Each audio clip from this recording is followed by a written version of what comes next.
what? How you know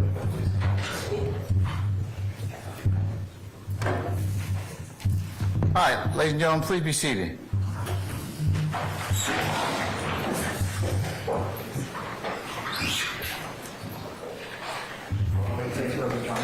All right, thank you, Sergeant Ingram. All right, members of the jury, good morning. All right, y'all sound good. You ready to get started? Okay, all right, without further delay, Mr. Steele, you ready to make your opening statement, sir? Yes, sir. All right, then go ahead.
Happy holiday season to everyone.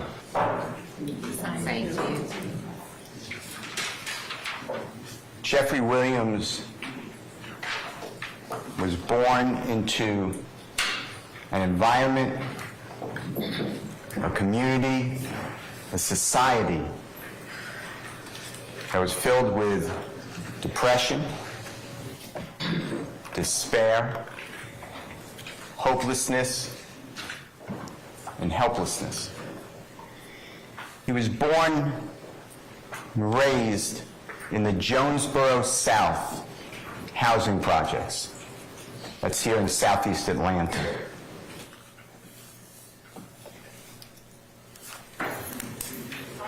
It's a very small 3-bedroom apartment. He lived with his 4 brothers in one of the small bedrooms. His 6 sisters lived in the other small bedroom, and his mother lived in her small bedroom. In the wintertime, it was freezing. In the summertime, it was scorching, because there was not that much money to go around to pay for utilities. The refrigerator and the cabinets hardly ever had any healthy food, and sometimes no food at all. In order to have the appearance of being able to wear different clothing, Jeffrey would share clothing with his brothers and sisters, neighbors, and friends in the community.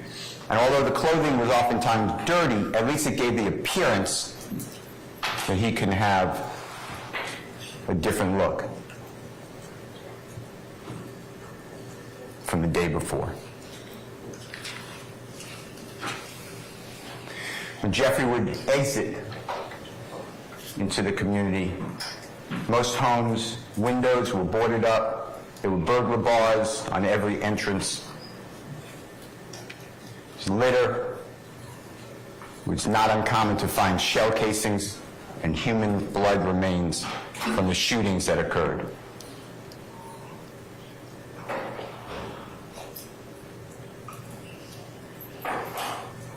There was glass on the ground from the broken window of the cars. The cars are gone. In this environment of severe poverty, severe crime,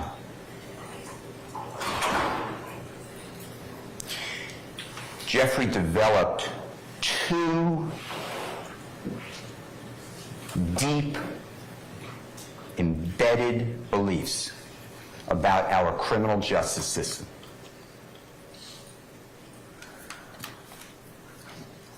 The first one is that it is not justice.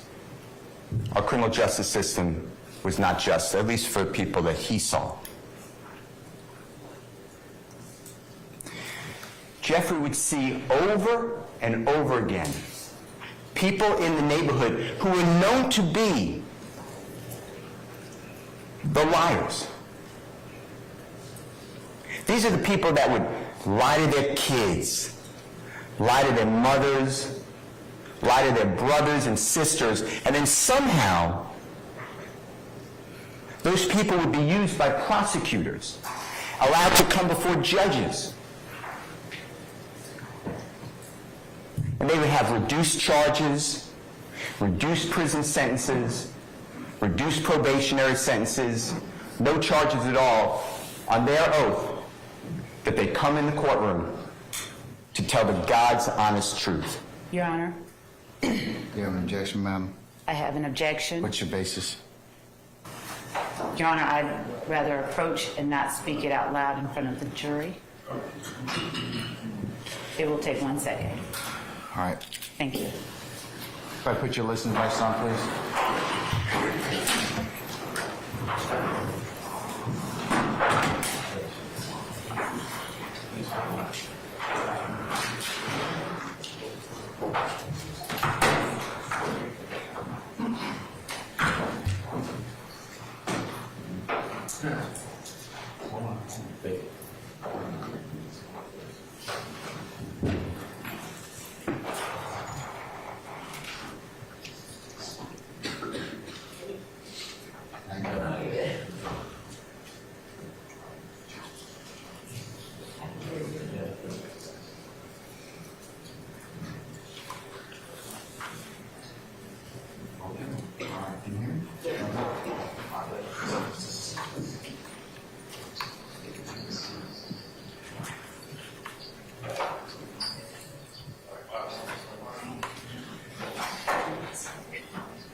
Whoever's got their mic, turn it really loud, turn it down.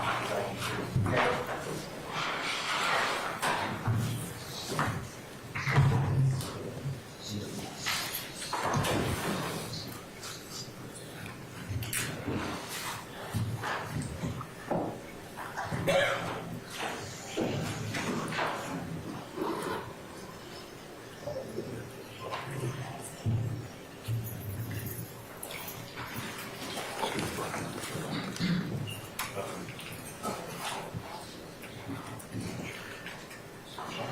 All right, Ms. Steele, go ahead.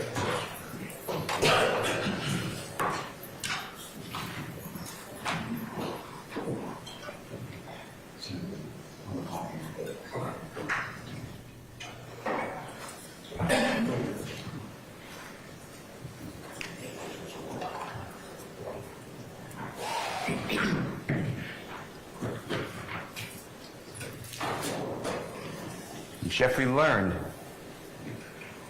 that these liars, these snitches, these rats, they would come into the courtroom, take a witness stand, to tell the God's honest truth. They were still the same liars. And they would testify against people accused of crimes. Jeffrey thinks that the entire justice system is corrupt. It should be blown up.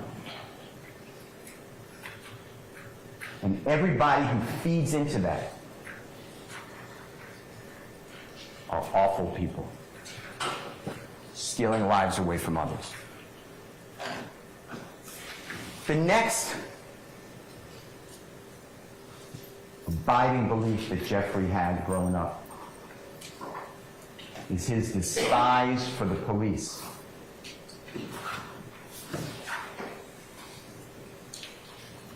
He would see people walking on the streets. This could be an adult, teenager, a child.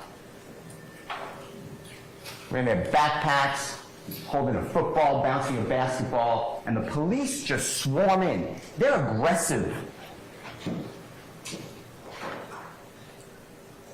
They search the backpack. They throw the football over the house. They kick the basketball down the road. It got to the point when people saw the police coming, they just ran. It's different experiences in different parts of America. It's different experiences in different parts of Atlanta. Jeffrey would be driving with his sister, youngest sister Dora. They're about a year apart. Dora is younger than Jeffrey. She's the youngest of 11 children of Jeffrey's mother. Jeffrey's the second youngest. He's the youngest young man. Those two, Dora and Jeffrey, are the same father. None of the other 11 children of Jeffrey's mother share the same father. And Dora and Jeffrey would be driven, get pizza, by their dad, and constantly. The car would be stopped for a window tint violation, a failure to maintain a lane, failure to use a turn signal, illegal left turn. His father would be handcuffed and sat on the curb, Jeffrey and Dora on the other side of the curb, the police rummaging through the car, saying, if we find anything, these kids are going to DFACS custody. That's how he grew up. But what really solidified Jeffrey's distrust for the police happened 3 days before his 9-year-old birthday. Jeffrey's born on August 16th of 1991. We are now August 13th of 2000. Jeffrey's older brother, they called him Beanie. He was 20 years of age, 11 years older than Jeffrey. He's shot in the chest. He collapses outside, not far from Jeffrey's apartment. The neighborhood comes out. Jeffrey and his family come out. They're praying over Beanie. It's going to be okay. There's help on the way. 911 was called. And what seemed forever, when the police finally did arrive, they didn't go immediately to Beanie. They had to push back the crowd. Jeffrey's mother was hysterical. She was screaming for her child to survive.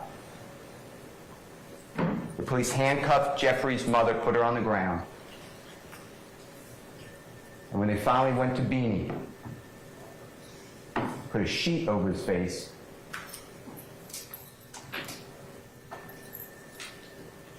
Beanie was dead to the police, even though his chest was still going up and down, he was still breathing.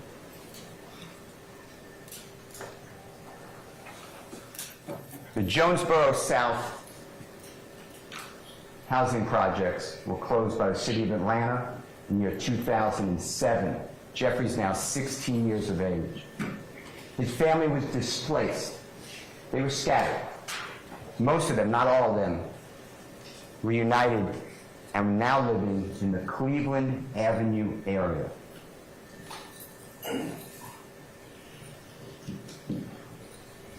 Jeffrey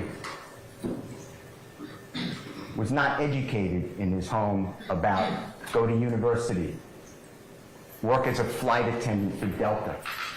Somebody would loan you money so you could start a business.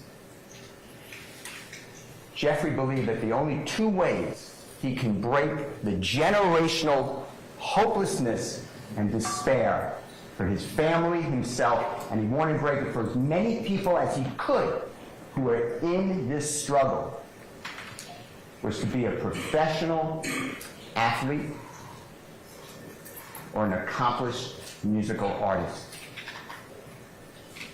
Jeffrey chose the latter. And from that day forward, every week, every month, every year, to this day, Jeffrey practices to make himself a better musical artist. In Jeffrey's neighborhood, rap, it's a subset of hip-hop. Gangster rap is a subset of rap. That was the most popular music at that time. So Jeffrey sought to find out how can he accomplish his mission to be a successful rapper.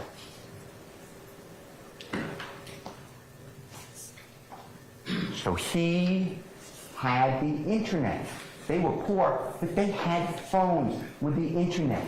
So he would Google and look up and get on social media every accomplished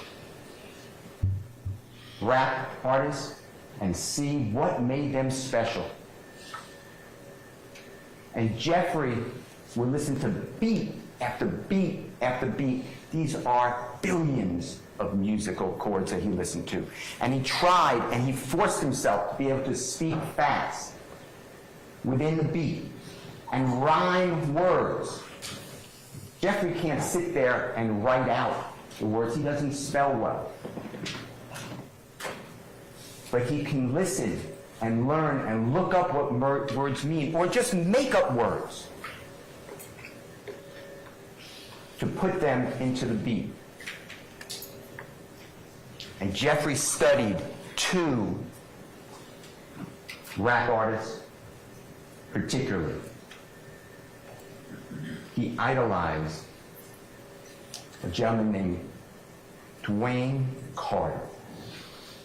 His performing name is Little Wayne. Jeffrey also idolized Tupac. And Jeffrey looked at what is Little Wayne doing that's making him so successful, because Little Wayne is right before Jeffrey. He is born on September 27th of 1982. He's 9 years older than Jeffrey. And Little Wayne, by the time that Jeffrey came along, has exploded. He is a superstar. And Little Wayne changed the culture. It was more than just the sound of the music. Now, Jeffrey studied Little Wayne so much, he sounded like Little Wayne. You're going to hear witness after witness that Jeffrey sounded just like Little Wayne. But Jeffrey realized that Little Wayne had a following, a fan base, and people who dressed like Little Wayne. It used to be that rappers wore baggy pants, big uniforms from teams. Little Wayne changed it. He wore proper fitting pants. Little Wayne tattooed his face. He's the first one. Jeffrey has tattoos on his face. Jeffrey changed the clothing. He took what Little Wayne did, and Jeffrey wore tight fitting pants. He's the first. He did that because when he would take his ill-fitting clothing from his sisters, they were tight jeans. Jeffrey wore tight necklaces.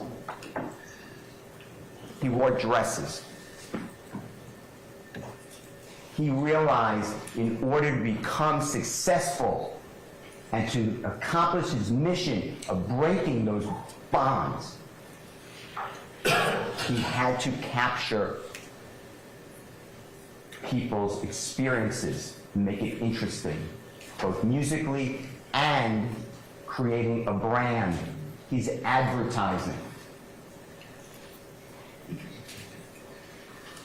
Jeffrey was called Little Jeff.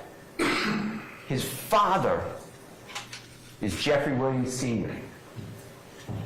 He was called Big Jeff. But Jeffrey is sounding like Lil Wayne. He's trying to emulate Lil Wayne on social media. To call himself Little Jeff and Lil Wayne, he thought that that doesn't sound too good. That's a bridge too far. So Jeffrey wanted to have a performing name. So he looked to Tupac. You will learn that in 1983, the incomparable talent Michael Jackson released a song. It went around the globe. P.Y.T. Pretty Young Thing. About 13 years later, Tupac is featured on a song with Smooth. And that song is P.Y.T. Playa, P-L-A-Y-A, Young Thugs.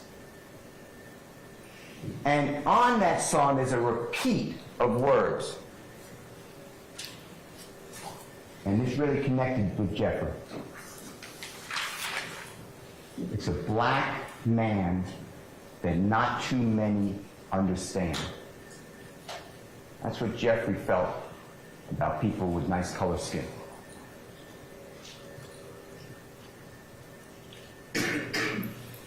Jeffrey had interest in women, but he never considered himself a player. A player to Jeffrey was somebody who had the girls kind of coming at them at all times. Jeffrey wasn't like that. Jeffrey was shy. He was really tall and really skinny. He was malnourished. His teeth were rotten. There was no money to go to a dentist. And all the sugar from the candy that he ate to keep substance in his body rotted his teeth. So Jeffrey would speak by covering his teeth with his lips, or often speak like this with his hand or his arm over his teeth, because he had low self-esteem. He was made fun of and bullied growing up. So he got rid of the player. That was not going to work for him. But he kept the young thugs. He got rid of the S, and he became a performer, young thug. And from that day forward, he insisted everybody call him Young Thug. On every type of tweet, Facebook, social media of any kind, on any records, he refers to himself as Young Thug. And that fit in to the appearance of the gangster rap. Because most people think about a thug as a criminal. But to Jeffrey, thug had a different meaning. Now, some of you read books about Tupac and what it meant to be thug life. Thug life, the hate you give little infants, F's, everyone. Meaning discrimination and racism hurts all of us. We teach that to our kids.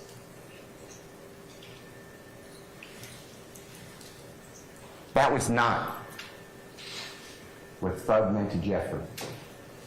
Thug meant and means to Jeffrey something very personal. It was his pact that if he could ever make it as a musical artist and help his family, himself, and as many others out of this endless cycle of hopelessness, he would be truly humble under God. That's what thug means.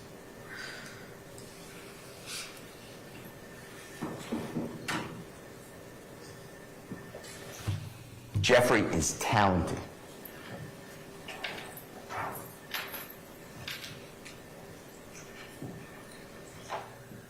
He worked so hard, he'd outwork everyone.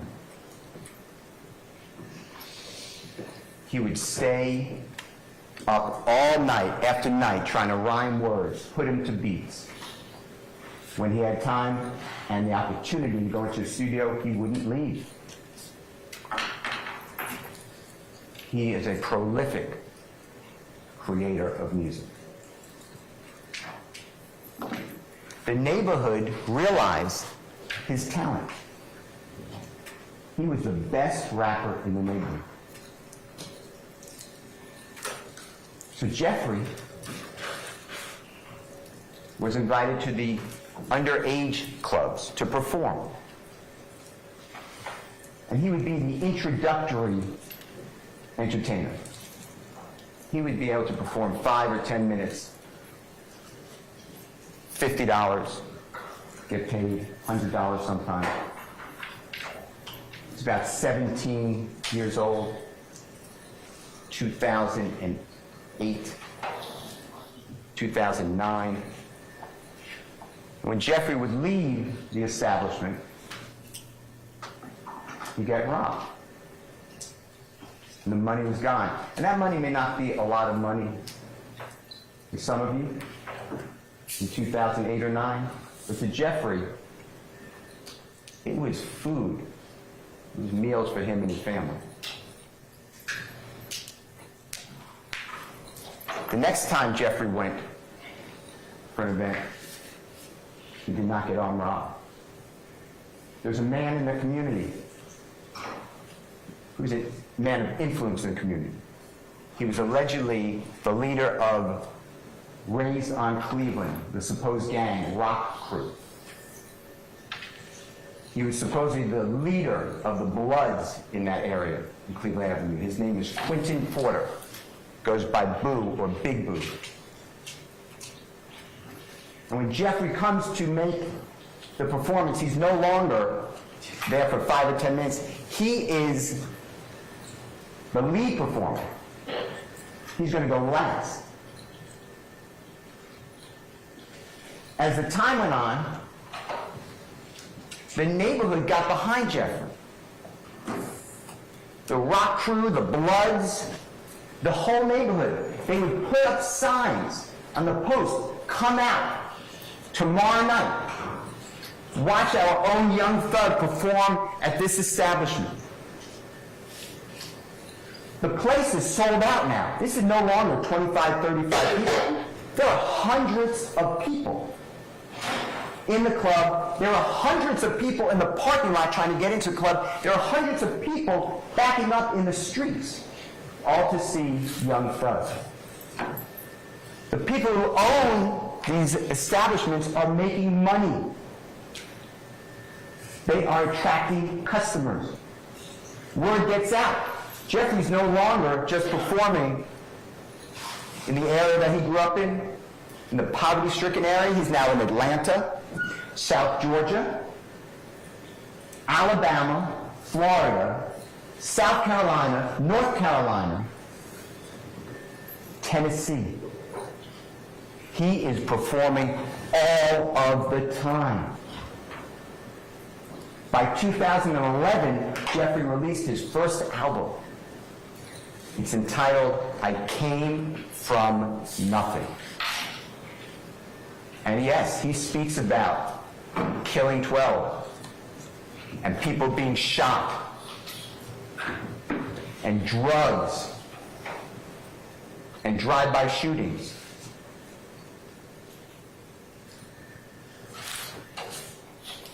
This is the environment that he grew up in. These are the people he knew. These are the stories he knew. These are the words that he rhymed. This isn't a ballad or a book. These are phrases in a song. And whatever the listener takes from it, you will learn that's what the song means. This is art. This is freedom of speech in America. As the years go on, 2013, 2014, Jeffrey's now 22, 23. It's unbelievable. He has 3 hit songs that are going around the world. Stoner, Danny Glover, and Lifestyle. He is making music videos professionally. He is working with some of the biggest artists in hip-hop. It worked. It's unbelievable. He is not running this criminal street gang in Cleveland Avenue area of Cleveland to gain property, money, or power. Jeffrey Williams did it on will and hard work and determination without anybody's help, except the people from that area that he will not turn his back on. By 2014, to today, you will learn. Jeffrey Williams has been nominated and won and recognized MTV, United Kingdom, American Soul Train Music Awards. He is a Grammy Award winner. XXL Awards, BET Awards, Billboard Music Awards. Every single year since 2014, that's what he has accomplished. He is not sitting there telling people to kill people. He doesn't need their money. Jeffrey's worth tens of millions of dollars.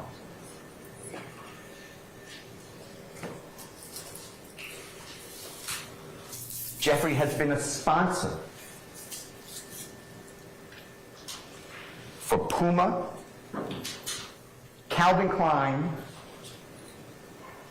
He has been featured on the cover of Rolling Stone magazine, GQ magazine, XXL magazine, Paper magazine, Complex magazine, Variety Interview magazine. He is at the top of his craft.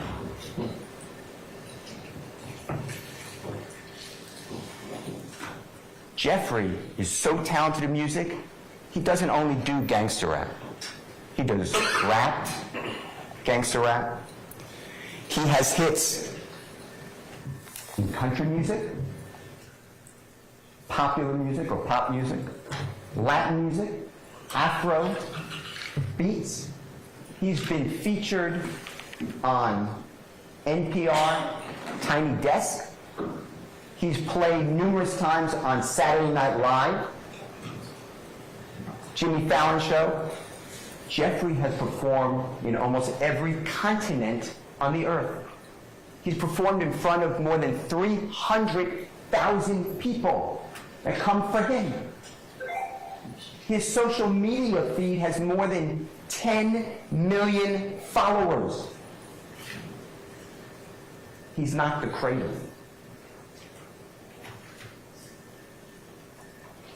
He's trying to pull people out of poverty. Jeffrey has performed with the likes of Rihanna, Ed Sheeran, Sir Elton John, Drake, everybody in music. And Jeffrey didn't only stay in music. He did fashion. He's an icon in fashion. He has been to Paris, to Spain, all over Europe at the fashion shows. He has his own clothing lines. People are walking around the earth today with Jeffrey's picture tattooed on their calves, on their shoulders. They have his lyrics on their bodies. YSL, when Jeffrey was coming up and making it, Lil Wayne had and repped, talked about Cash Money Records. That's his label. Jeffrey's friend in Cleveland Avenue, they called themselves YSL. Because on the pants, the tight-fitting pants, the women's pants that they're wearing, it says YSL, Yves Saint Laurent. That's where that comes from.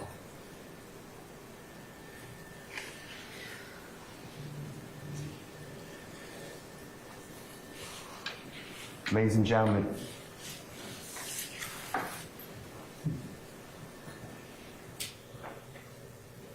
Jeffrey stands before you, charged with some of the most serious crimes in the state of Georgia.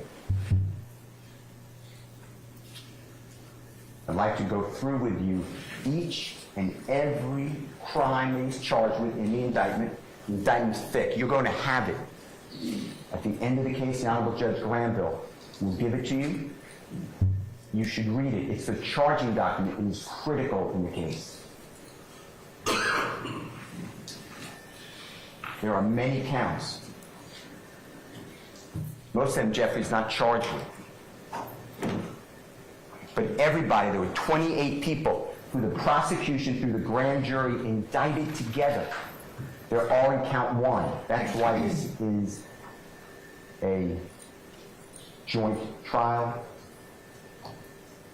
because everyone's in count one. That was the decision of the prosecutors.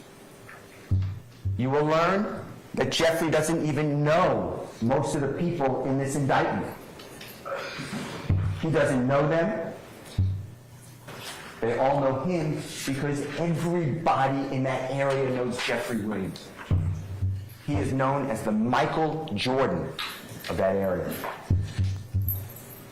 And he didn't get out and stay away. He tries to come back and give people hope because he knows what it is to be depressed, hungry, and have nothing going for you. The first count is a RICO conspiracy. And the supposed objective that the prosecution charged is that Jeffrey, along with others, had a meeting of the mind. They had an agreement. They have an agenda together.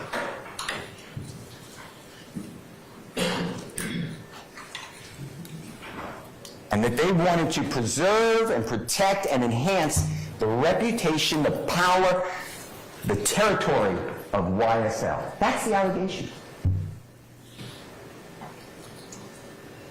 Jeffrey hasn't lived in the Cleveland Avenue area in a decade, more. He has homes from Los Angeles to Atlanta. But they charge him with, he wants the reputation, power, territory of the enterprise by obtaining money, weapons, or other property. Jeffrey needs no money from somebody on robbing someone of a car or doing a $30 drug deal or even $100 million. Right? He's got his own source of legitimate income. When it's a RICO conspiracy, there are then what's called overt acts. The judge will charge you on the law. But there are 191 overt acts. And those are separate instances that the prosecution said they're going to prove. Most of them don't include Jeffrey. But the ones that do, I'd like to go through with you. And I've broken it up into 3 categories, because an overt act can be a crime. It doesn't have to be a crime, so I then wrote chats, social media, any type of statement, because the prosecution has been investigating Jeffrey for a decade. They have all of his personal chats. You think you're talking to somebody on Facebook in a personal chat? They have all of his thoughts. They put these in the indictment. The 3rd category are lyrics. So I'd like to go through them with you. First is going to be supposed crimes, and these are the overt acts that you will see that involve Jeffrey. As you can see, Jeffrey has never been convicted of a crime. He stands before you, he's not a convicted felon. He can vote, he can carry a gun, he can be on a jury. But now, these acts are embedded in the indictment. So let's start with the first one.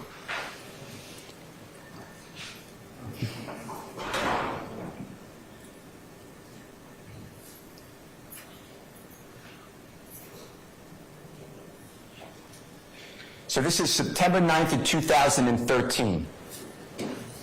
Jeffrey just turned the age of 22. And he's driving in a car, and he gets stopped, of course, for failure to maintain a lane. And the police officer comes up to the car, and Jeffrey doesn't have a license. Doesn't have a valid driver's license. So now he's under arrest. Police officer says he sees pills, Xanax pills, 7 of them, on the console. Police officer searches the car, and underneath the front passenger seat, there's no passenger, is a gun. That weapon comes back stolen from Andrew and Ann Phillips months before. There's no evidence that Jeffrey's involved in that burglary of the Phillips home. There's no evidence Jeffrey ever touched that gun. You're not going to hear any type of DNA, fingerprints. In fact, Jeffrey says, that's not my gun. The police officer wants to know, whose gun is it? Jeffrey's not talking to police. But Jeffrey gets arrested. That case got dismissed. But 10 years ago now, it's an overt act for you to consider. You will learn that this stop was video recorded and audio recorded. But the City of Atlanta Police Department, the District Attorney's Office of Fulton County, I demanded that. They can't find it. So you're going to rely on a report of an officer who doesn't remember this incident. That's it. That's an act in furtherance of a conspiracy. That's the entirety of it, that first overt act. The next one. This is overt act 5 through 7. You may notice that Jeffrey's not even alleged to be in this overt act, but now you're going to hear Jeffrey's supposed involvement.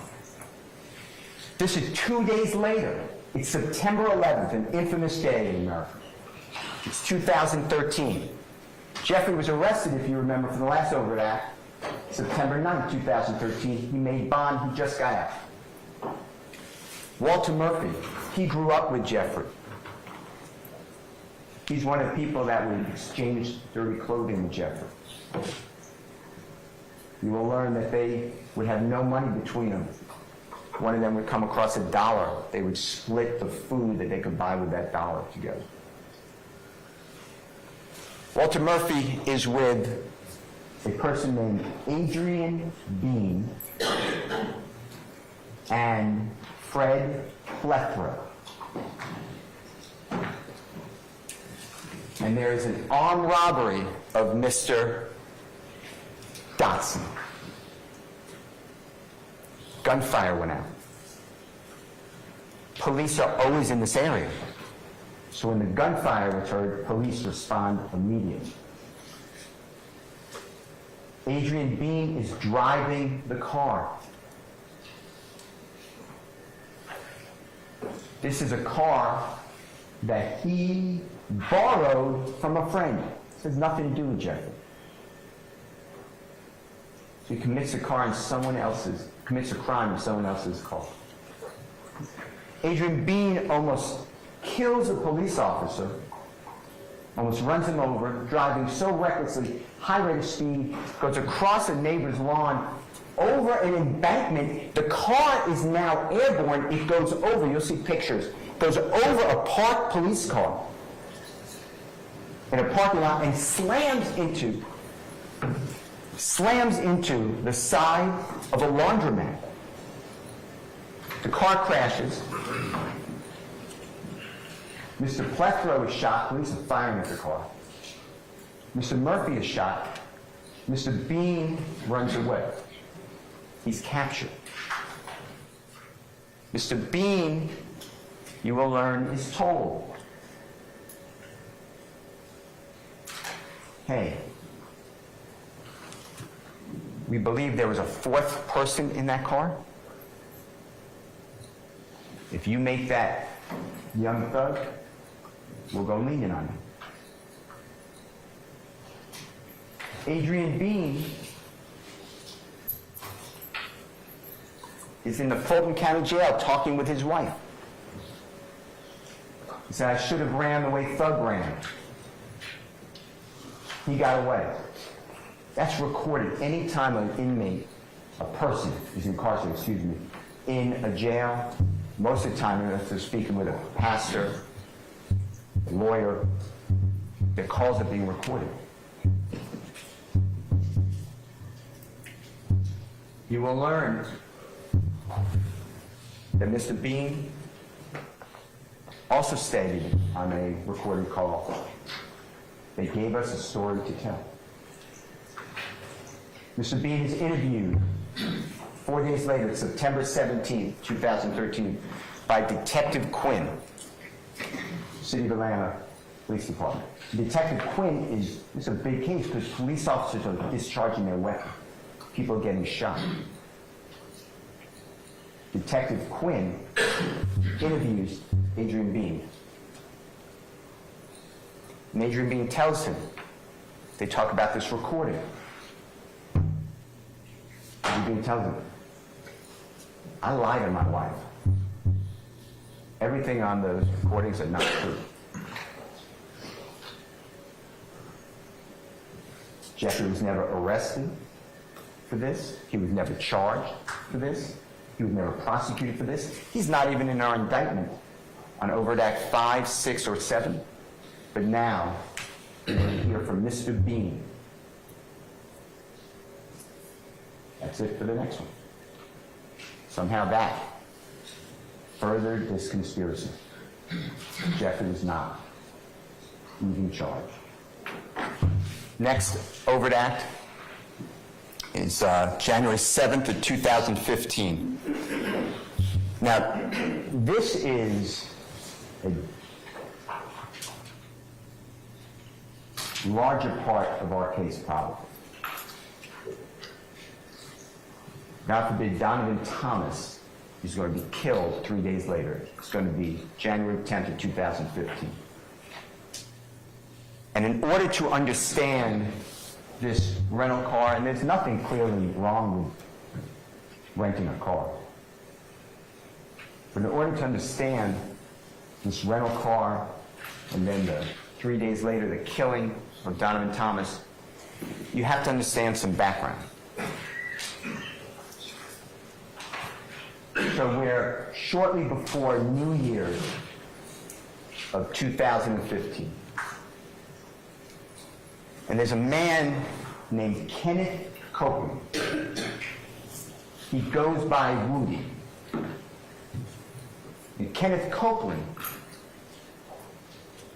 is not friends with Jeffrey Williams. He uses Jeffrey Williams, just like a lot of people.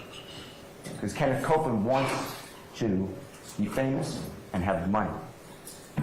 So he leeches on to Jeffrey Williams, about a year before that. Well, Kenneth Copeland is a criminal.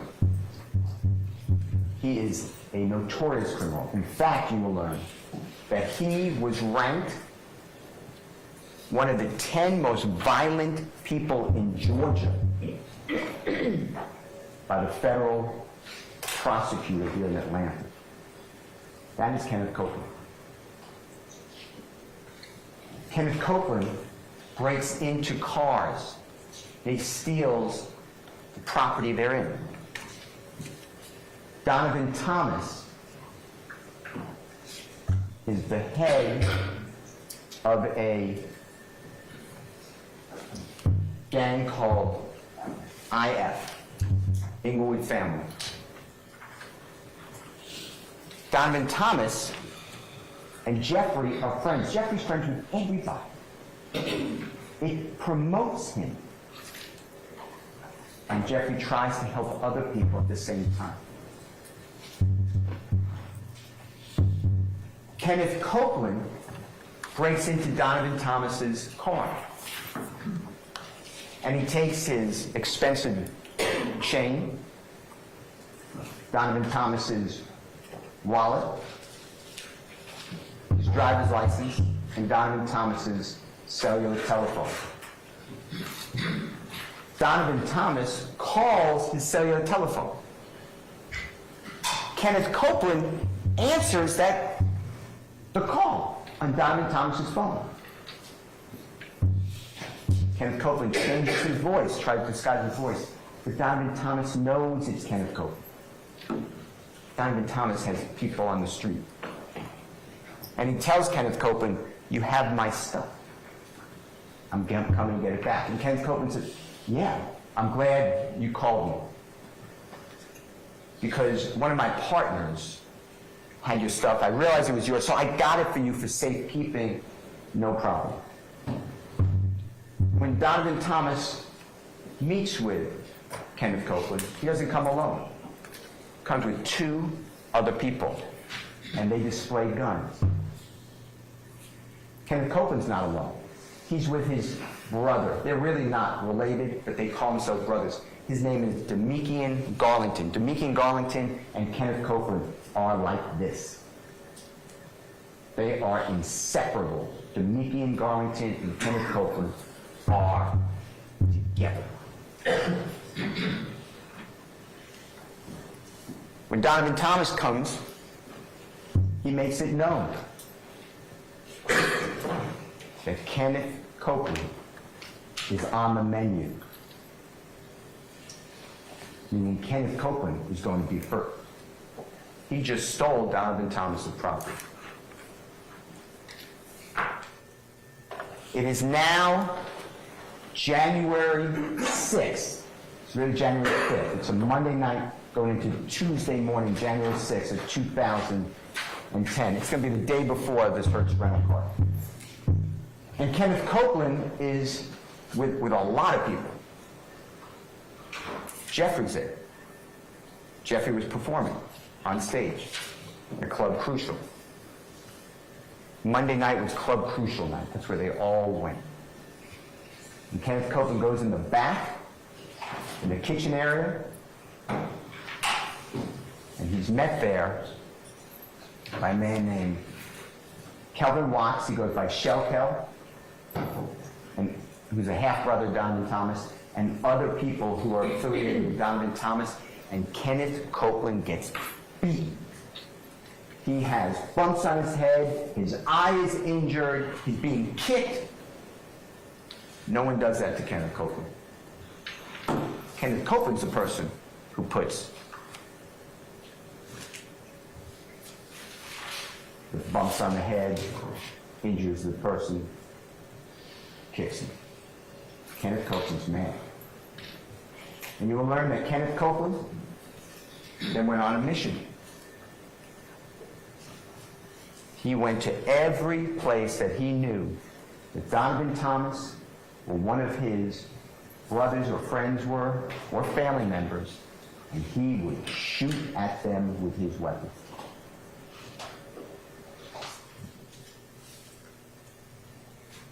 On the 7th day of January 2015, Kenneth Copeland told Jeffrey,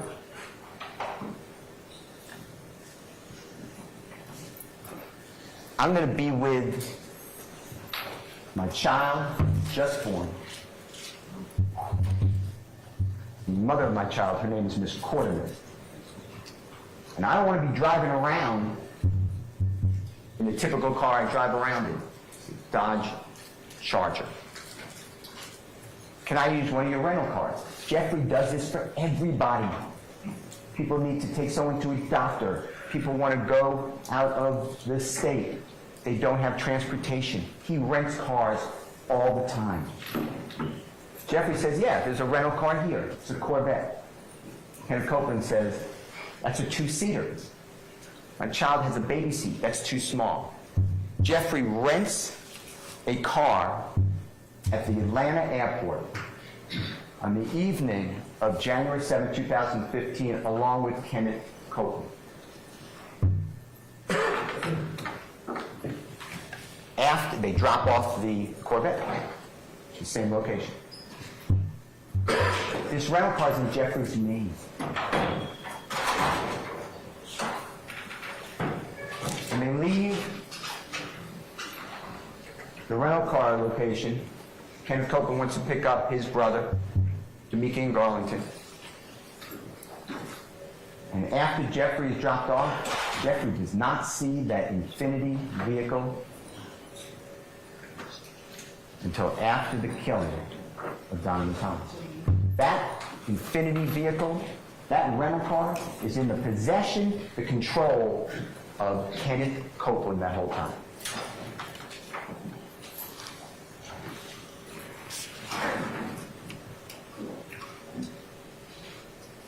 The 8th of January, Kenneth Copeland is shooting at Donovan Thomas and his friends, associates. He's using this Infiniti vehicle. He's using another vehicle.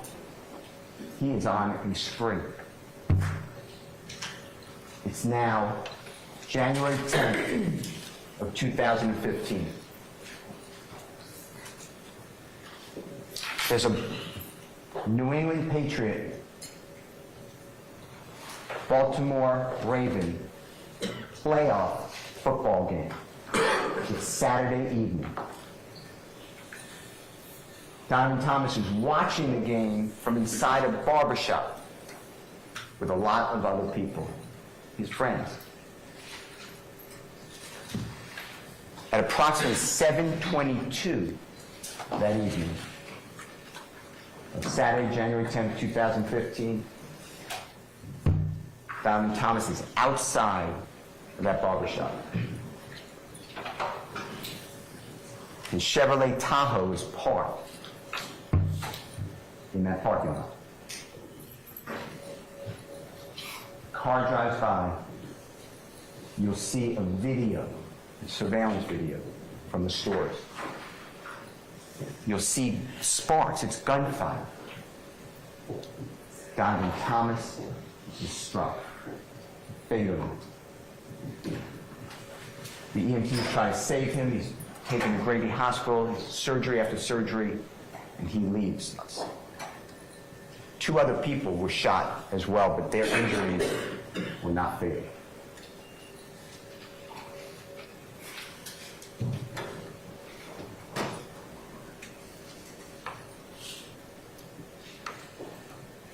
Later that day, that evening,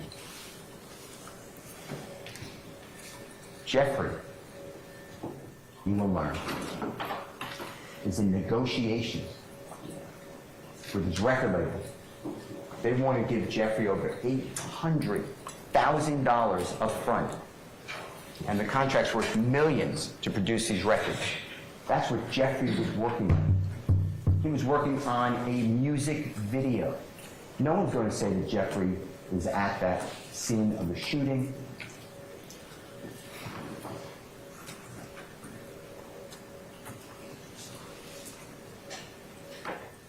But later, Kenneth Copeland, when he's arrested, He tells the police lie after lie after lie after lie. Ken Copeland says Jeffrey Williams was involved in that shooting. Although Ken Copeland said, I don't know anything about him, just tell me what I heard. Kenneth Copeland's one of those liars in the neighborhood that everyone knows, that becomes a witness, swears to tell God's honest truth. You will learn that after the shooting of Donovan Thomas, his associates did not take that well.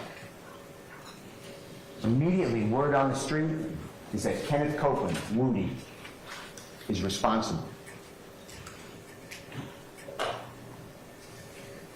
Kenneth Copeland, it's now after 10 p.m., it's hours after shooting.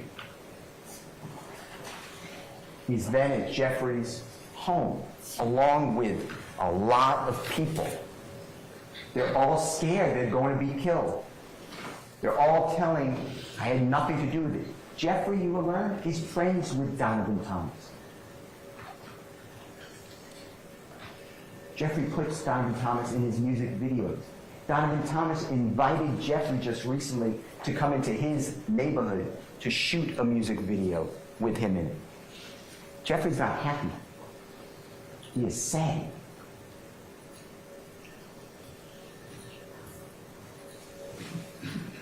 Kenneth Copeland says, the police are calling Kenneth Copeland. The police are right on him. You will learn, and it's on recording, that Kenneth Copeland goes into the police station later that morning, so it's a very early morning hours, January 11th of 2015, and he's with Detective Thorpe. Detective Thorpe is recording this. And Kenneth Copeland says, yeah, I got your call. I was at Jeffrey Williams' house, Thug's house. Everyone knows Jeff. And I told him that the police won't talk to you. And Jeffrey said, if you had nothing to do with this, you should go talk to the police. That's what Jeffrey said. Detective Thorpe asked Kenneth Copeland, this is hours after the killing. Do you have anything to do with a rental car, an Infinity rental car? Were you in an accident in an Infinity rental car? And Kenneth Copeland says, no. He's just a liar. Kenneth Copeland tells Detective Thorpe, earlier today, during the time of the killing, I was at the Green Store. The Green Store is like a grocery store. It's green in color. It's called the Green Store. It's not far from where Donovan Thomas was got killed. You will learn that there's video surveillance inside and outside of the Green Store.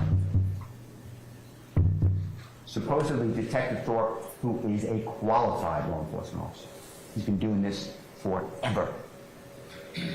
I'm being told that, no, we never got the video of the Green Store to support the supposed alibi of Kenneth Copeland. No one corroborates Kenneth Copeland and where he was. You will learn that Kenneth Copeland eventually says, it's now June of 2015, gets rearrested. He doesn't want to be in jail. He speaks with the police. He's now with Detective Dennis, Detective Gaither, also City of Atlanta police officers. They're detectives with the gang unit homicide. Kenneth Copeland says, oh yeah, the night of the killing, Donovan Thomas, I wasn't involved. But I saw Jeffrey Williams. He's at the McDonald's on Cleveland Avenue. I saw him with all these other people. And then I followed him to his home. It's about 8 o'clock at night. There are videos at the McDonald's. They don't have any video. They never bother to get any video. We even try. But we have phone records. And phone records can show that they're not GPS. This is not like you're within 5 feet of this area. You call E911 or something. But it gives a range, maybe 1.5 miles, maybe more. And tells you which tower you're hitting off of. Kenneth Copeland tells the police, I followed Jeffrey Williams' car to his house about 8 o'clock. That's not true. When you track Kenneth Copeland's phone records, he doesn't go near Jeffrey's home. He doesn't see Jeffrey that night. He doesn't follow Jeffrey home. He doesn't go to Jeffrey's home until after 10. This is all a lie. Kenneth Copeland was told by the police, we want Thug. That's how he gets a deal. Because Kenneth Copeland was also told, you're an armed career criminal. You're going to spend 25 years in federal custody for having a gun. You're going to be dying in the state of Georgia custody because we're going to charge you with gang crime after gang crime after gang crime. But you can help yourself out. On Kenneth Copeland's word, Jeffrey Williams stands here concerning that overt act. So Jeffrey Williams rents a car in his own name to use in a homicide of his friend.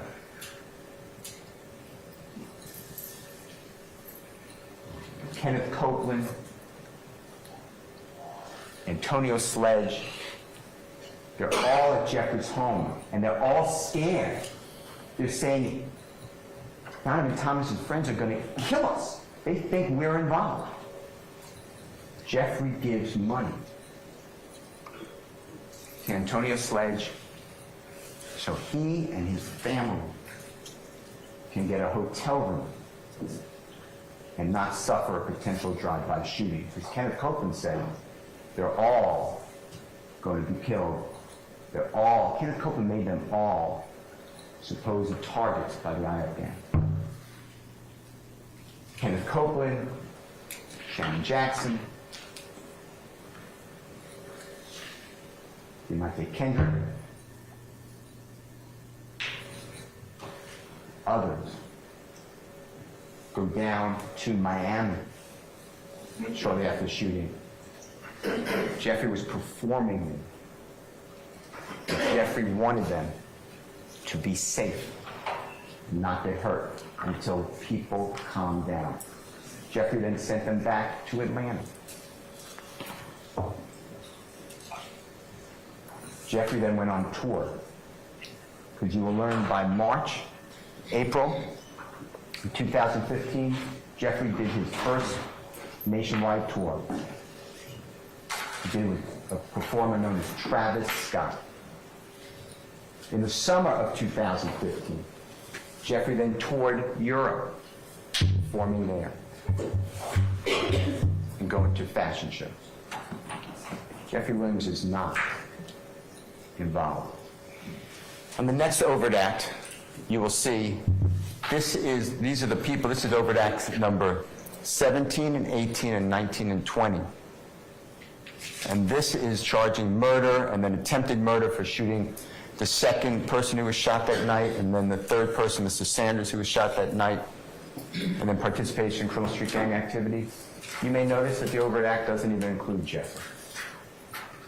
No one charges Jeffrey with murder. But here we are. The next overt act is April 26, 2015. Jeffrey is touring. He is performing. He's in Louisiana. Lil Wayne, his idol, Jeffrey idolizes him, came out against Jeffrey, called him gay.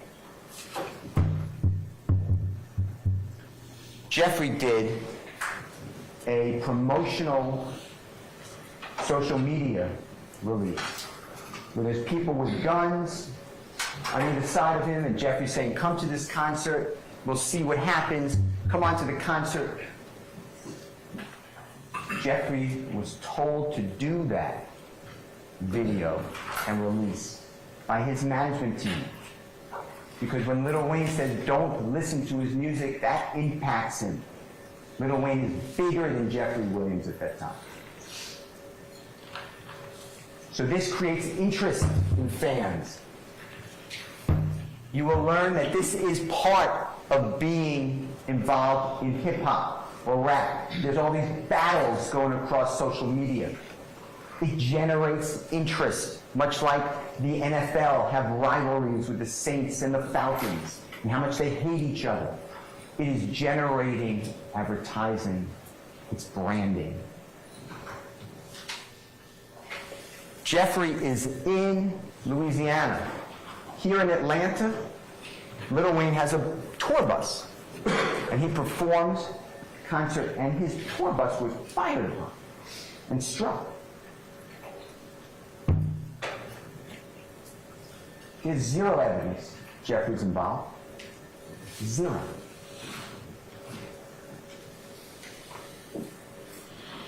Jeffrey's not even named. And now you're going to hear about it. Because Jeffrey's the king slime. He just controls everybody, even without any evidence to support it. Because that's the theory of the prosecution and the police who have targeted Jeffrey Williams. The next overt act is July 7th of 2015. Jeffrey is at Perimeter Mall, that's located in DeKalb County. And he's in the mall and he's buying 50 to 100 sneakers, brand new sneakers. And he's going to do a video shoot. And he's going back to Cleveland Avenue where the children don't have proper footwear.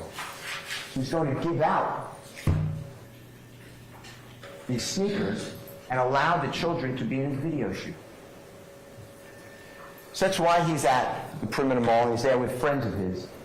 And he's on a Segway scooter. It's like an electric skateboard. And the mall security comes over and tells Jeffrey and his friends, and you'll see video of this, they have to leave the mall. You can't have a Segway inside the mall. Well, Jeffrey leaves the mall. But the security officers follow him. They follow Jeffrey and his friends to Jeffrey's Jaguar. And the security won't let Jeffrey leave. Won't let his friends leave. They're standing around the Jaguar. They can't shut the door to the Jaguar. They can't pull out. And they tell Jeffrey, you're waiting here. You're going to have to be here. They tell Jeffrey's friend, we're going to get a criminal trespass warrant for you.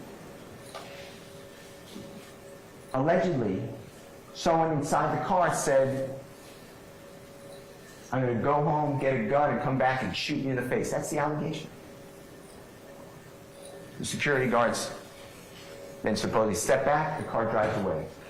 Nobody is shot. There's no incident. Jeffrey gets arrested on that. DeKalb County prosecutors dismissed that case. It was not even indicted. Now you have it here before you.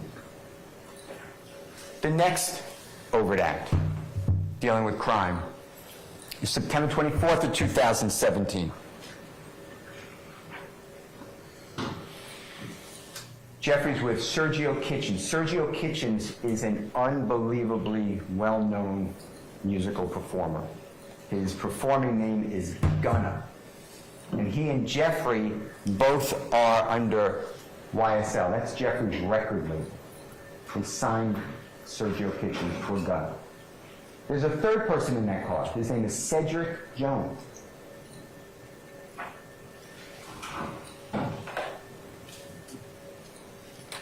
The car is going to Peachtree DeKalb Airport. Gets pulled over for a window tint violation. The officer gets Jeffrey out of the car in handcuffs, Sergio Kitchens out of the car in handcuffs, Cedric Jones out of the car in handcuffs. Police search the car. They find in the car supposed methamphetamine, supposed hydrocodone, marijuana, and a stolen firearm. Jeffrey was on his way to perform at the Jimmy Fallon show that night.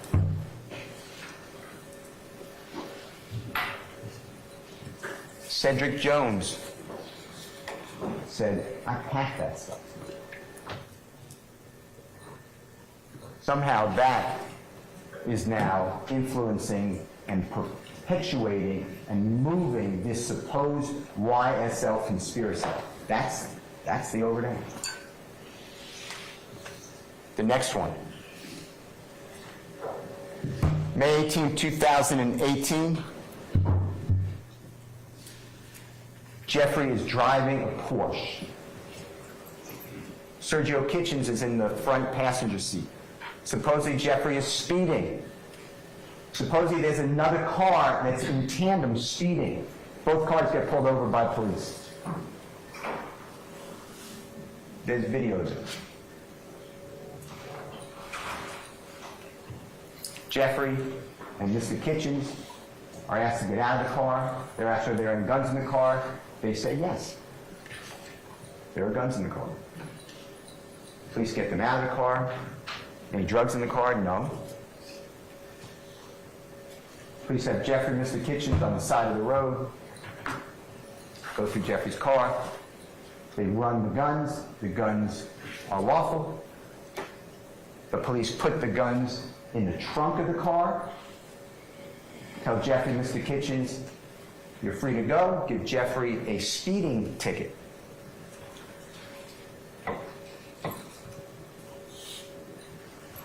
Jeffrey's driving away. He stops the police.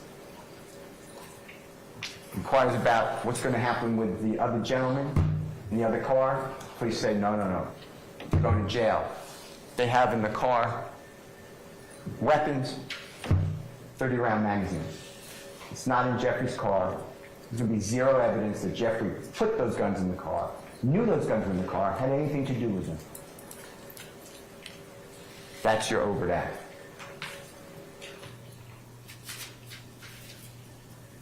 The next crime is an overt act. This is the date of Jeffrey's arrest. So it's broken up into several overt acts. So I grouped them. This is overt act 183, 184, 185, 186, 187, and 188. And what you'll see here is they're just different items. So Jeffrey's home is surrounded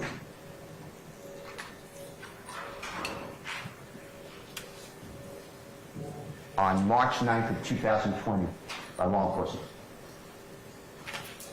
Law enforcement has tremendous military power.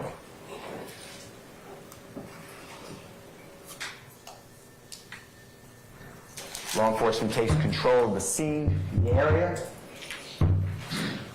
Jeffrey and more than a dozen people are in that house. You will learn that Jeffrey doesn't live at that house often. But other people live there all the time. They take care of the house. You don't leave a house unattended. The house has a lot of Jeffrey's awards that you'll see. And in the house, law enforcement finds a small amount of cocaine. I'm talking about a small amount of cocaine. They find codeine, lots of codeine. Codeine's cough syrup. People drink it if you get high. Get very addicted. Marijuana in the house. And firearms. Other people had access to this home. Other people lived at this home. You will have no evidence that Jeffrey ever touched a firearm.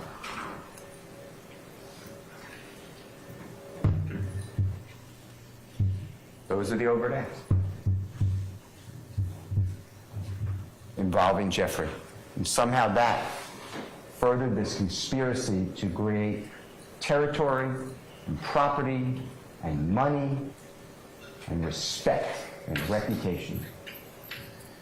The next series of overt acts deal with videos that are released on the internet, photographs on the internet, chats. These are not released on the internet. The chats are personal. So this is when you really know what Jeffrey's talking with people, and then conversation. So the first one is November 3rd, 2014. That is Jeffrey in the red sweatshirt. That is Mr. Copeland. That's Kenneth Copeland, Woody, in the white sweatshirt. And they're wearing different colors. And the RG is Rich Gang. That is a musical gang, a musical artist. Rich Homie Quan, a man named Brian Williams, Birdman, Jeffrey Williams. They had lifestyle that went across the world. Success. And Jeffrey is holding up his fingers.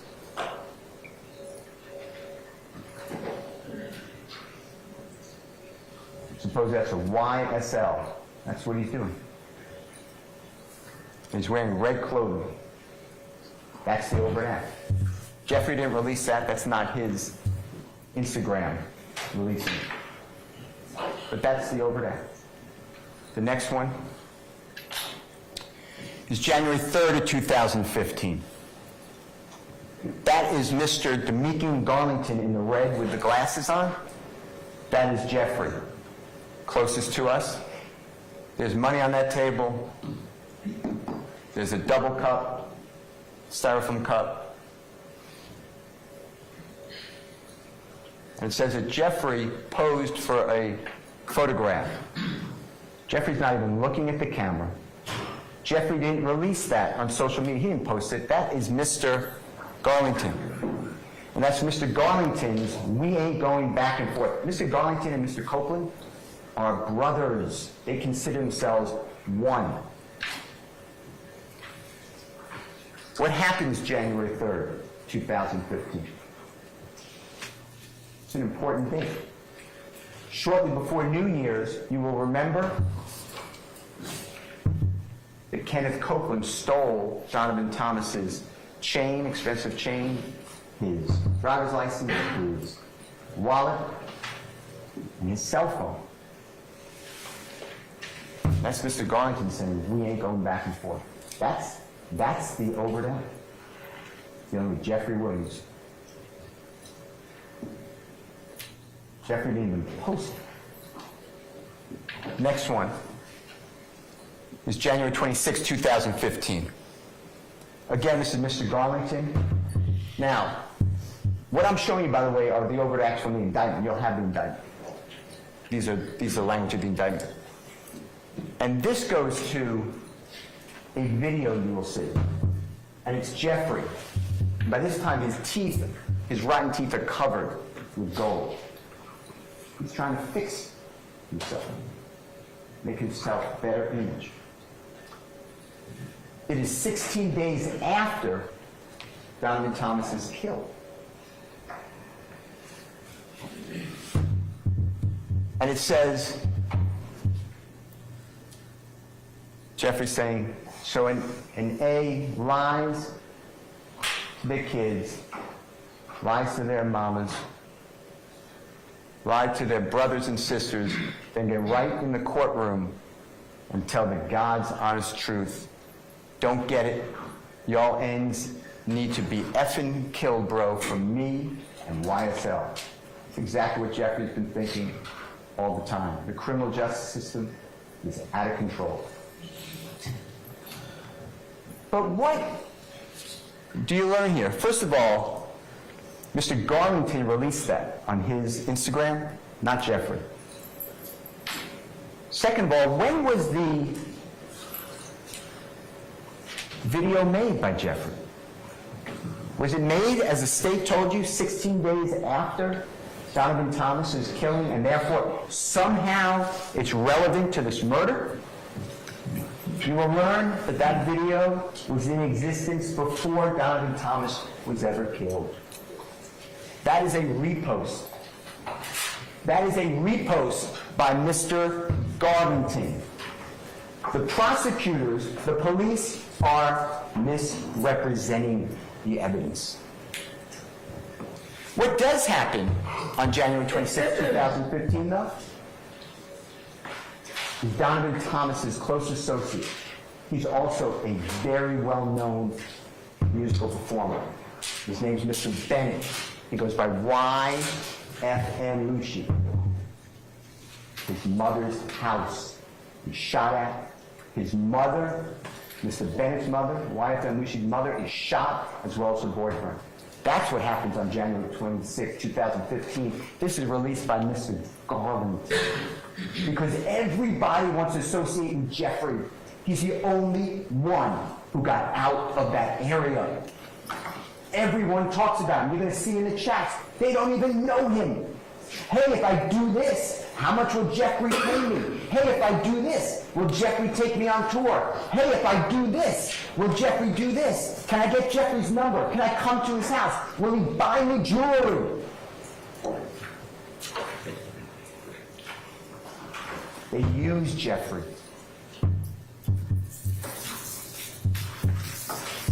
This has nothing to do with Donovan Thomas.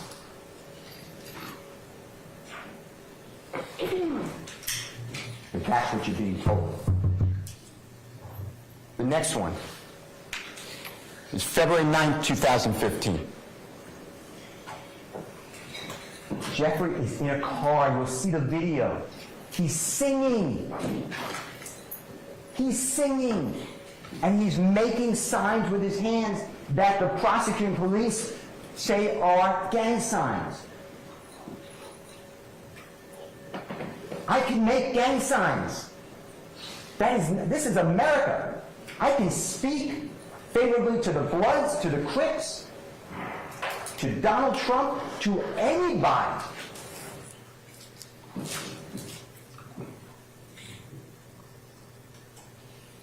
That's the overt act, and Jeffrey didn't even release it. This is on Mr. Garlington, who Mr. Garlington wrote, "You did 30. YSL coming soon." Instead of the C for the Crips, you remove the C if you're in favor of the Bloods, and you use another letter, sometimes a B, this one used an S.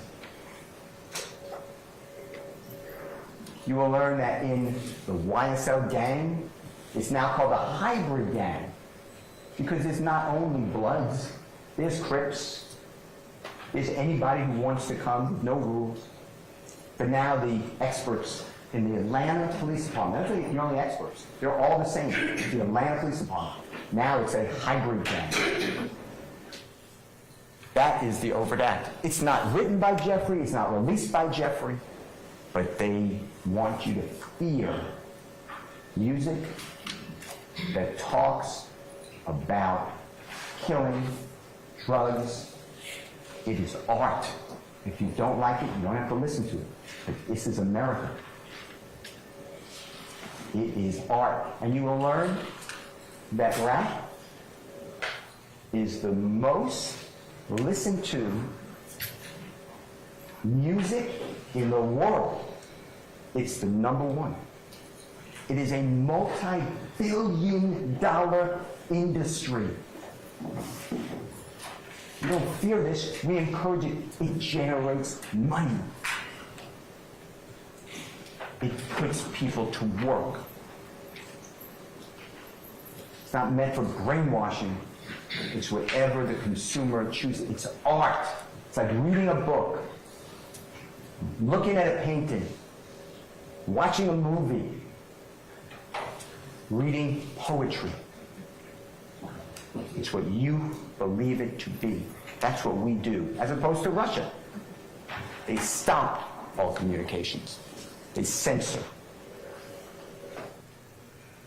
The next overt act is March 20, 2015. Jeffrey is with Shannon Stillwell, Diamante Kendrick, Mr. Garlington, Mr. Arnold.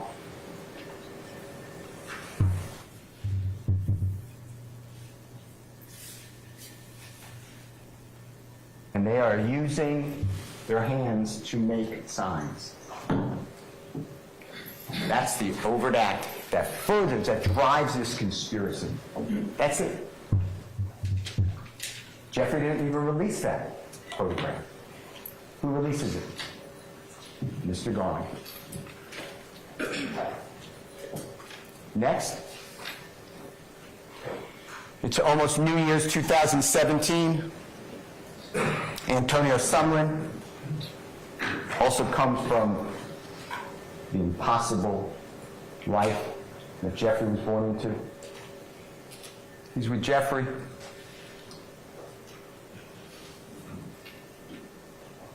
And there's a social media captioned "Original Slime SHI." And Jeffrey's saying, "Murder Gang BIT." And holding up his fingers, his YSL. Until we're dead and pale. That's the overt act. That's driving this conspiracy. The next allegation is August 8th of 2019. That is Mr. Bennett. He's a very, very, very prominent musical performer, rap, gangster rap. It's August 8, 2019.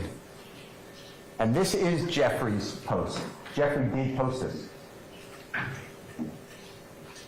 And he wrote, YFN, meaning Mr. Bennett, if I ain't like what you do for your mother and kids, and capitalized, I would have been kill you. That's supposed to be this rival, this leader of the YSL, the King Slime, against IF Gang. And here we go. What they don't tell you, but what you will learn, is the day before, Jeffrey released an album called So Much Fun.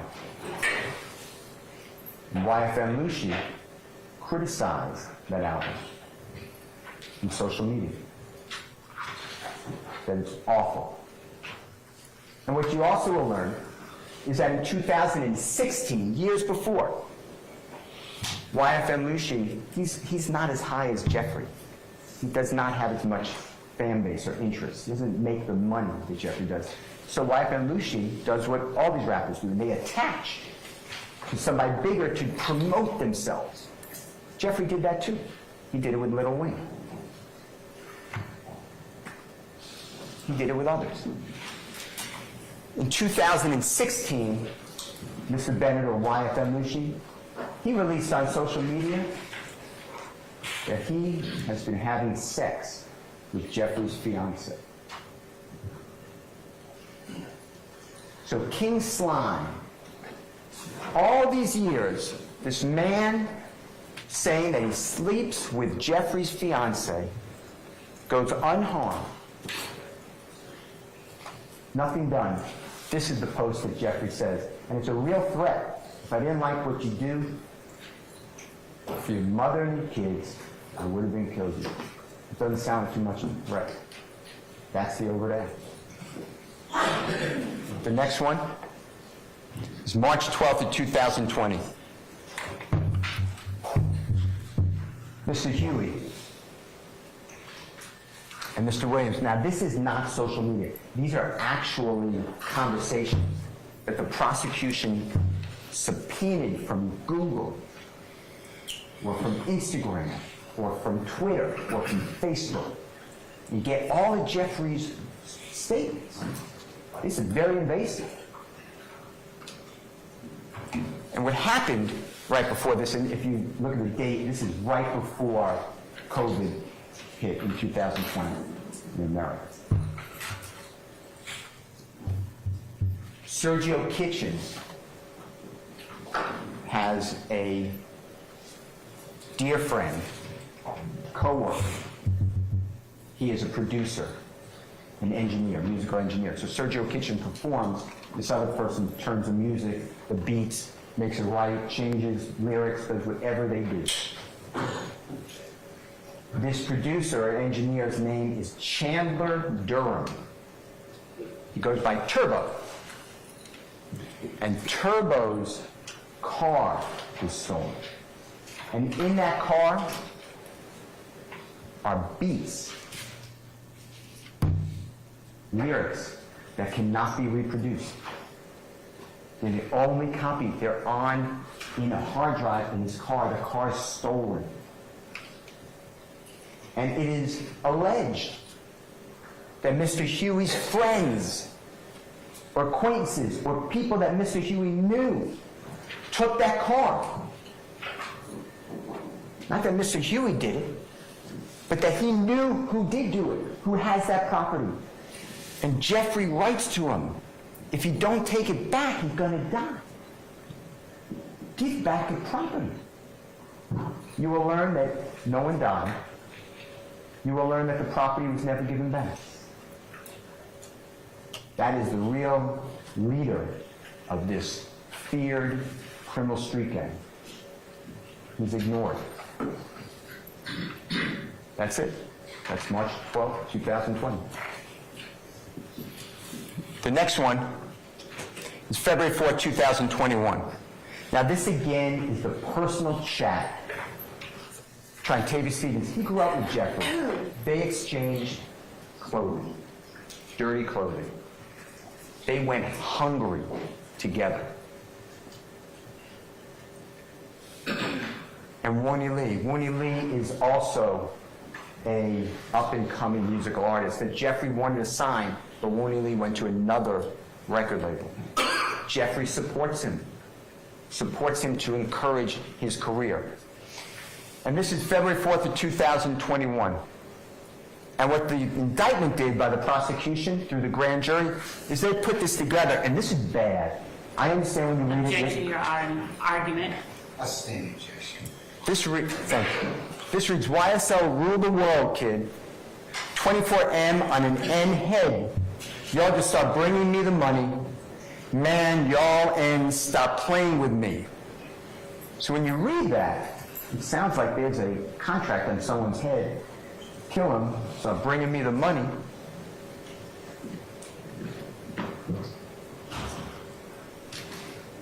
Stop playing with me. That's threatening.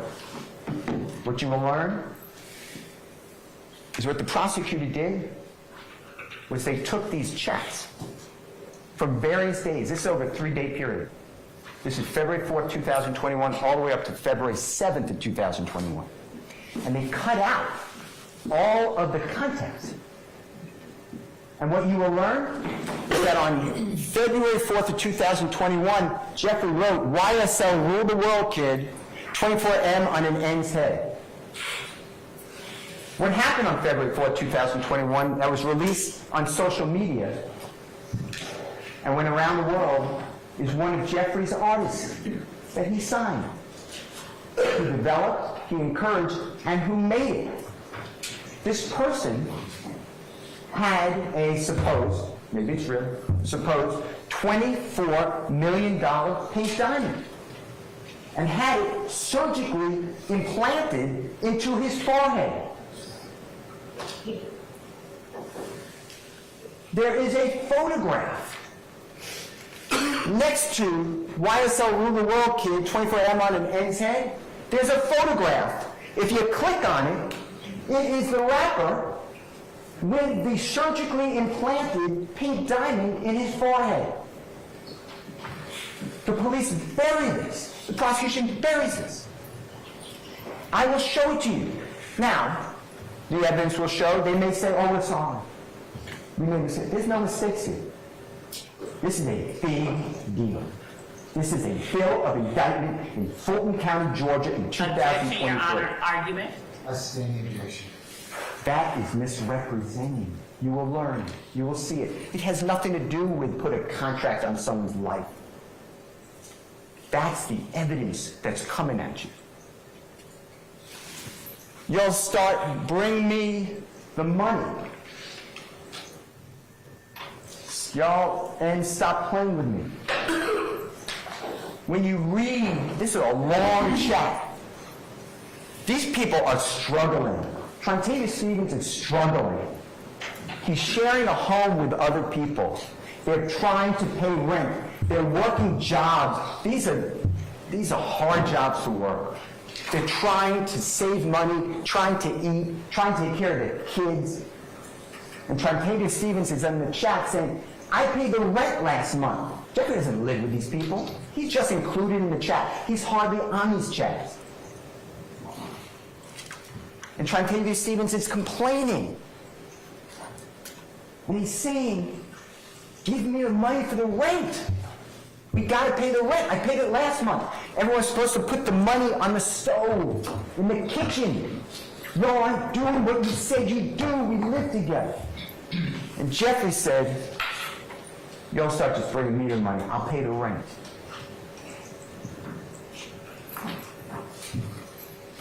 Y'all stop playing. That's the overnight. That's furthering this conspiracy.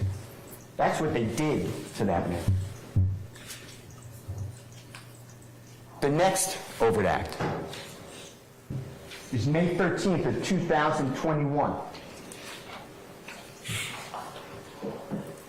This is the chat. It's again, these are the personal conversations not supposed to be seen. These are not released on social media. It's like a wiretap. This is supposed to be between these people. And it's Mr. Martinez Arnold, who, by the way, is a Crip. He's in YSL. Crips are blue, but that's why it's a hybrid gang. Everything moves to make it fit Jeffrey. Now it's a YSL gang that's hybrid. Martinez Arnold, Miles Farley, Quantavious Greer, that's Jeffrey's brother. Wani Lee, you just learned about him, he's an up-and-coming rapper, signed to another label. Jeffrey's promoting his career. He's not even signed to Jeffrey's label. Jeffrey's promoting him. Trantavia Stevens, you learned about him, grew up with Jeffrey. Antonio Sumlin and Jeffrey. And it's May 13, 2021. And Jeffrey wrote, y'all ain't beat him up or shot him yet. Y'all ends getting soft. Well, that sounds bad. But what you will learn is the conversation was about Trantavia Stevens complaining to another person who's in that chat. That other person tried to sleep with Trantavia Stevens' girlfriend. And the other person told Trantavia Stevens' girlfriend, Trantavia Stevens is cheating on you with another girl. And Trantavia Stevens and this other man are leveling each other over this chat. And they're going back and forth, and this goes on a long time.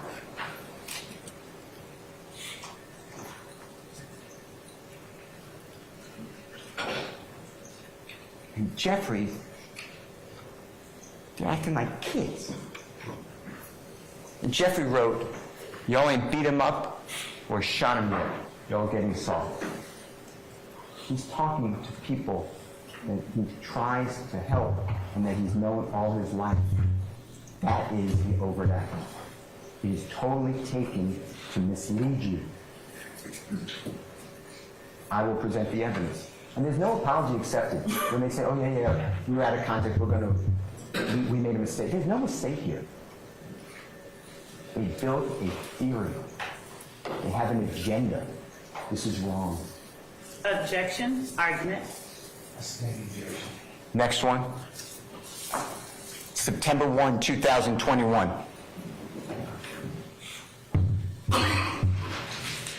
Mr. Mender is in the Fulton County Jail.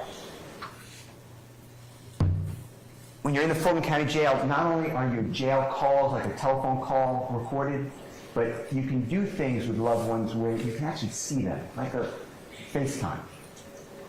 Or I guess that's Zoom. But they're recorded.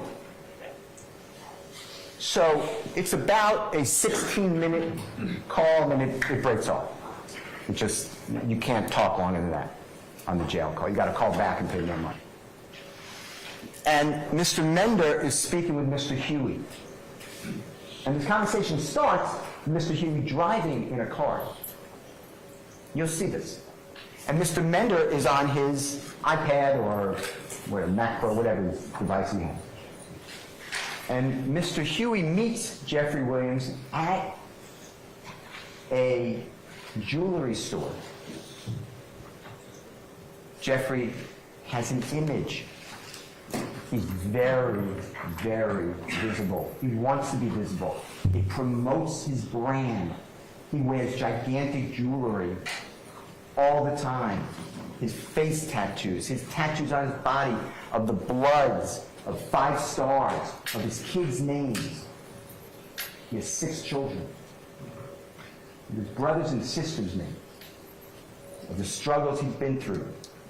Jonesboro South. And Mr. Huey goes into the jewelry store. And Jeffrey walks up. So now you see Jeffrey in the viewfinder, in the video. And he sees Mr. Mender. And Mr. Mender knows that Mr. Huey's in a jewelry store because Mr. Huey before that showed him. And Mr. Mender says to Jeffrey, "Hey, I need something." And Jeffrey points to Mr. Huey. He says, "Speak with him," and walks away. Jeffrey's on that video audio for 31 seconds. That promotes the RICO conspiracy, that Jeffrey dares to speak with a person who's in custody and treat them well. He didn't buy anything for him. Jeffrey walked away. That's the next overhead. The next one is September 4th of 2021, so a couple days later. And Jeffrey is with Mr. Huey. And Mr. Huey puts on his Instagram, it's not Jeffrey's post. Mr. Huey was in custody shortly before this. And he wrote, "From lockdown to a jet, slack is." Says Jeffrey poses for the photograph. Jeffrey's not even looking at the photographer. Jeffrey doesn't post this. That somehow promotes this conspiracy. This violent, territorial, money-gathering, reputation-building, fear-producing conspiracy. That's the overt act. The next overt act is November 14, 2021. It's again Mr. Huey, Mr. Williams. And Mr. Huey writes, and now this again, this is a private conversation. This is not social media. And Mr. Huey wrote, "You know I'm ready to handle the business and go sit down if I got to about any one of y'all on my mama." What the prosecution leaves out is the next line by Mr. Huey, where Mr. Huey writes, "But I don't even know if this is true or not." And Jeffrey writes, "Have you spoken with Gunnar or Sergio Kitchens?" And Mr. Huey responds, "Yes." And what they're talking about, if you remember, right before COVID of 2020, Jeffrey is telling Mr. Huey, get those people to return those beats. Those beats are not ever coming back. They're lost. That is proprietary information. That is valuable art. They're gone. Mr. Steele, I hate to interrupt you, but you might be time. How much longer do you have? An hour? We're going to take a couple breaks sometime. 10 minutes, okay? All right, we're in recess.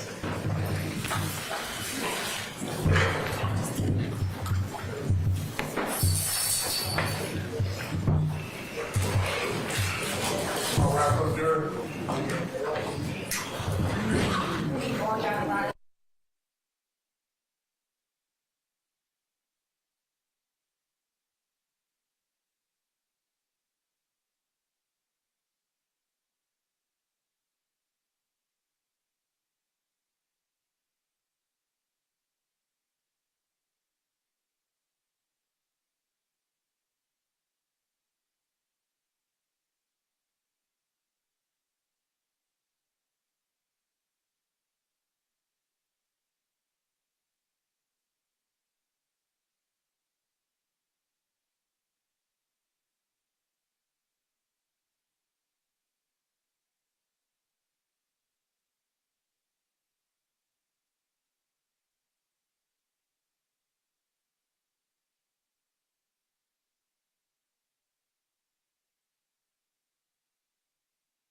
that law enforcement, the district attorney's office got as subpoenaing the private conversation. Mr. Williams, this is Mr. Williams and Mr. Huey. And Mr. Huey wrote what I read before the Honorable Judge Landlord wrote. You know, I'm ready to handle the business, go sit down if I got to about any one of y'all, my mama. And the next line that's omitted is Mr. Huey saying, but I don't know if it's true or not. And then Jeffrey Williams responding, have you spoken with Gunnar, who's Mr. Kitchens, a well-known performer? And Mr. Huey saying yes. And this relates back to March of 2020, right before COVID. And Jeffrey Williams is telling Mr. Huey, you know the people who took the property of Mr. Durham, known as Turbo, who works closely with, is one-on-one with Sergio Kitchens. Mr. Huey is not in well graces with Sergio Kitchens.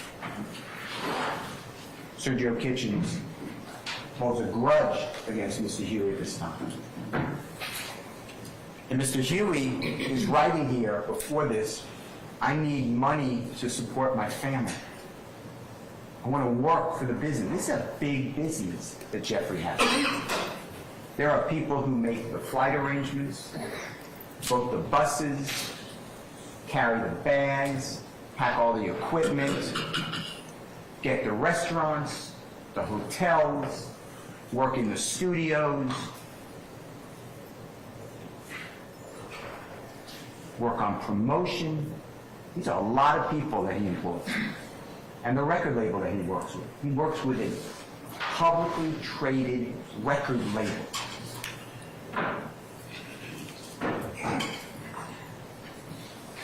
And Jeffrey says, Mr. Huey's asking, can I have a job?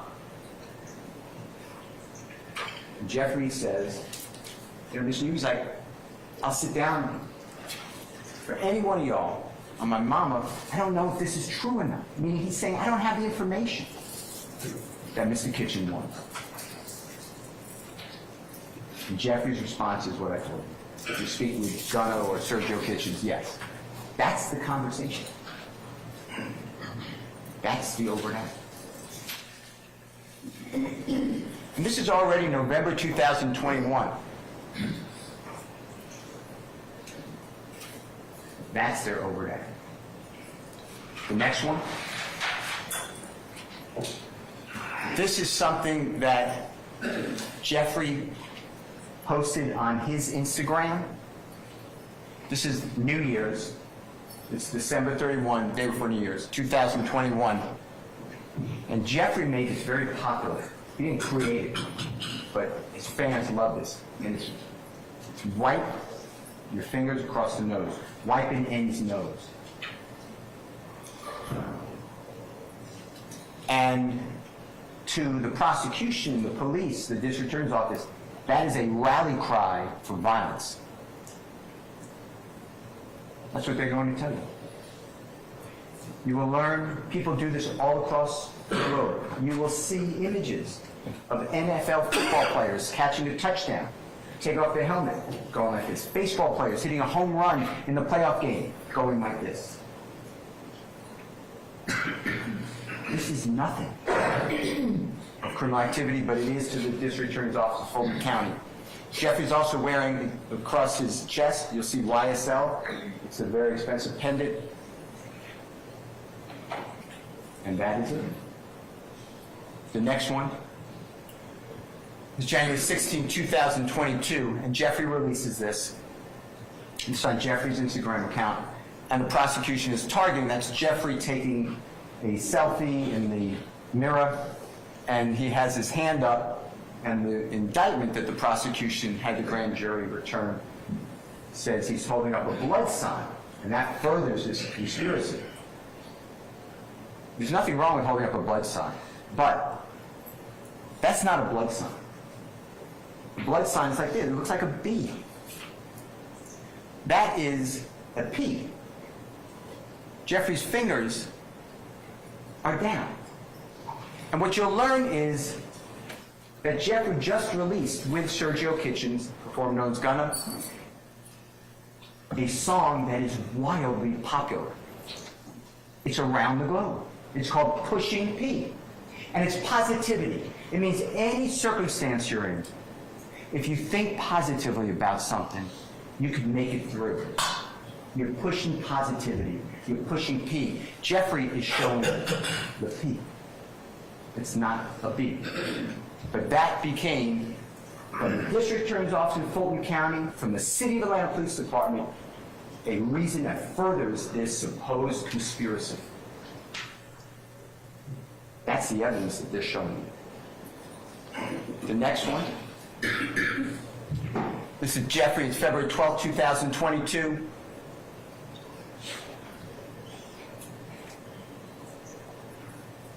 And Jeffrey's wearing YSL chain or pendant. Here's a bracelet. It'll blow up. It says slime. Like that's some bad word. Jeffrey did not invent slime. Slime comes from Jeffrey's idol, Lil Wayne. Lil Wayne made slime popular. Jeffrey uses it. Jeffrey's really popular, so people talk about slime. Anything Jeffrey does, people copy. I'm not saying you copy him, but there are people, there are fans, and everyone from his neighborhood copies him. He's a hero to those people because he's breaking those genes.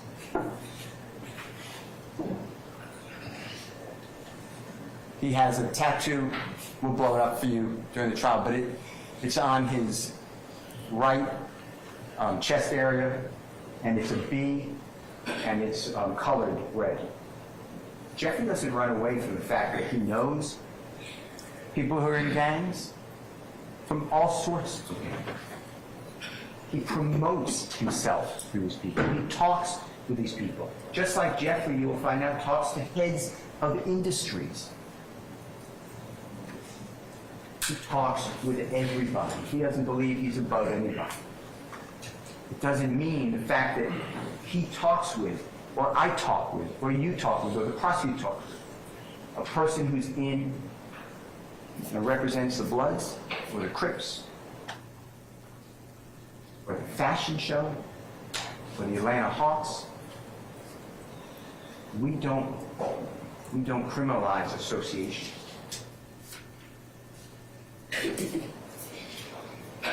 That is the next overhead. This is March 9th of 2022. That is Mr. Kitchens, who we've been talking about. He's in the forefront. Mr. Williams is in the rear of that photograph. This is Mr. Kitchens' Instagram. Mr. Kitchens released Slack Business, YSL for life. Slack is a term. It's like brother. It means anything. You will see images on the internet, children singing songs, sliding, sliding, sliding, sliding, sliding, sliding, sliding. People say, "What's up, Slack? What's up, slime?" That's what's being criminalized. That's the overhead. The next one becomes lyrics. Now, I separated these to just group them together, but these are songs.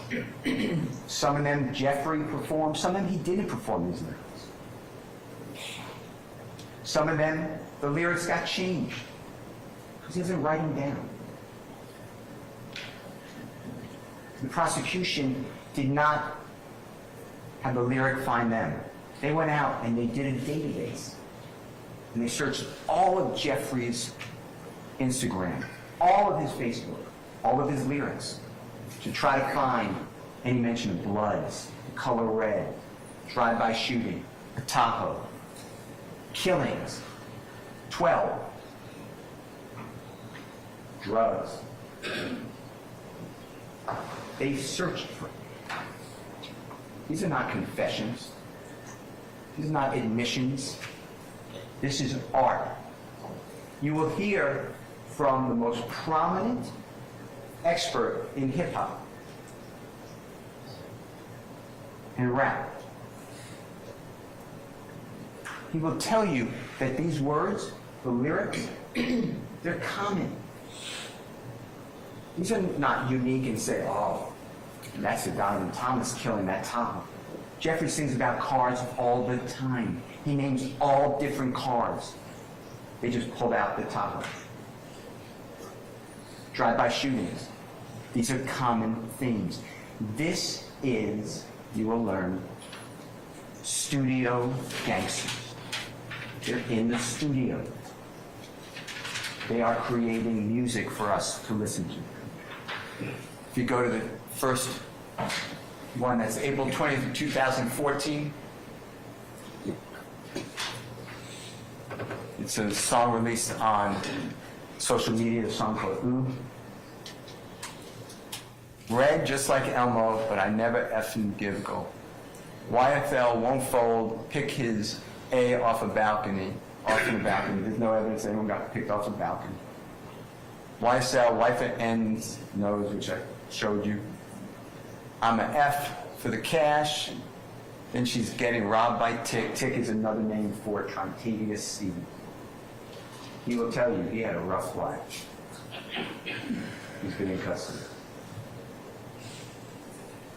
In a Bentley on Wesley, getting trailed by sniper, there'd be no evidence of that. All I ever wanted was the money. Put your hands in the air if you dare. Any MF to step over here, F and N, that's a type of gun. Put him in the wheelchair.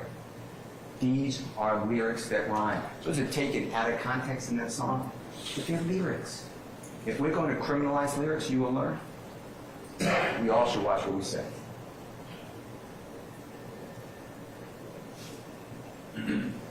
You will learn that Bruce Springsteen sings about going out west, driving with a gun on his passenger's lap. They're going to kill everything in sight. Nobody prosecutes that. But rap lyrics, you will find out is prosecuted. Next one. March 25, 2016. Jeffrey released a song on YouTube. It's called Slime, S-H-I. Hey, this slime, S-H-I. Hey, YSL, H-H-I. Hey, killing 12, that means police, S-H-I. Hey, flick a jail, S-H-I. Hey, cooking white brick, that would be like making crack cocaine. I'm not new at this, hey, I'm so true to this, hey, I done put a whole slime on 100 licks. Slime or get slimed. I'm the VIP and I got that pistol on my hip. You praying that you live, I'm praying that I hit. Hey, this that same slime, S-H-I. FF the police in a high speed. Hundreds of rounds at the Tahoe. The next line has taco. These are rhyming. There are not 100 rounds in the Tahoe of Mr. Donovan Thomas. You'll have no evidence when that lyric was even created. The prosecution doesn't care. These are release dates. They have no clue that this is what they're giving to you. And is it 100 rounds in a Tahoe like bullets that hit a Tahoe? Or is it someone driving a Tahoe with 100 rounds in it? It's up to the listener, I guess. But the police officers in the city of Atlanta, district attorney's office, Fulton County, everything. It's like 24 M's on an N's head. Everything is viewed wrong. I'm prepared to take him down. Got banana clips for all these ends. Acting monkey. This says slime, S-H-I. This says mob, S-H-I. F the judge, YSL. This is mob one. That's the over there. It rhymes. There will not be one person to come in here. There will not be one document that comes in here.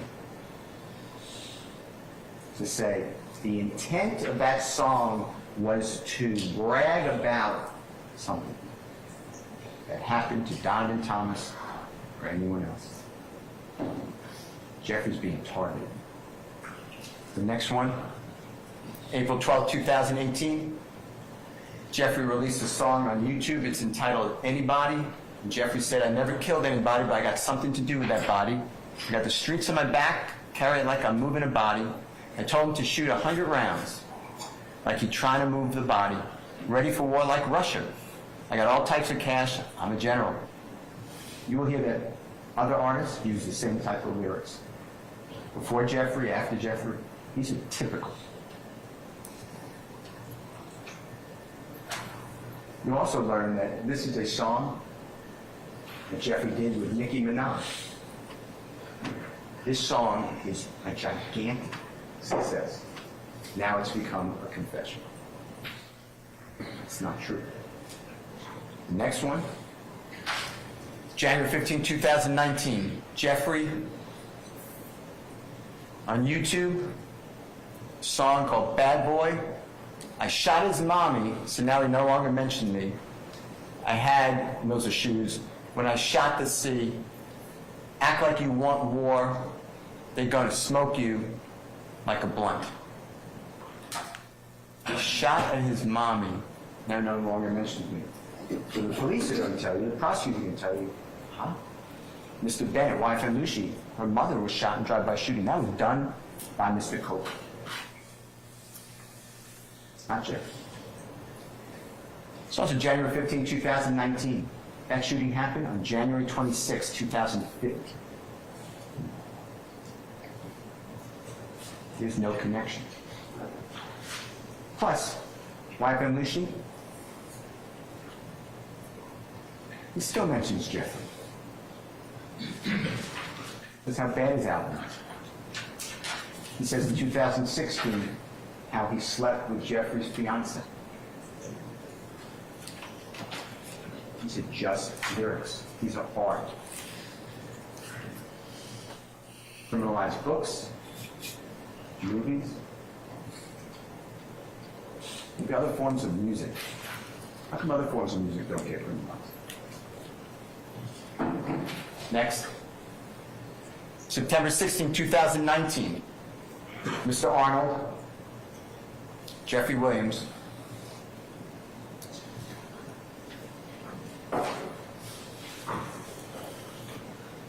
it's called Just How It Is. Jeffrey supposedly saying, I escaped every one of the licks because I was supposed to be rich. I don't care nothing about no cop. I'm telling you just how it is. Hit him with a Mac now, his whole body's scabbed. I done for the crew, I done did the robbing, I done did the jacking, now I'm full-time rapping. Last end tried me, almost got popped at Lennox. Ask the cops, ask the detectives, they all know the business, ask the cops, ask the detectives, all the jurisdictions. Gave a lawyer close to $2 million. He handles all the killings. We don't speak about S on wax. It's all mob business. We know to kill the biggest cats of all the kittens, and that has to be done in Thomas, right? It just has to be done in Thomas. There's no evidence that that's true. That's what you're told. $2 million for the lawyer to handle all the killings. The authorities got all of Jeffrey's finances. How much money Jeffrey paid to lawyers? For other people? Hardly any. You'll see a chap that Jeffrey's asked to pay $2,500 to someone's lawyer. He doesn't even do that. He's asked to pay for lawyers all the time. Who doesn't do it? He's not the head of conspiracy. He's not in a conspiracy.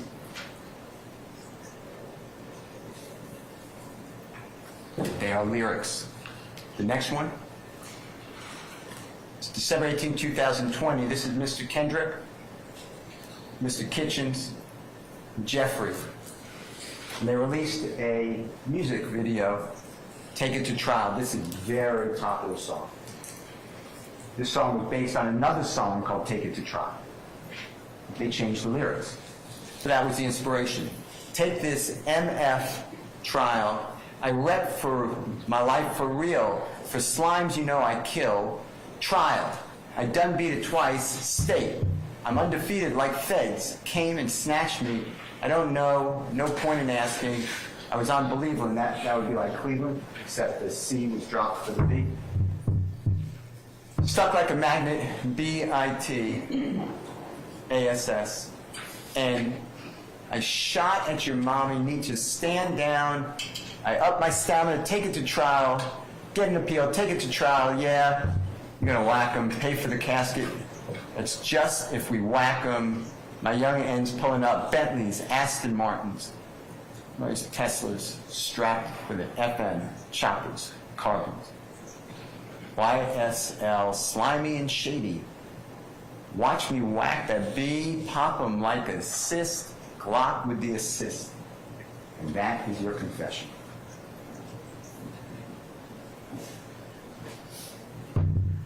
Stuff goes around the world. Now it's held literal to Jeffrey. It's outrageous. The next one. It's April 16, 2021. Jeffrey released a song on YouTube, Really Be Slime. The lyrics, my end really, they slime. We committing them crimes. Hop out and shoot. Roll one up for the gang. Want to be a slime? Go catch a body. Me and little bro, we used to steal from the store. We had to stick it and go. That's a confession to an armed robbery. Had to stick them up and go. That's what we're dealing with here. I'm also not telling you that these lyrics are accurate. This is the interpretation of the City of Atlanta Police Department and the District Attorney's Office of Fulton County. You will not hear from the District Attorney's Office. Call one witness who's an expert in lyrics, in rap, in hip-hop, in gangster rap. They're not going to do it. They're going to do it through gang experts. Because the gang experts know what they're doing. And they have 5 gang experts. But they really have 1. Because you're not going to get experts from different jurisdictions, from different types of teachings, from different learnings, from different thoughts. Your 5 gang experts in this case from the District Attorney's Office of Fulton County all work together in the City of Atlanta Police Department. Those are your 5 gang experts. They teach each other. They talk to each other. They decide what the rules are. None of them gave a report.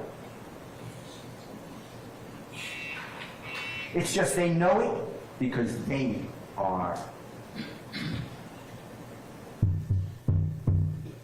controllers. That's what you're going to be told. They know it more than you, more than me, more than Jeffrey. They just know it. We're going to have 5 people designated as experts. They all are biased. They all targeted Jeffrey. They all work together.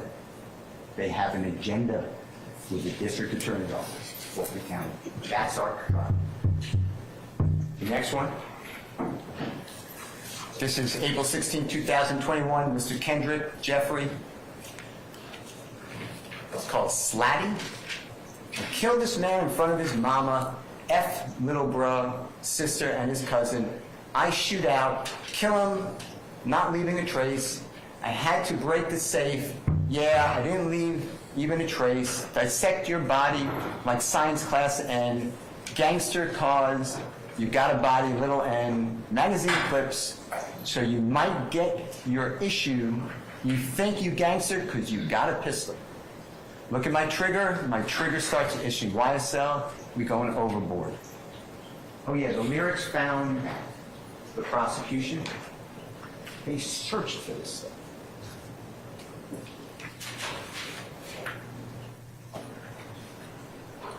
There is no safe in this case. These are simply art. Next one. April 16, 2021, Mr. Arnold, Mr. Kitchens, Jeffrey did appear in a video titled Ski. I F with slats, we come to eat rats. I came with some effing piranhas. I told an FM on me called Nietzsche Nietzsche. It's Glock, he keep rolling, Duke rolling 60s. He locked in C's. Duke is the name that Mr. Martinez Arnold used. It goes by Duke. Rolling 60s Crips. That's the C. Some of these words are not really the lyrics, but you can decide for yourself. You'll hear the songs. You decide what the lyrics are. It's a wildly popular song. It's now become criminalized. Words in America are criminalized in Georgia. Next one is count 56. So those were the overt acts dealing in count 1, the RICO conspiracy, deals with Jeffrey. There are 191 overt acts. Most of them don't deal with Jeffrey. But the prosecution has indicted it through the grand jury to say Jeffrey's in this conspiracy. So the acts of a Christian Eppinger somehow roll onto Jeffrey. Jeffrey's not in a conspiracy, you will find out. That is everything pertaining to Jeffrey and count 1. Then we have to skip. So you're going to have that count 2. Count 2 is the murder of Mr. Donald Thomas. Jeffrey's not indicted for murder. And you keep going down until you hit count 56. And you're going to go through 56, 57, 58, 59, 60, 61, 62. Those pertain to Jeffrey. So that's what these are individual counts. It's not, these are just separated out. They're all in the overt acts, but now they are separated out into crimes. So 56 is from the 12th day of May of 2018 to the 8th day of May 2022. The dates are there because the indictment was returned the next day, May 9th of 2022. That's why it ends on May 8th, 2022. And it goes back the 4 years because that's something called a statute of limitation. The Honorable Court will charge you on that. But that's why you have a date range. And it says that Jeffrey, he occupies the position of an organizer, a supervisor, a management, a leader in YSL criminal street gang, and did engage directly or indirectly, either conspired with the following criminal street gang activity: murder, aggravated assault with deadly weapon, armed robbery, hijacking motor vehicle, sale of marijuana, possession of marijuana with intent to distribute, theft by receiving a firearm, possession of a weapon by a convicted felon. Jeffrey's not a convicted felon. They're saying that, well, Jeffrey is in bed with these other people, and therefore their acts are attributable to Jeffrey. Jeffrey doesn't even know most of these people. That is charging Jeffrey with participation in criminal street gang activity. Criminal street gang activity, you will learn, it is not enough to be in a gang. That's not illegal. It's not enough to associate with a gang. That's not illegal. It's not illegal to have a blood tattoo on you. Wear red. It's not a crime to promote a criminal street gang. What makes it a crime is if you're doing all those things and you're wearing the colors and you are promoting the gang and then you do a crime to further that gang's activity, the agenda of the gang. That's the crime. Otherwise, we couldn't associate with someone who's part of the Ku Klux Klan, not that anyone would want to, or the Aryan Nation, or any other despicable organization. America would wipe them all out. That's what Jeffrey's charged with. That's count 56. Count 57 also charges Jeffrey with participation in criminal street gang activity. This is along with Mr. Arnold and Mr. Kendrick. And this on May 9th of 2022. May 9th, I may have misstated earlier, May 9th, 2000, I don't think I did, but May 9th, 2022 is the day of Jeffrey's arrest. When law enforcement surrounded his home, there were more than a dozen people there. And what the prosecution did now is say that this is criminal street gang activity. This furthered the gang YSL because in Jeffrey's home, where other people had access to, there's marijuana with intent to distribute. Jeffrey doesn't have to sell any drugs to make money. Possession of codeine with intent to distribute. Possession of cocaine, it's a very small amount. Possession of firearms. And it's alleged in count 58, 59, 60, and 61 of the indictment we'll get to right now. That somehow promoted the gang. That was in furtherance of the gang. Being in a house where other people have access to it with these drugs now furthered the gang. That's the allegation. That's it. Next count. The 58. Mr. Arnold, Mr. Kendrick, and Jeffrey. They possessed marijuana with intent to distribute the day of Jeffrey's arrest. Marijuana is found in Jeffrey's home. There's marijuana, and it's bagged up. It was bought at a dispenser, excuse me. It said Brooklyn, New York on it. That's found in Jeffrey's home. Now Jeffrey, there's all these other people have access to. There's no drug test that Jeffrey's using marijuana. His hands, his clothing don't have marijuana on it, and nobody's going to tell you. But now he is charged, out of all the people, with Mr. Kendricks and Mr. Arnold with possession with intent to distribute marijuana. That's count 15. That's the day of his arrest. Next one. It's count 59. Mr. Arnold again, Mr. Kendrick again, and Jeffrey. It's the same thing. It's the day of his arrest. It's May 9, 2022, and found in the home is codeine. There's a lot of codeine in the home. Buckets full. There's all these separate glasses, bottles of codeine. Jeffrey didn't possess it with intent to distribute. It's in the home. That's it. That's it. The next one is 60.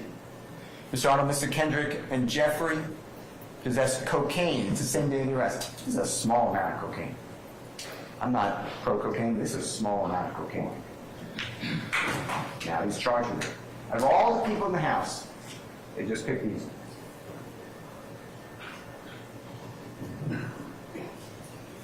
Next one. 61. Mr. Arnold, Mr. Kendrick, and Jeffrey, possession of a firearm during the commission of the felony. It's the same date of his arrest when the police took over the home and searched it. And it says that Jeffrey did have on his person, or he conspired with others, a party to crime with others, a Glock 30S firearm, a Glock 357 firearm, F&M firearm, Glock 919 firearm, Smith & Wesson M&P firearm, Glock 45 firearm, which has a converter. While involving the felony of marijuana, possession of marijuana with intent to distribute, possession of codeine with intent to distribute, and possession of cocaine, they're saying that the gun and the drugs are in close proximity to each other. And therefore, having a gun, which is not illegal for Jeffrey, except for the machine gun, converted gun. But if it's near drugs, and guns and drugs should not be together under the law, you'll have zero evidence that Jeffrey was with a gun near any drugs. There are all these other people at the house. These other people were living at the house all the time. Jeffrey would go from place to place. Jeffrey just got back into our country. He was in Ireland. He was watching Sergio Kitchens perform. He just got back the weekend before.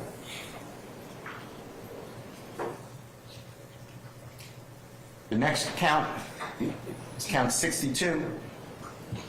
Mr. Arnold, Mr. Kendrick, and Jeffrey were in possession of a machine gun, Glock 45 firearm with a converter switch, extended magazine, during the commission or attempted commission of participation in criminal street gang activity, possession of marijuana with intent to distribute, possession of codeine with intent to distribute, possession of cocaine, as alleged in count 57, 58, 59, and 60. You will hear zero evidence that Jeffrey ever touched a gun with a converter. You will hear zero evidence. This is a knowledge. You have to know. We don't trick people. You have to know that the gun is transferred into an illegal machine gun. You'll hear zero evidence that Jeffrey had anything to do with that gun. The purchase of it, the possession of it, even knew it was in the house. Knew that it was a machine gun. That's the count.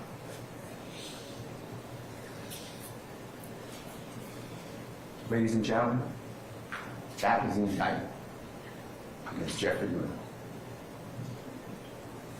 That was everything.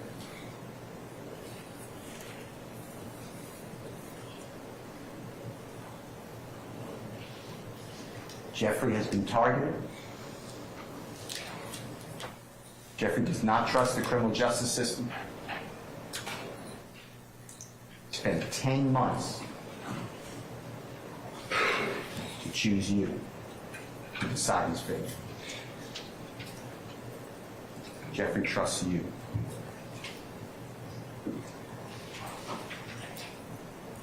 There's a wiretap in this case. There's actually two. Antonio Sumlin's phone, a wiretap.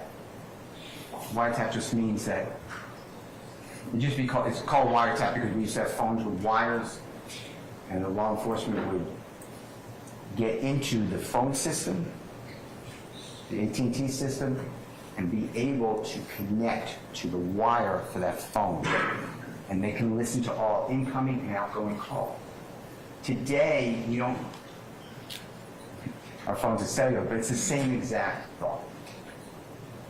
And law enforcement, with the court's permission, or without a court's permission, that's illegal, can get into a cell phone on the frequency so they can capture your Google searches, your text messages, your phone calls,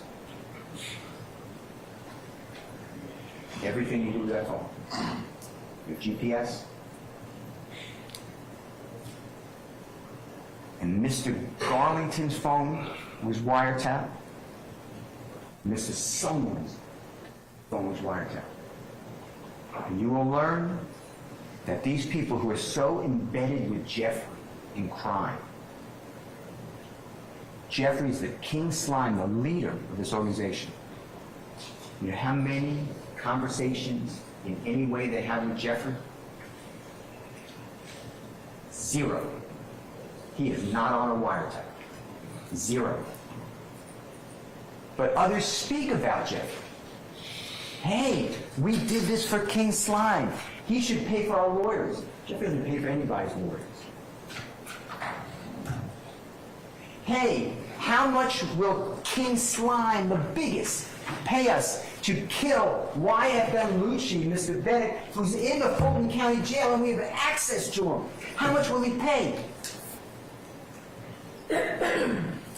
Jeffrey pays nothing. He doesn't encourage it. He's not even on there. But everyone talks about, oh yeah, he's going to pay big. That's a big one. He really wants it done. Those people don't even know Jeffrey.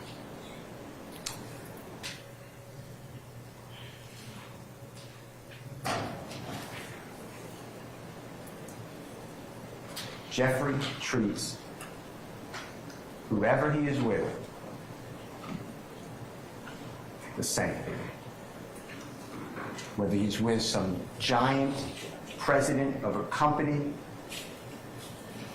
or he's with somebody from Cleveland Avenue who's been in and out of prison, a gang member.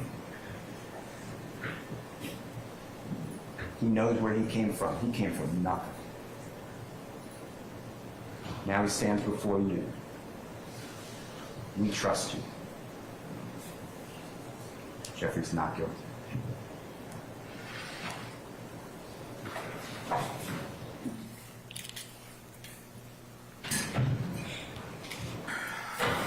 All right, ladies and gentlemen, how about some lunch?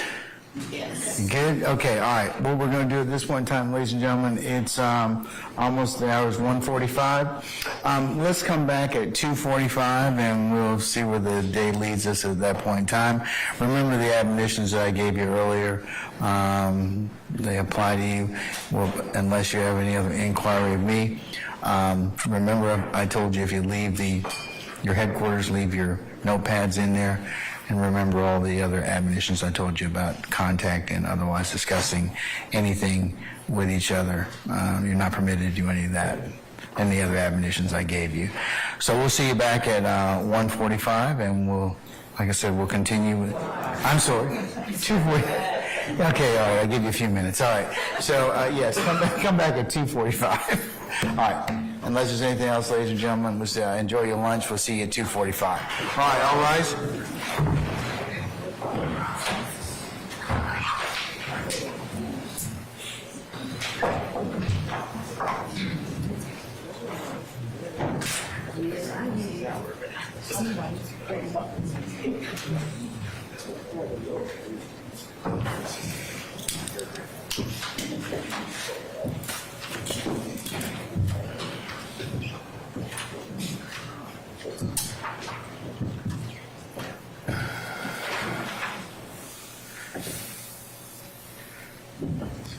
All right, ladies and gentlemen, please be seated.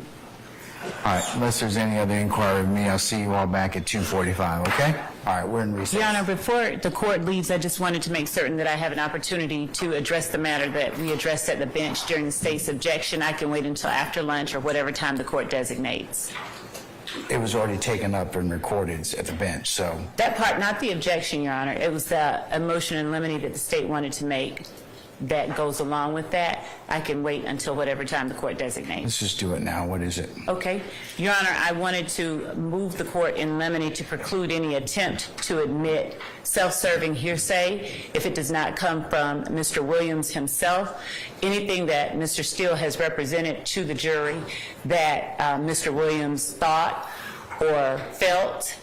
Mr. Steele announced at the bench that he expected that that information would be coming in through evidence. And so if there is no such evidence at the proper time, the state may move for a mistrial. I don't I don't know think. what'll be done at that time. Here's the thing. If he doesn't prove what he says and he has already promised that, there are ways to deal with that, so I'll leave that within your wise discretion and lawful means. Mr. Steele, anything else, sir, in terms of that particular conversation? No. All right, so with that, unless there's anything else, we'll go ahead and recess until 2:45, all right? Thank you. Okay, we're in recess.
Why she wants to know?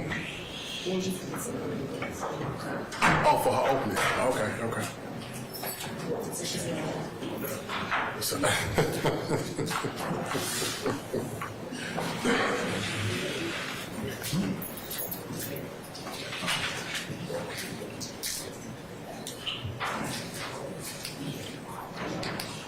run your check. I can't hear you. He said repeat all again after? So what, Jack? He said repeat all again after?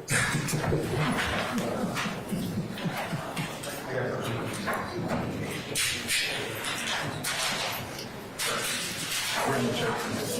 You good? I can't hear you.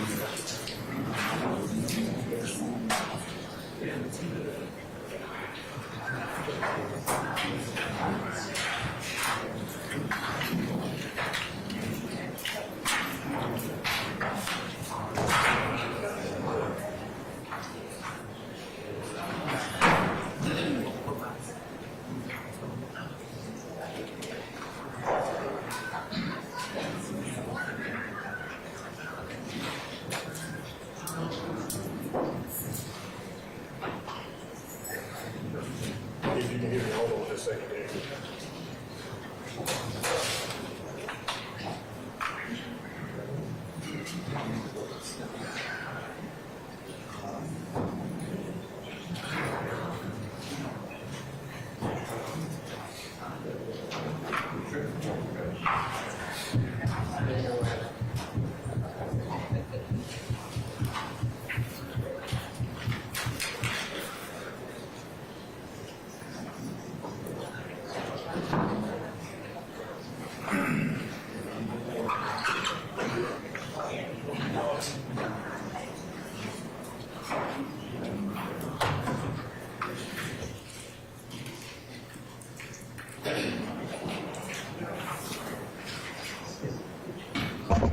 All right, Sergeant Ingram, is everybody back, sir? Yes, sir. Everybody's perfectly accounted for. Okay, how about our jurors, sir? Everybody's perfectly accounted for. Okay, all right. Council, if we could take our seat, we'll go ahead and call for our jurors, please.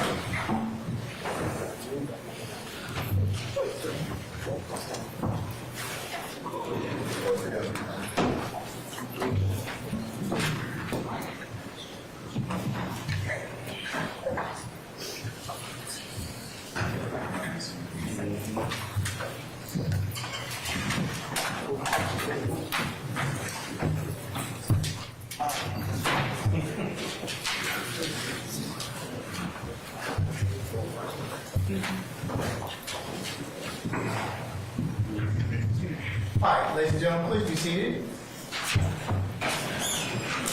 All right, members of the jury, you good?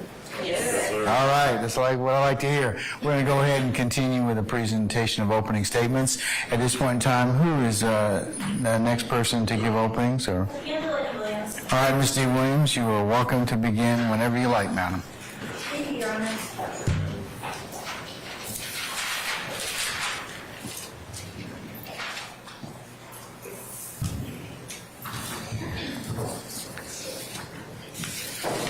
Hope everybody had a good lunch.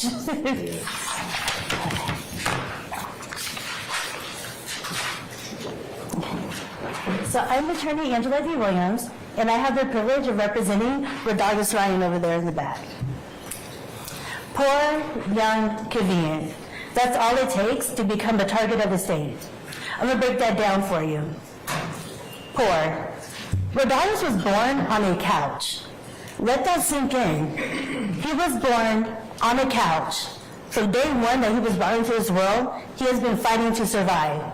The hospital was only 5 minutes away. I don't want to throw a school under the bus or anything, but the elementary school and middle school that he went to, 98% of the children there were on free or reduced lunch.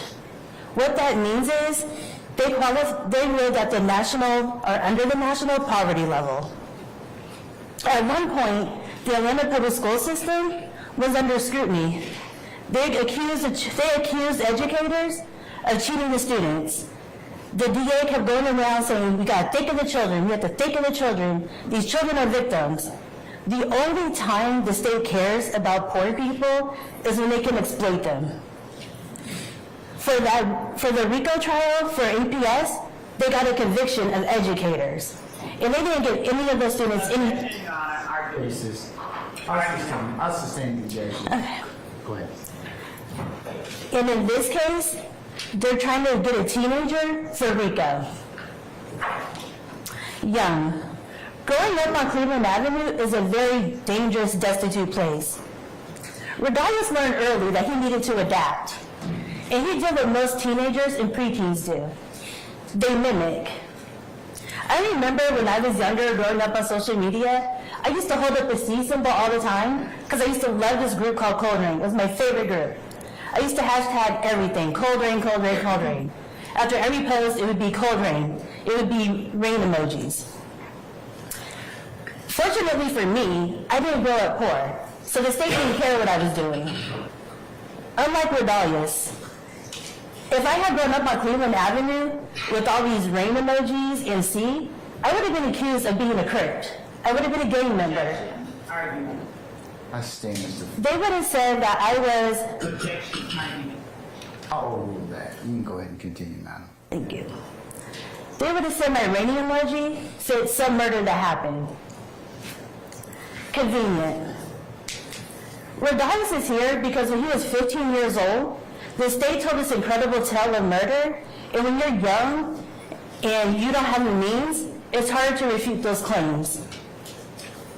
From the age of 15, Rodalius has been in 3 different prison systems.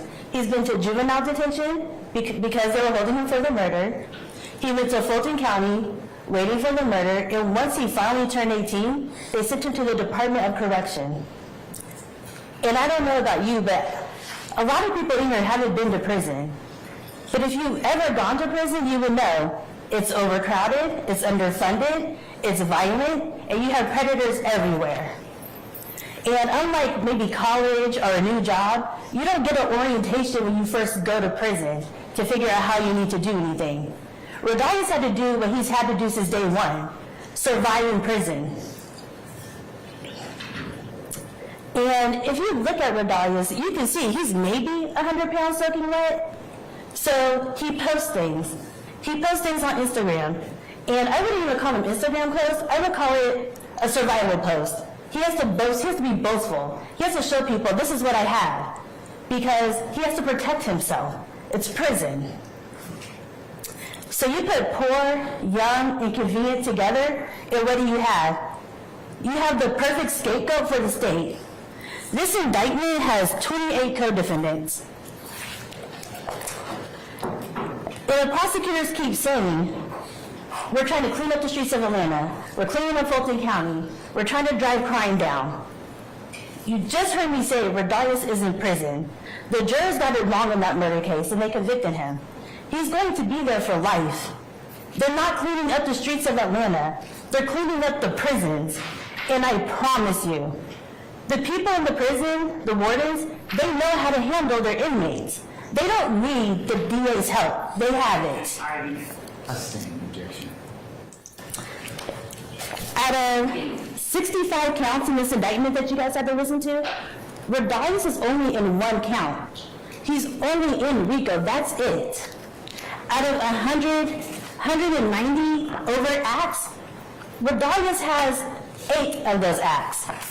3 of them are for the murder that I've already told you about. 5 of them are survivor posts. He has to do these posts so he can survive prison. So why are me and Rodalius here? Because the state was to put on a show. Rodalius is in less than 1% of this whole indictment. This reminds me of this anime named Bleach, where it's 16 seasons. Every episode is about 18, 20 episodes. Sorry, every season is 18 to 20 episodes. And they have season 4 and 5. They have these bouts. They're the villains of the whole thing in season 4 and season 5. The main characters are trying to get them out of soul society. You go to season 6, you don't hear about the bounce. You go to season 7, you don't hear about the bounce. Why don't you hear about these important characters? Because they're filler characters. It's a filler season. Me and Redalius, we're fillers. We're not integral to the story. They just drag him out of prison to jail to make this bigger than it has to be. We're basically distractions. So, as a juror, what can you do to tell the state, we're not going to be distracted? We don't need to listen to filler. You come back at the end of this with a not guilty for Redalius Ryan. You tell them we do not want to waste our time on fillers. We just want to get to substance. So I guess sit back, enjoy the show, get some popcorn, because this is not justice, this is a circus. Thank you.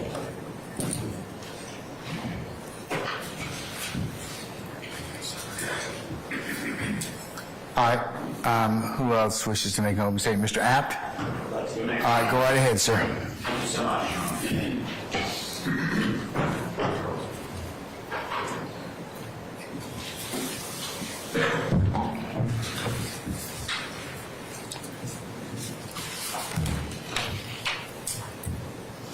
It is more important that innocence be protected than it is that guilt be punished. For guilt and crimes are so frequent in this world. That's a quote from the man who wrote into our Constitution what the presumption of innocence means. His name was John Adams. He was the second president of the United States, right after George Washington. Why is that quote important? Why is the presumption of innocence important?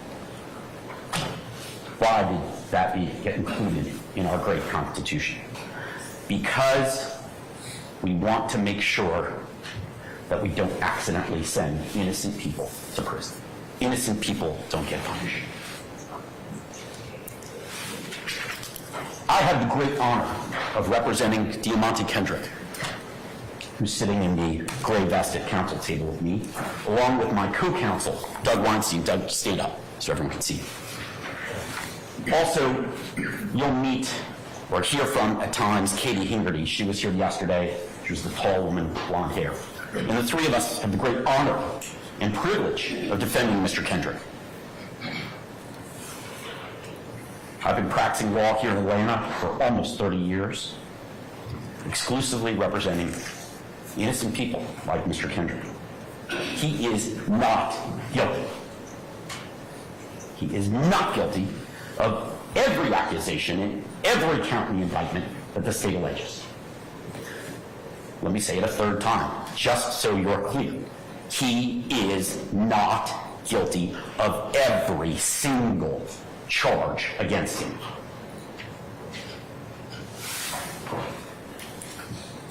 He is presumed innocent, as our great Constitution demands.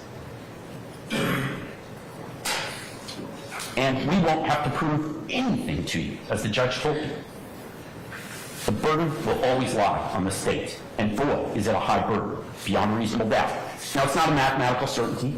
The judge, Judge Granville, who's a great judge, by the way, and very smart, and knows the law really well, will instruct you as to all the law. None of the lawyers will. But that beyond reasonable doubt standard is a tough standard for them to meet. And the evidence in this case against my client is so very weak. The state's not going to be able to come anywhere near the standard required.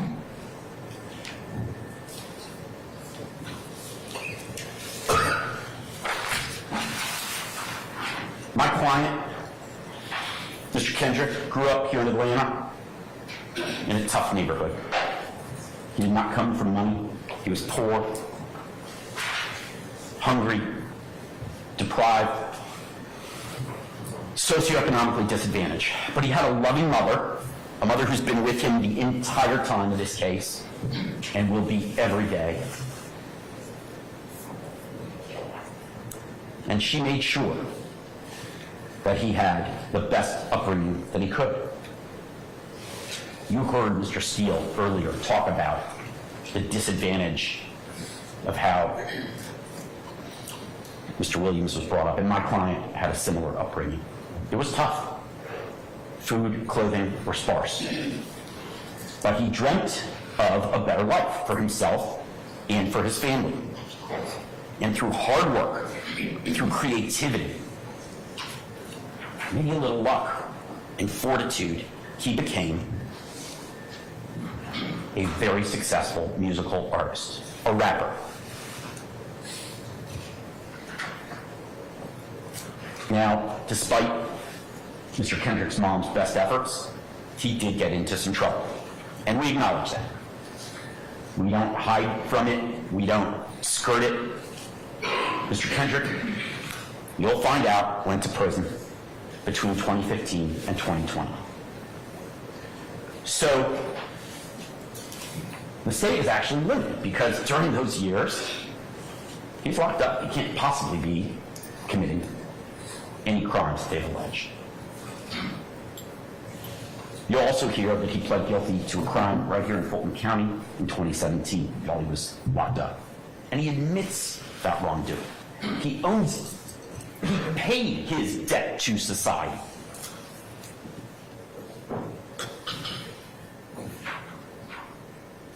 But he also worked hard and obtained success in the music industry. And not just for fame or money.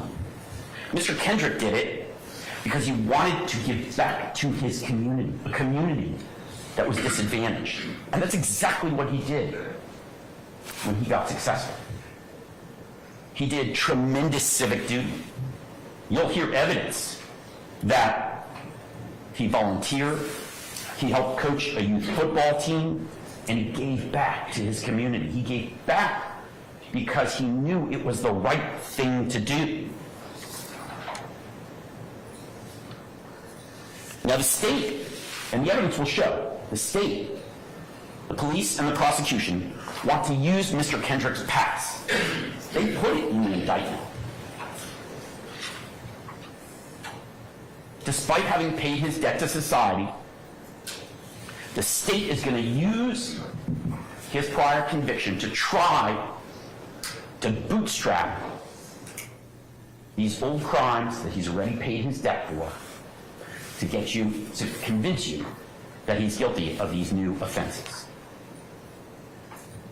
They're going to try to get a second bite at the apple, despite the fact that he served his time, that he pled guilty. They want you to find him guilty again because of a debt he's already paid. And that's not right. They can't prove, using actual evidence in this case, the new crimes that they're alleging in the indictment, so they have to get you to pay attention to the old past he left behind. The evidence will show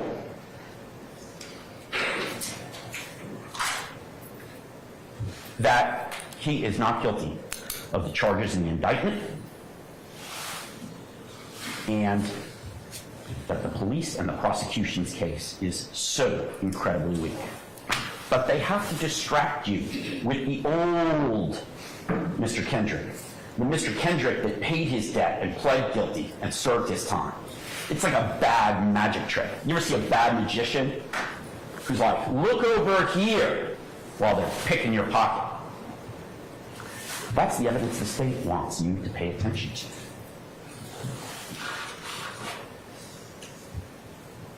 I've been involved in a lot of RICO and murder cases in my career, in almost 30 years of doing this job.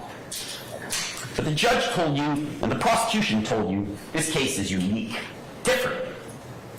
Why? It's going to take months.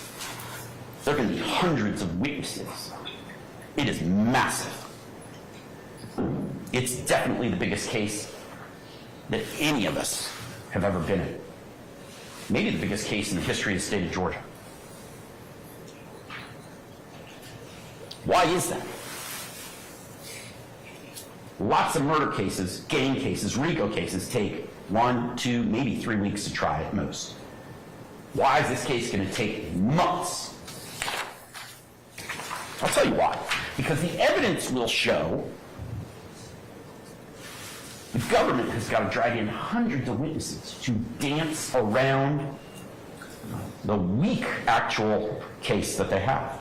They've got to bring in 5 experts to tell you what a gang is. They've got to bring in an expert to tell you what an Infinity is, an Infinity automobile. They've got to bring in dozens and dozens of witnesses that are not going to say, Mr. Kendrick committed a murder.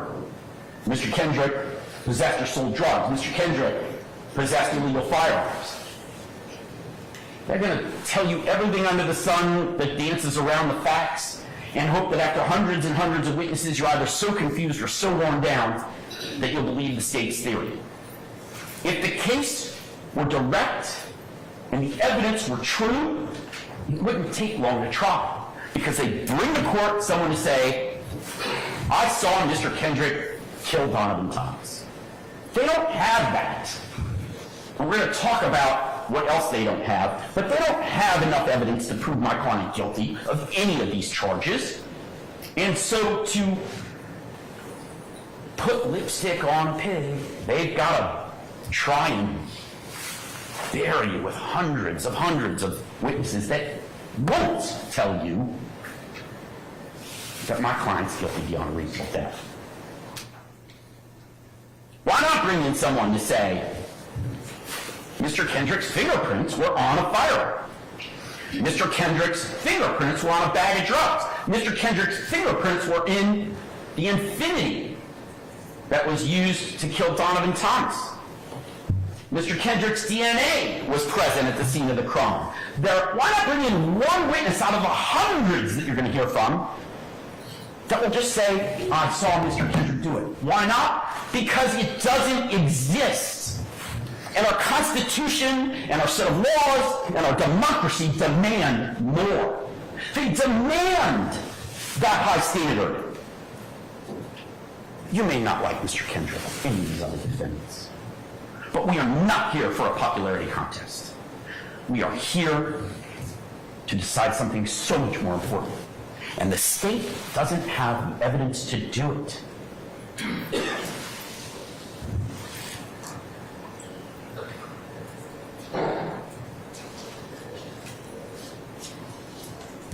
The evidence doesn't exist, not real concrete evidence.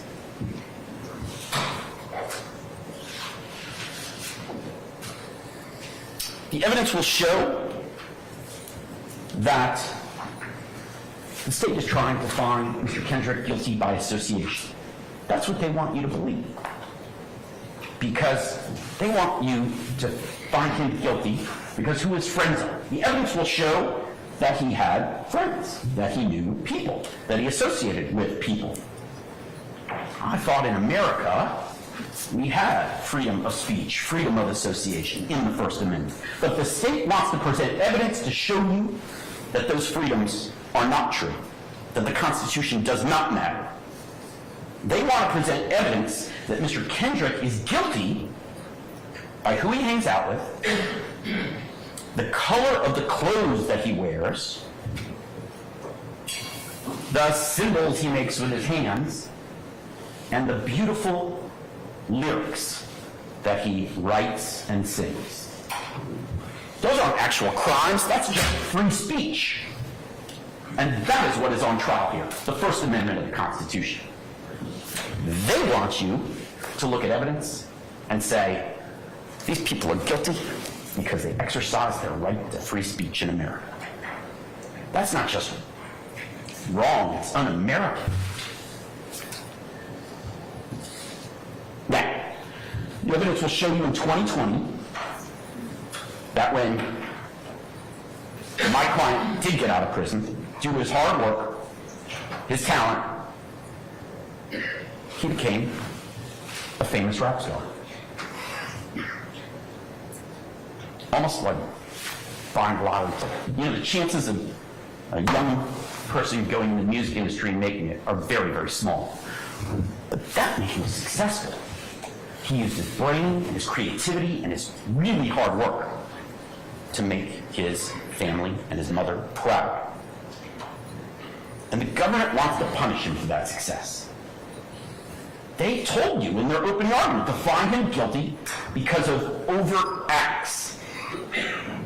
And they had the gall to tell you that those acts didn't even need to be crimes. Judge, that's what the evidence will show. That's what the state says the evidence will show. Overrule the objection. They told you that those overt acts don't even have to be crimes, but you should, as a result, find him guilty of criminal RICO.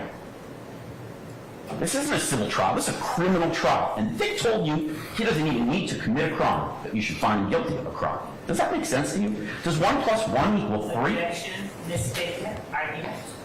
I stand in objections to that. Ladies and gentlemen, disregard counsel's last remark. What are the charges against? Thank you. What are the charges against Mr. Kendrick?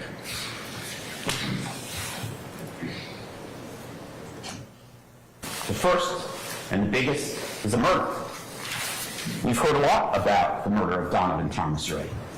Now, Donovan Thomas died, and it's tragic, and murder is wrong. The state had the nerve to show you an autopsy photo in opening argument, not because they needed to prove that Donovan Thomas died, but to exaggerate and scare. Objection, argument, on what the evidence will show. The evidence will clearly, Sustain the objection.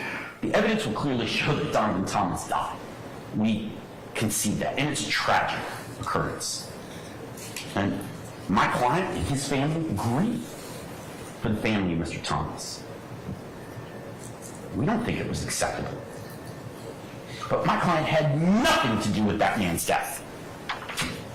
He died because of a drive-by shooting at a barbershop on January 10th, 2015. And what happens next? The police arrest the wrong group of people. They admit they arrested the wrong group of people. You heard Mr. Sharp and Mr. Steele tell you about Kenneth Copeland and Demetrius Garlington and the others who were arrested for this crime. And the police charged them. And what is the evidence that turned out that those people got their charges dismissed and Mr. Kendrick got charged instead?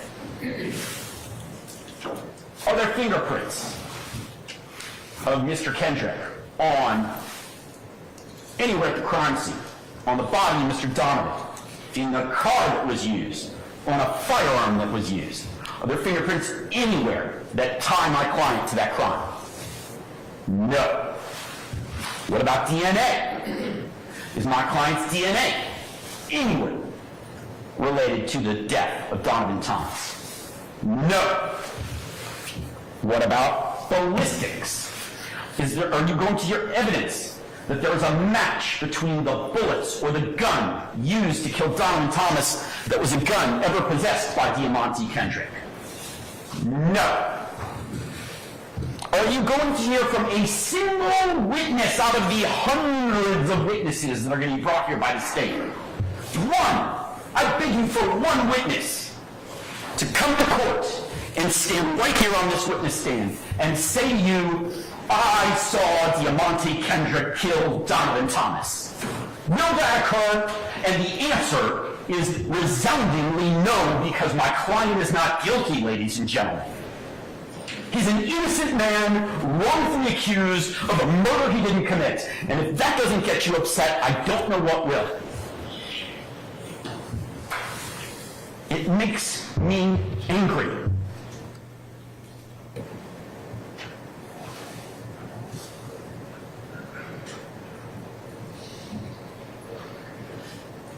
Not one witness.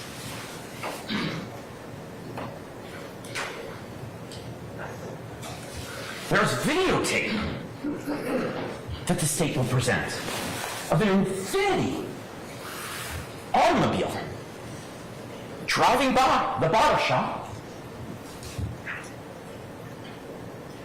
and being used to kill Donovan Thomas.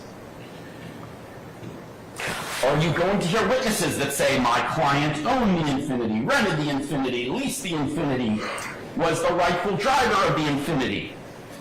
Nope. Will you hear or see evidence to the contrary? Oh, yes, you will. Shortly before Donovan Thomas dies, the state has another video of my client getting into, are you ready? A Pontiac Bonneville. Not an Infiniti, a Pontiac Bonneville. So, will you see evidence? Will the evidence show that my client is Superman and can fly through the sky from one car to another? No, you will not. He is not Superman. Maybe he's Mr. Spock and he can teleport. You will not hear evidence of his ability to teleport from one car to another either. And yet, the state claims he's guilty of murder.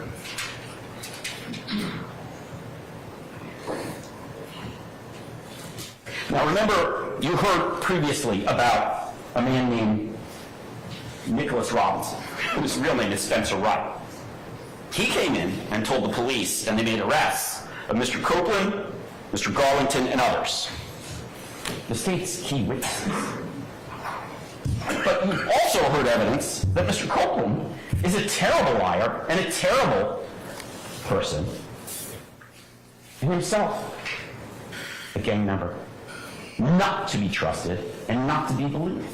But that's the state's key witness who says, oh yeah, it wasn't me, it was Mr. Kendrick and others. Why do we know he's lying? Not just because his lips are moving, but because he was one of the people who was originally charged with the murder. How naive does the state have to think you are to not understand that the incentive for Mr. Copeland to lie is as simple as, I'm charged with the murder. If I say someone else did it, then I don't get charged with the murder.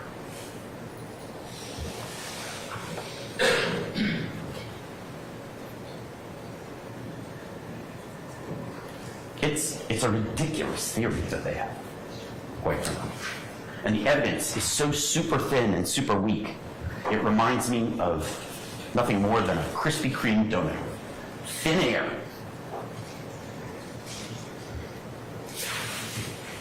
In fact, Mr. Garlington, when he's interviewed by the police, says, yeah, I don't know who killed Donovan Thomas.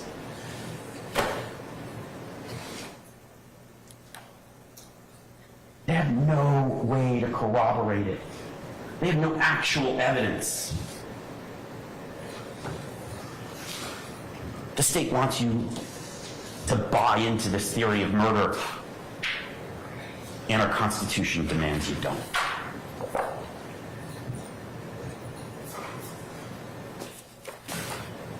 It charged a bunch of people, the police, the Atlanta Police Department, figured out, oh, we messed up and got it wrong, but now we're going to charge a bunch of other people. But trust us this time. Does that imbue trust to you? Is that evidence that you'll hear about that seems trustworthy? No, it is not. That evidence is completely untrustworthy and unbelievable and unreliable. It's a bad magic trick. No fingerprints, no DNA, no witnesses, no ballistics, and videotape that actually exonerates and proves that he's not guilty. Krispy Kreme donut hole. What's the next charge against my client? Well, there's a bunch of them involving guns. And 3, to be exact. One is that he's charged with possession of firearm during the commission of a felony. If you're committing some other felony and you're using a gun, you get charged as an extra charge. The second is possession of a machine gun. Ms. Love described to you, Mr. Steele described to you what a fully automatic weapon is. Pull the trigger once, all the bullets fly. That's illegal. And the third is possession of firearm by a convicted felon. Yes, Mr. Kendrick's a convicted felon. So he's not allowed to possess a gun. And he knows that. And again, The indictment, we've talked a lot about the indictment. You're going to get it. It's a document. It's a long document. But the indictment charges my client with those 3 firearm charges, all stemming from one date, March 9th of 2022, the date that Mr. Kendrick is arrested. So what happens on March 9th of 2022? He's at a house owned by Jeffrey Williams, his friend and colleague, who he's made beautiful music with, wonderful music that's entertained millions of people. And at that house, and there's dozens and dozens of people at this house on the night of March 9th of 2022. It's not like there's 2 or 3 people there. Dozens. And there are guns in the house. So, how do we get to firearms being in the house to Mr. Kendrick possessing firearms? We don't. We don't. There's not going to be a single piece of evidence showing that Mr. Kendrick's fingerprints are on any of the guns. There's not going to be a single piece of evidence showing his DNA is on the guns, and quite frankly, you'll learn, and the evidence will show, there's something called touch DNA. What is that? You're going to learn that if I touch this table, and my hand is here for a couple seconds, I don't just leave my fingerprints behind, I actually leave some of my DNA behind. And that can be tested, forensically tested by the police and by the GVI lab and the state of Georgia. So there's no fingerprints on the guns that belong to Diamante Kendrick. There's no DNA. There's not a single person at the party or a single witness who says Diamante Kendrick had any of these guns.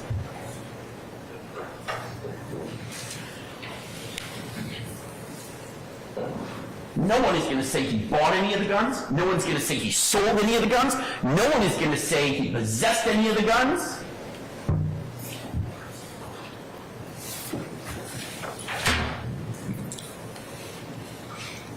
But they're going to want to do a dirty magic trick and show you his past. He pled guilty to a gun offense years ago. And so he must have been possessing the guns. That's their theory.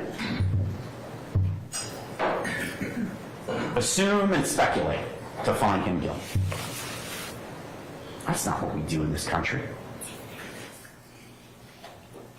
That's not what we do in a democracy. That's not what we do with our Constitution. And that's not what we do when someone's presumed innocent and has to be proven guilty beyond a reasonable doubt. One witness, please, that says Diamante Kendrick was holding a firearm that night. Diamante Kendrick bought one of the guns. Diamante Kendrick used one of the guns. No one! No one's going to testify to that. And why is that? Because he didn't have any of those guns. He was at a house where there were guns. That doesn't mean he was in possession of illegal firearms.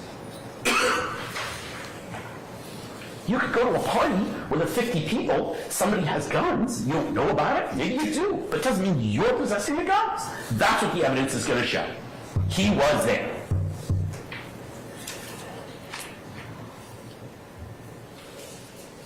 There could have been a bazooka in that house. I don't care. Mr. Kendrick wasn't in possession of any firearms, illegal, machine gun, or otherwise. He didn't control a gun, he didn't use a gun, he didn't buy a gun, he didn't sell a gun, he didn't hold a gun. Not one witness. And there are dozens of people that they could call to say, oh yeah, I saw Mr. Kendrick hold a gun, but not one. And there could be hundreds of witnesses. I want to bury you with witnesses so that you'll forget about the presumption of innocence and what real evidence is required. Zero, not zilch, donut hole, reasonable doubt. What will they show you? What will the evidence show that night on March 9th? Well, they'll show that Mr. Kendrick was afraid. He's a black man in America, and there's a team of people swarming a house with firearms. He's not sure if the police or not. But In 2022, after COVID, BLM riots, people like George Floyd died, he had a reasonable and healthy fear, fight or flight. Mr. Kendrick doesn't want to fight. He doesn't want to fight the police, and he doesn't want to fight people who aren't the police if they're armed. But he knew that there were people swarming the house with guns, and it turned out they were the police. So what did he do? He ran. He did the absolute smart thing to save his life. He was afraid, and he ran. And the police caught up with him shortly thereafter. Now, he's not charged with fleeing the house. He ran because he was afraid, and that's a reasonable thing to do for him, given how he grew up, where he grew up, and the state we live.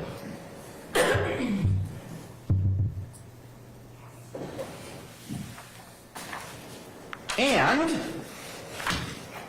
when the police caught up with him, just shortly thereafter, did they find him holding an FN, the type of gun Ms. Love described? Did they find him holding a strap machine gun? Did they find him holding a Glock? Did they find him with an AK-47, an AR-15, or any other kind of gun? No! He was unarmed because he never had a gun.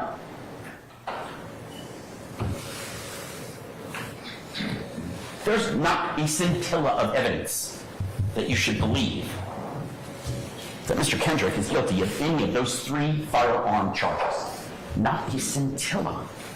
Hundreds of witnesses. I asked for one to come to court and say, Mr. Kendrick was holding a gun that night.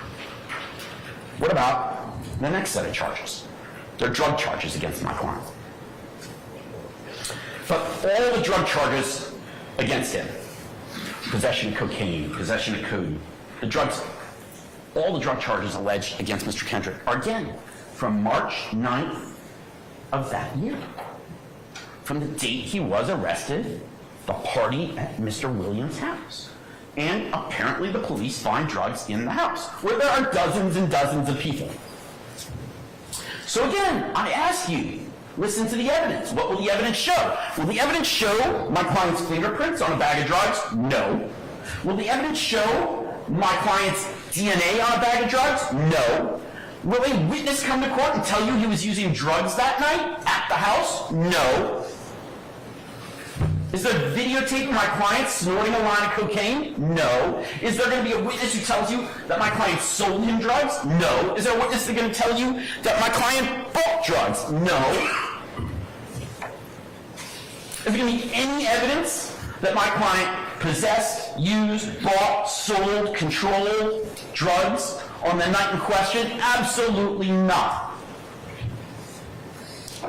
There were drugs at the house, my client was at the house, there are dozens of people at the house. 1 + 1 does not equal 3. It's another Krispy Kreme donut hole for the prosecution. Zero, nada, zilch.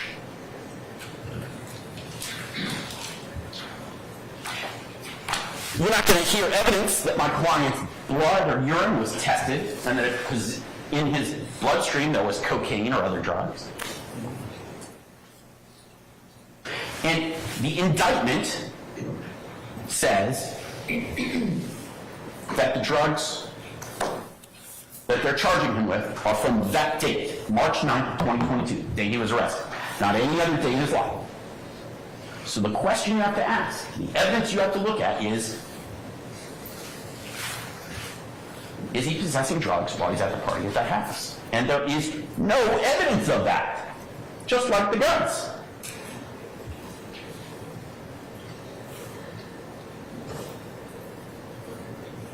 The next charge against my client is gaming activity. And the gang activity they allege, very specifically in the indictment, it's not just any gang activity, it's gang activity related to the possession with the intent to distribute illegal drugs from March 9th of 2022.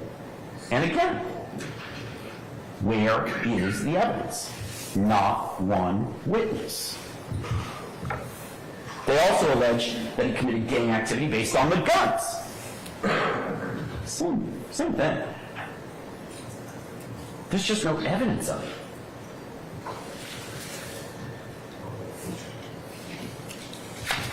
It is not illegal to be part of a group in America. Freedom of association. Otherwise, the Atlanta Falcons would be an illegal street game because they wear red and black and they have certain symbols they wear. And the Braves, certainly the Braves, because they lost in the playoffs. Maybe the state of Wyoming would that. It's not illegal for my client to want to wear the color green and do fancy symbols with his hands, but they're going to bring dozens of witnesses in to talk about that. So what? That's not a crime. Illegal gang activity requires my client to have committed a crime and be in a gang. And YSL is not a gang, but we'll get to that in a minute.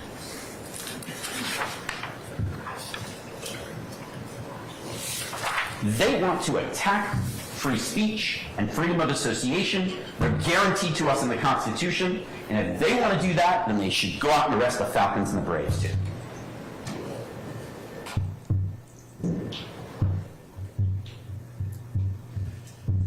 Not one witness is going to come to court and say, Mr. Kendrick possessed, sold, bought, used drugs as part of gang activity.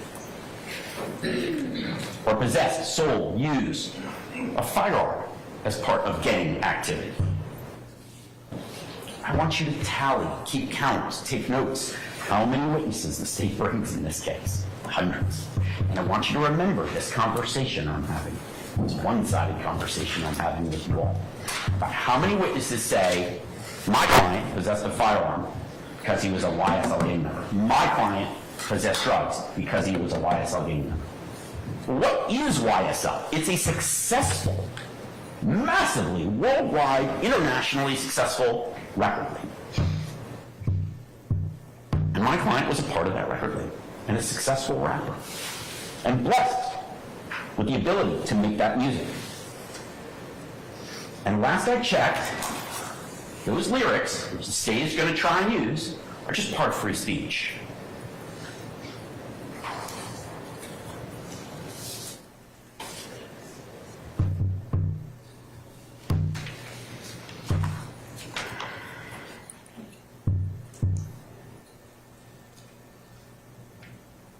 So, we've eliminated murder, we've eliminated the gun charges, we've eliminated the drug charges, we've eliminated gang activity based on gun or drug charges. So what's left? What's left is count one, RICO. Ms. Love told you that's a term that most normal people don't use, for good reason. It's a very complicated legal term. Most lawyers don't even understand it. I'm going to try to explain it to you. And you've heard a lot about overt acts versus predicate acts. Are you confused already? You should be. They want you to believe, and they want the evidence to show, that Mr. Kendrick is guilty of this vast conspiracy because who his friends are, who he hangs out with, the colors he wears on his clothing, and the lyrics that he writes, the rap music that he makes. And they suggest to you this is all part of a vast conspiracy. But the reality is, some of these lyrics may be offensive to you, and that's okay. Because in a free society, we have free speech. That doesn't make it a crime. The state says that the evidence will show that they dug to find out the murder and then used the lyrics to support it. You know, I watched Goodfellas. It was a movie about real crimes that took place. It was written by Martin Scorsese and acted out by Robert De Niro. The DA's office is going to go arrest Mr. Scorsese and Mr. De Niro. They're exercising their free speech to tell a story. Why can't my client, Mr. Williams, do the same and write lyrics about crime? Maybe they're offensive. Maybe the movie Goodfellas is offensive because you see people committing crimes. But in a free society, we're allowed to exercise free speech. It's the price we pay to live in a free country, and it's a great price. Just because someone raps about murder or other crime does not make it a crime.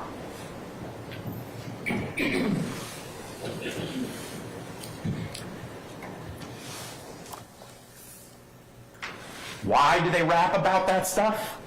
Because it sells records and it allows them to creatively express their feelings about how they grew up and where they grew up. And they are proposing a war on the First Amendment of freedom of association and free speech. They don't like those lyrics. They want to send a message to all those inner city kids in Atlanta who dream about getting out of the ghetto and becoming successful musicians. And their message is, you rap lyrics about crime, we're gonna indict you and charge you and brand you a criminal. That's un-American. That's wrong. The evidence will show that the state of Georgia and the city of Atlanta have been blessed in the last 20 years by the entertainment industry. And not just rap music, TV and film, and all kinds of entertainment. And some of it's fictional. And that's okay.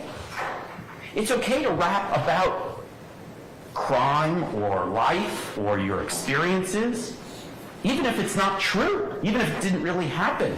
That's just free speech, ladies and gentlemen. That's not evidence of a crime. That's protected in our Constitution. It's a protected part of living in a free society.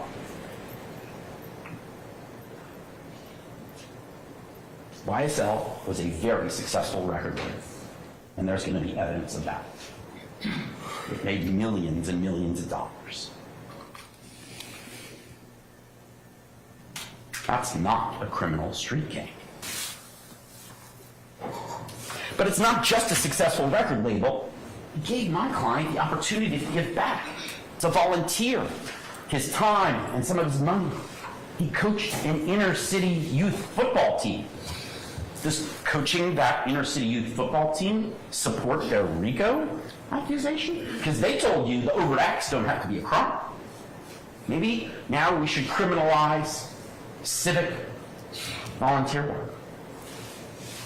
I don't know where it ends if we start making free speech illegal.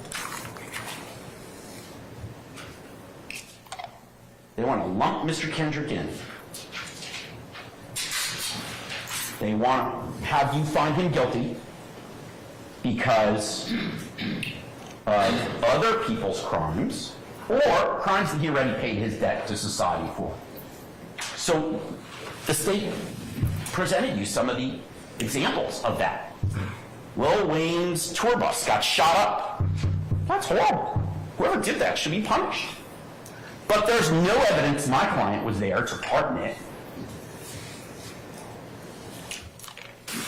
They're alleging that's part of this case. The shooting of Chanel Drinks you heard about, gunned down in a rental car. But they're not alleging Mr. Kendrick took part in that either. And what about the attempted stabbing of Rayshawn Bennett, Wyatt, who's known as Wyatt Benucci, another rapper, and the armed robberies they alleged? None of those incidents involve Mr. Kendrick. But what they're going to argue to you is that if Mr. Kendrick was part of the YSL label, or what they call the YSL gang, then even if he's not charged with those crimes or involved in those crimes in any way, he should be found guilty of RICO conspiracy, even if he didn't commit a crime. And that's wrong. It's just wrong.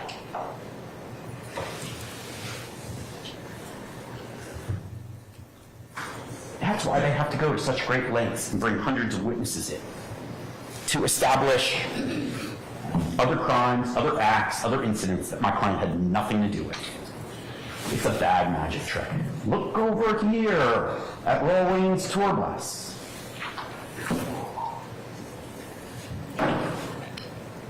If they actually had evidence of my client committing a crime, we'd be here for a week, not months. The conspiracy they want you to criminalize is being a rapper in America and being successful. They want to attack the First Amendment. They want to attack free speech. They want to attack capitalism because they don't like rappers who rap about criminal behavior in Atlanta. And they're telling you that this is a pattern of activity, a trend to attempt to control and exert influence. But really what they're showing you is, if we don't like your speech, then some free speech is wrong and illegal. And you should find my client guilty as a result.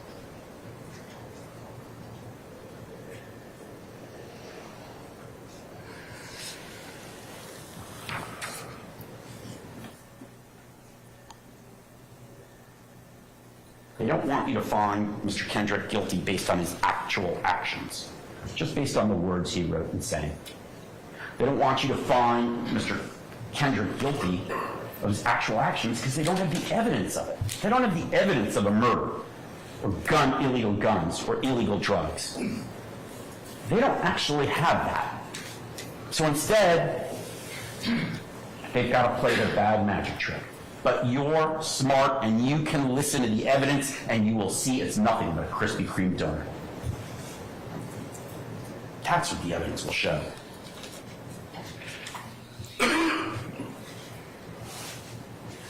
You heard about wiretaps. It's basically the police listening in on people's phone conversations. And that's fine.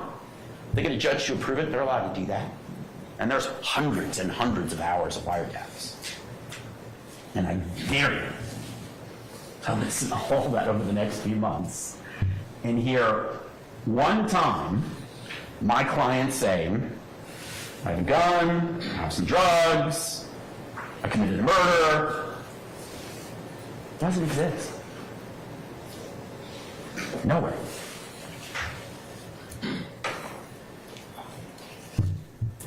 I'm part of the YSL gang. Remember, they told you that the YSL is this sophisticated gang, so there's no written agreement, there's no verbal agreement. It's just something you have to trust them with. Does that sound right? Just trust them. Take the government's word. And they're going to bring in experts on gang activity to tell you that the record label is a gang because they think so. Well, they work for the state, for the police. They're going to tell you what they want you to hear. But use your brain. Use your common sense. All those wiretaps, you're not going to hear Mr. Kendrick saying one time, I'm going to do something illegal. Whether it's a violent crime, a gun crime, a drug crime, or admitting he's part of a gang. Not once. In hundreds and hundreds and hundreds of hours of wiretaps. And why is it you won't hear that? Because what is he actually? He's a former convicted felon, a former gang member, and a current recording artist, a current rapper with YSL, and a current member of society doing civic duty. They have to point at his past and get you to only look at that because the actual evidence from March 9th and from January 10th, the 2 dates in the indictment that accused my client, there's no evidence of him committing a crime. The state turned over to us, the prosecution, 6 terabytes of data in this case. Now, I'm not a computer expert, but I want to talk to you about what the evidence will show. A lot of that evidence you're going to hear and see. What is a terabyte? It's an enormous amount of computer data. And here's what I'll sort of tell you the analogy is. If it were pieces of paper, 6 terabytes would be 420 million pages of documents. 420 million pages. That's how much evidence there is in this case. Is there one page? Is there one witness? one set of fingerprints, one set of DNA, one videotape that shows my client committed a murder, that shows my client possessed illegal drugs, that shows my client possessed a firearm, that shows my client committed illegal gang activity, or that my client conspired with others to commit crimes. It's a donut hole. It's a Krispy Kreme donut hole. You don't get the glaze, you don't get the donut, you just get the air in the middle. What did Mr. Kendrick do? Oh, they have pictures of him flashing gang signs and wearing green. They have pictures of him standing on the hood of Rayshawn Bennett's car at Lenox Mall. Oh, God forbid. He stood on the hood of another rapper's car, and they want you to believe that is the evidence that he's part of this vast conspiracy. No, standing on someone else's car, it's a nice car, is juvenile. It's silly. Maybe it's even a misdemeanor. But they didn't charge him with that misdemeanor. Instead, they charged him with RICO conspiracy. Standing on the hood of this other rapper's car must be proof that he's part of this vast conspiracy they're alleging.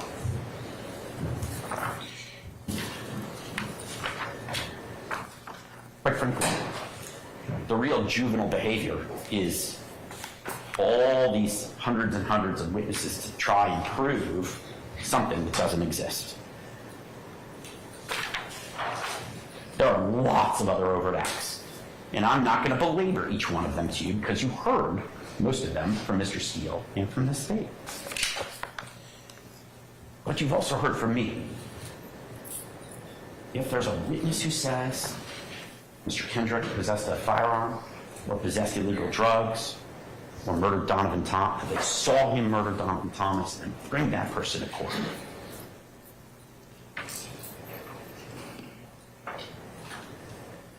Mr. Copeland, their star witness, is going to come to court and say that Mr. Kendrick admitted to him, Mr. Copeland, that he was part of the group that killed Donovan Thomas.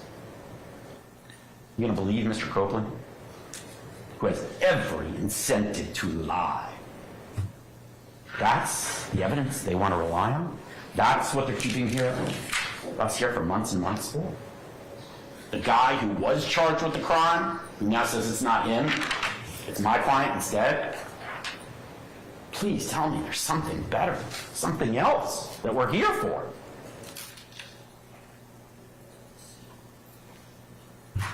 Please tell me we have anything near proof beyond a reasonable doubt. We don't. There's no real or concrete evidence my client committed a crime. Not a single offense. Not RICO, not gang activity, not guns, not drugs, and definitely not murder. Ms. Love talked about the wolf pack. I understand that. She thinks the evidence will show that. But I really think it's more like the boy who cried wolf. You know that old story. There's a wolf, there's a wolf, there's a wolf. And it turns out there wasn't a wolf.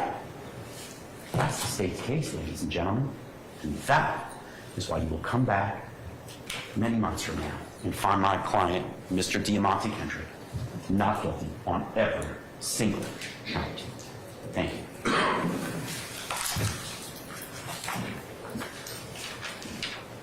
Mr. Harvey, you wish to make an opening statement this time, sir?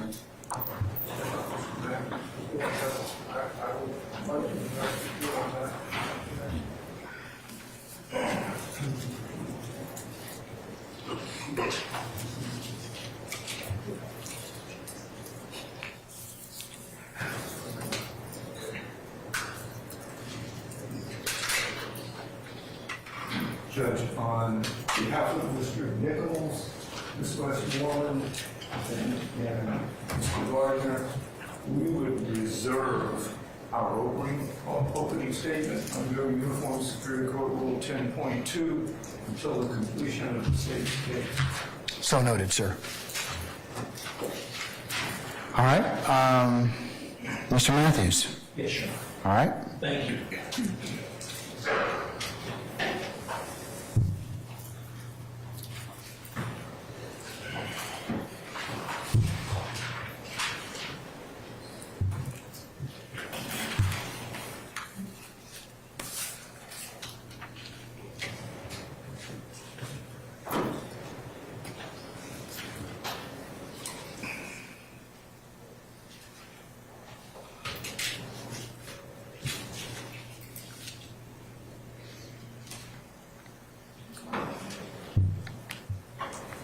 Good afternoon, ladies and gentlemen.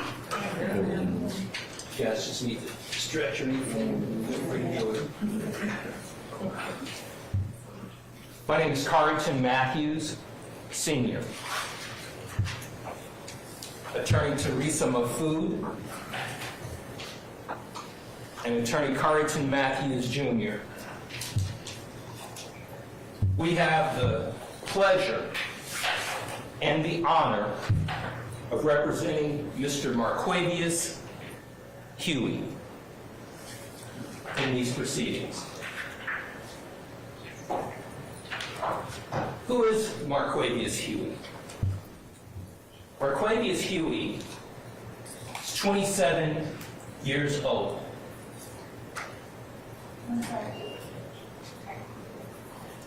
He is 27 years old. He was born and raised in Atlanta, Georgia.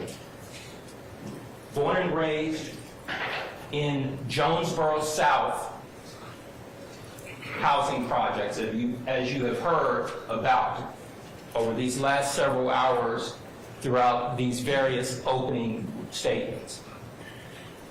He has 6 other brothers and sisters, and he actually graduated, ladies and gentlemen, from South Atlanta High School in 2014. He has 2 children. He has a 4-year-old son, Major, and a 1-year-old daughter, Journey. Mr. Marquavius Huey is not a convicted felon. He can sit on a jury. He can own a firearm. He can vote. And he can do what other law-abiding citizens can do as a non-convicted felon. He has goals, ladies and gentlemen. He has goals of being able to one day open a store, a retail store that sells men's and women's clothing. It's one of his goals. And when he grew up in Jonesboro South, ladies and gentlemen, he grew up with various folks that live in that community. As any community that you live in, you gain friendships and you grow up together. And Mr. Huey, he grew up. He grew up with Jeffrey Williams. They were friends from childhood. That's what the evidence will show. You will learn it. Now, let's get into the Overt Act 76. This is a theft by receiving of a handgun in 2018. That's one of the overt acts in this case, ladies and gentlemen. Now, in that particular indictment, back in 2018, that actual indictment was brought by the Fulton County District Attorney's Office. They brought it in 2018 against Mr. Huey. Also in 2018, they reduced it to misdemeanor disorderly conduct. They gave him 12 months probation, and they agreed to that reduction. This table, this organization, this agency, in 2018. Now, in 2018, they reached that agreement with Mr. Huey. Now here we are in 2022 when this case was indicted, and now in 23 when it's being heard, they're using the same charge that they initially charged him with, of theft by receiving of a handgun. They reduce it down to a little misdemeanor, disorderly conduct. And now they say, hey, let's tell the ladies and gentlemen of this RICO trial that this is an overt act in a RICO conspiracy in a YSL case. That's what they have brought to you in this indictment. The evidence will show that in 2018, this had nothing to do with anything concerning RICO. Because the evidence will show, had it, now keep in mind, the dates 2013 to even the present is what the government just told you all yesterday, was this RICO conspiracy. So in 2018, ladies and gentlemen, if this particular overt act has anything to do with a RICO conspiracy today, why did the same agency decide in 2018 that a felony theft by receiving charge negotiated, agreed to, should get reduced down to disorderly conduct? But this is what the evidence will show. You will learn it, and this is what's been handed to you. Now, let's break it down. This indictment. Counts 3 through 7 we're going to go through first, and then we're going to go through another grouping of counts. But these are there are a lot of charges in this indictment with respect to Mr. Huey. There are a lot of charges, right? But when these charges are put together the way that they are supposed to be, you will see as we get through this case that there are 2 cases that we're dealing with in these groupings, and then we're going to talk about another incident concerning the Fulton County Jail. So just stay with me. We're going to get there. Let's first talk about April 26, 2019. These are counts 3 through 7.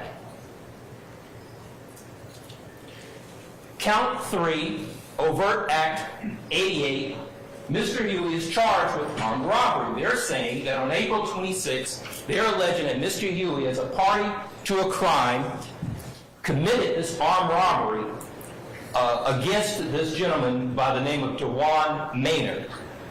That's what that particular count talks about, an armed robbery, using a firearm with an unknown person to take these items from this person. We're going to get into details, but I'm going to go over the charges first. Count 4. They are charging Mr. Huey with overt act 89, aggravated assault, saying that with that same firearm that Mr. Huey pointed the weapon at Mr. Maynard as he took the items, and that this makes up an aggravated assault. That's the charge. Going over the charges, then we're going to get into what the evidence is going to show. That's count 4. Count 5, the same one case we're talking about, the same one grouping, aggravated assault, because there was this other individual by the name of Damon Jenkins who was with Mr. Maynard. So they have charged Mr. Huey with this ag assault on the Damon Jenkins. Same grouping, same incident, April 26, 2019. And then count 6 are these tag-along charges that you typically come when you get charged with an armed robbery. You're going to get an ag assault, and you're going to get a possession of a firearm during a commission felony. That's how the government, that's how they indict cases. Those are the charges. We'll get into all that later, but these are the charges. We'll get into that at a different stage in this trial. But that's count 6, saying that Mr. Huey had in his possession this firearm when this alleged incident happened, where they are claiming that Mr. Huey was involved. We're going to get into it. And then 7 is that same gun charge against Mr. Damon Jenkins. So that's 3 through 7, ladies and gentlemen. April 26, 2019. So what happened? Let's get into it a little bit. April 26, 2019, around 12:39 a.m. in the morning, at 741 Morosco Drive, Northeast, Atlanta, Georgia, at this apartment complex called Core Lindbergh Apartments. That's a stock photo of that particular complex. Now, here's the story. The story is that, and we're not disputing that this incident happened. We're disputing that Mr. Huey is ever a part of it. Mr. Huey stands before here. He signed an indictment and indicated that he is not guilty and he is innocent of these charges. And we stand here straight and we look you in the eye and we stand tall that Mr. Marquez Huey is innocent. So, April 26, 2019, you've got 3 individuals. They have left the apartment unit, and these 3 individuals are walking in the parking deck, right? They're walking to their car. 3 individuals. As they're walking to the car, these 3 individuals, they see 2 black males get out of a vehicle they describe it as a black Mustang with a temporary tag. So these 3 individuals, they're in the parking deck, they're walking to their car, and 2 other individuals get out of the car and they begin to chase these 3 individuals. There's video surveillance in the parking garage. You will likely see this video surveillance. It's the government's case, and they get to present their case however they choose. If they choose to show you a video, you will see it. Right? Now, let's talk about these 3 individuals that are walking from their apartment to their car. Damon Jenkins, he lives there. He knows the apartment complex. He knows the parking deck, right? So he lives there. He's familiar with his spot. He's familiar with his crib, right? So he runs down the parking deck. So he sees them. He's walking. He sees them. He goes down. So he goes essentially left. Okay? That's Damon Jenkins, the apartment lessee, the owner of the apartment, his crib. DeJuan Maynard. DeJuan Maynard is with Damon Jenkins, right? What does he do? So he's visiting his friend, Damon Jenkins. Damon Jenkins has the keys to Maynard's vehicle. Maynard is the one with the jewelry and the items, right? Maynard, he goes right, and he goes up the parking deck, right? And he's running.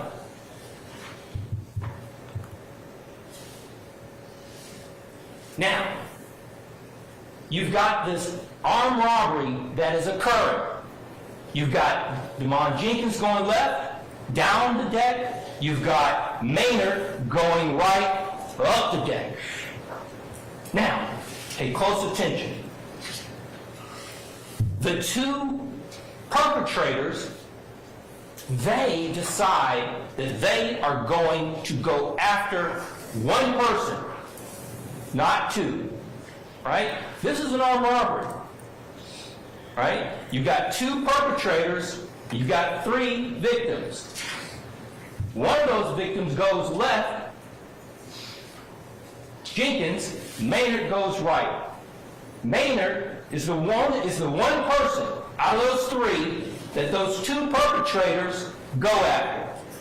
So you've got 2 individuals that are the perpetrators chasing Maynard up the parking deck. The third male, I guess he goes down, and he is not chased. He goes down, one goes left, he ducks, the other one, Maynard goes up the deck, the 2 perpetrators chase Maynard. That's the story, that's how it's happening. Now, the 2 perpetrators, they reach Maynard. When they reach Maynard, ladies and gentlemen, Maynard, he says when he got hit with, one of them hit him with the firearm, and that they took items. Now, these are the items that Maynard says were taken. This is what he says were taken. He says a ring, a diamond 5-point star ring. He says 2 gold chain necklaces, one with a cross, another with diamonds, 1 pair of diamond earrings, a gold Gucci bracelet, a SunTrust debit card, a Gucci bag, a Louis Vuitton bag, and some cash. So you got all this grouping of items that Maynard says that was taken from him.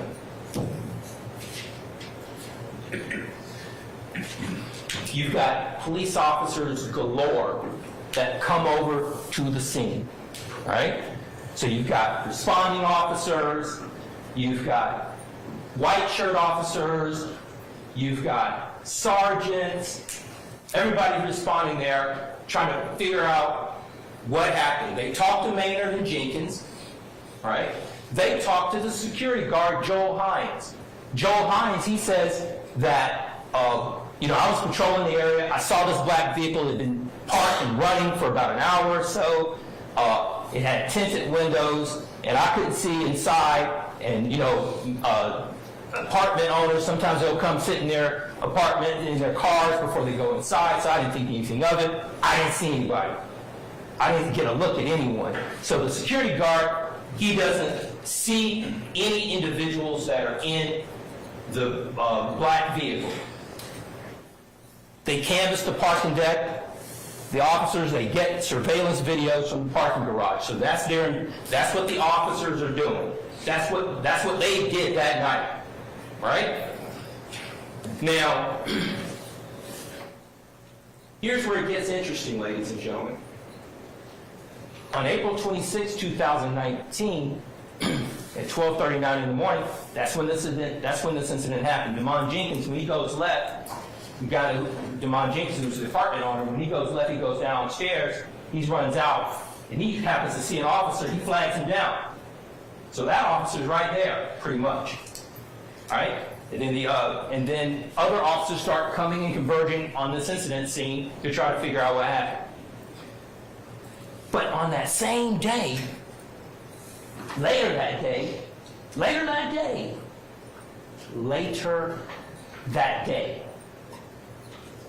Maynard, the one whose items he claims were taken, he does this, I don't know if he does an internet search, what he does. How in the world of millions of social media people that are on social media, Instagrammers, people that have pages, Maynard calls into Zone 2 and he tells the police that he just happened to be scrolling Instagram and he saw a person wearing his diamond 5-point star ring. Imagine that. Less than hours. So what does he do? Maynard calls in. You will hear evidence that when he calls in, that he sends some photographs. I'm going to get to that.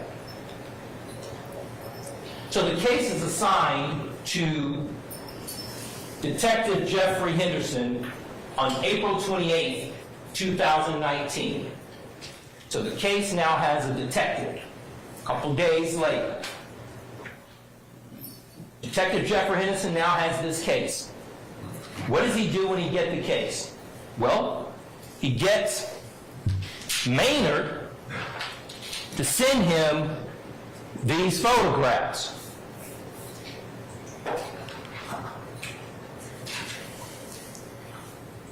He views the video surveillance footage that he obtained from the parking deck, from the apartment complex.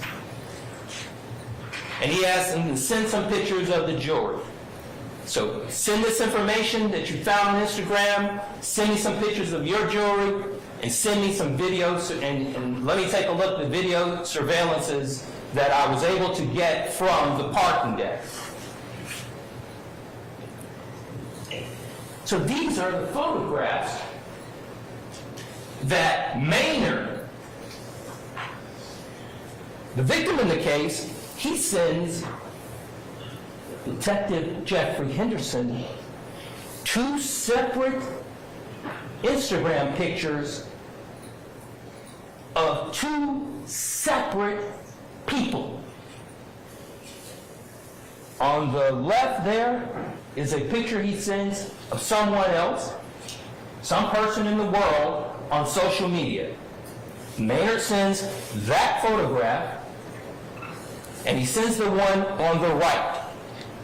The one on the right is Mr. Huey's Instagram. The one on the left is someone else's Instagram.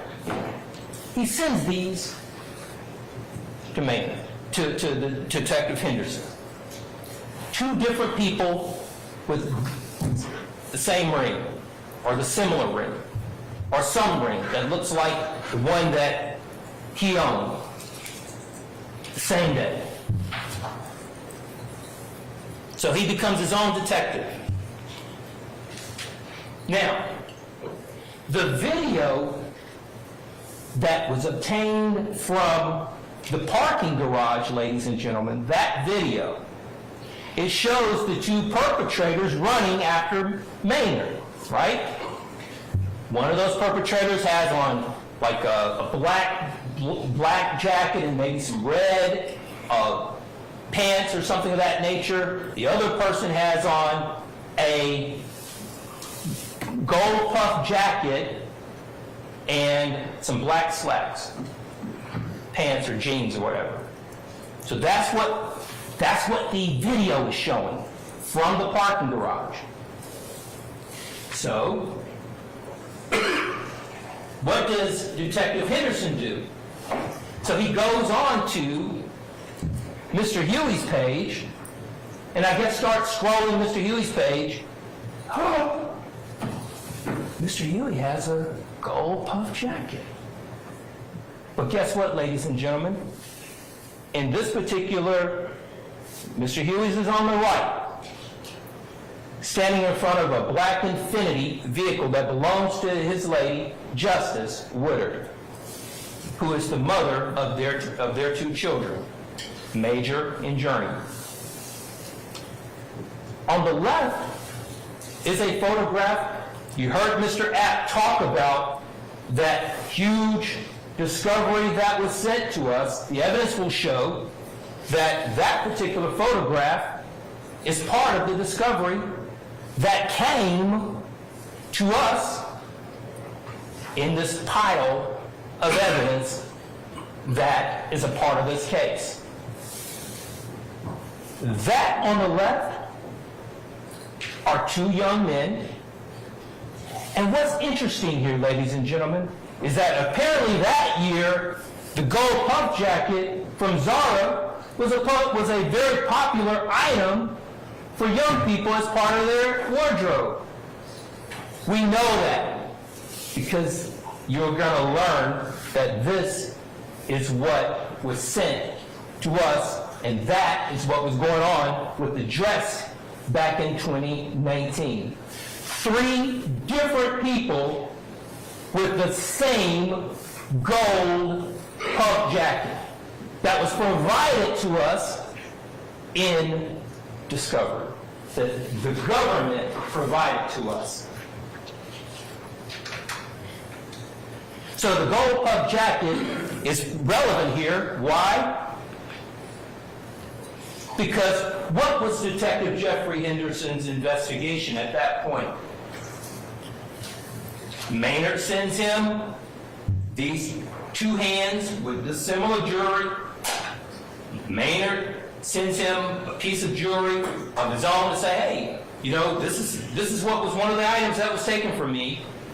And the video, ladies and gentlemen, from the apartment complex shows a person with that similar gold puff jacket. And what does Detective Jeffrey Henderson do with that information, ladies and gentlemen?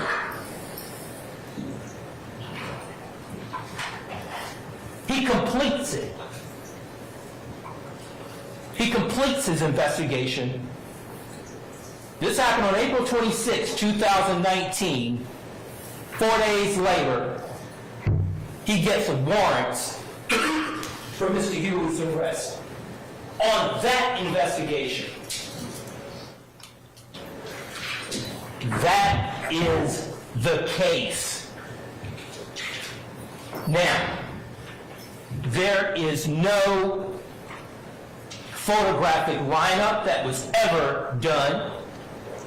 Maynard never says he saw Mr. Huey that night on April 26, 2019. They're not wearing masks. Mr. Devon Jenkins never selects Mr. Huey out of any photographic lineup. In fact, there was none done. There was no photographic lineup performed or attempted to be performed by Detective Henderson for the benefit of Maynard or the benefit of Jenkins in this case. He took what he got from that video surveillance, went on to receive the information that Maynard sent him, and decided that there was enough for a warrant.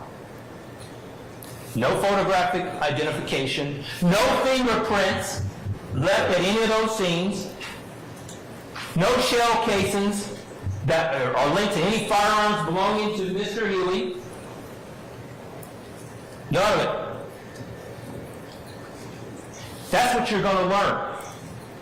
You're going to learn, ladies and gentlemen, that at any arrest that was made against Mr. Huey, any arrest that was made against Mr. Huey with respect to these items that Mr. Maynard says were taken from him, a gold 5.5-star ring, these necklaces, these items that we're talking about here, the Gucci, the Louis Vuitton, the debit cards, none of those items have ever been found on Mr. Huey's person, on Mr. Huey's any car, in any residence. None. That's the state's case for those grouping of charges, ladies and gentlemen. No DNA. Detective Henderson didn't even, when they arrested Mr. Huey for those particular charges, those groupings of charges, he didn't come down to the jail and even pull him out of the cell and say, hey, I want to talk with you. Are you willing to talk with me? Of course, that's Mr. Huey's right to either talk to him or not talk to him, but he didn't even try.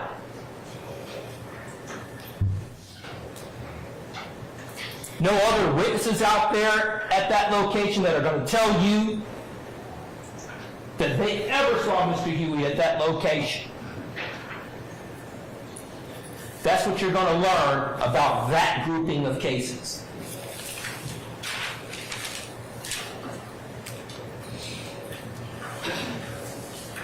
No photographic lineup.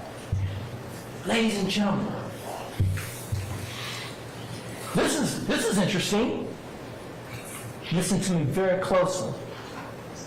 You will not hear any evidence of a cell phone tower locating Mr. Huey at 741 Morosco Drive, Northeast Atlanta, Georgia. You will not hear it. In the technology-driven world that we live in, cell phone evidence is powerful in terms of being able to put people at locations. Ask me, did Detective Henderson make any efforts to do that?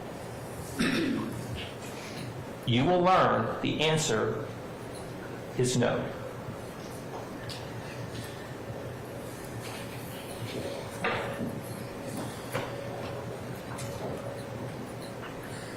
Okay, that was that grouping of cases, ladies and gentlemen.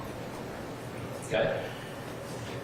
That was that case from April 26, 2019. Okay? Now let's move on to this other grouping of cases that we just, that I want to talk about now. So let's move on to another time and another place. Let's go to October 1st, 2020. Now, count 14, when you all get this indictment, count 14 over Act 116 charges Mr. Huey with armed robbery, alleging that Mr. Huey and another unknown person committed an armed robbery against a gentleman by the name of Gary Holloman. That's what count 14 says, by use of a firearm. That's 14. 15, we're still on October 1, 2020. These next series of counts are going to deal with one day. This particular count, 15, armed robbery, says that on that same evening that Mr. Huey, along with this unknown person, committed this armed robbery against Domisha Coppage, who is out there with Gary Holloman at an address that we're going to get to in just a moment. But I want to go over the charges first, and we're going to get into the facts in a moment. So that's the charge right there. Count 15, an armed robbery concerning Domisha Coppage.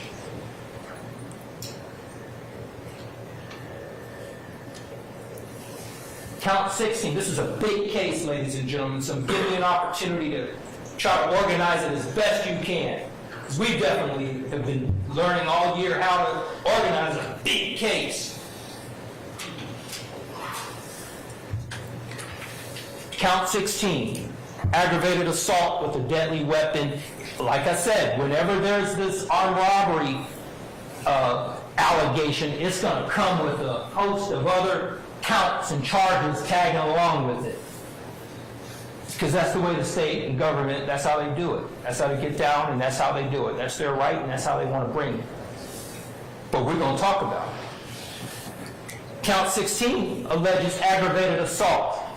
So whenever you commit an armed robbery, then you've got a firearm, then you're going to get an aggravated assault charge with it. That's the aggravated account charge that deals with Gary Holloman. That's 16. 17 deals with Domisha Coppage.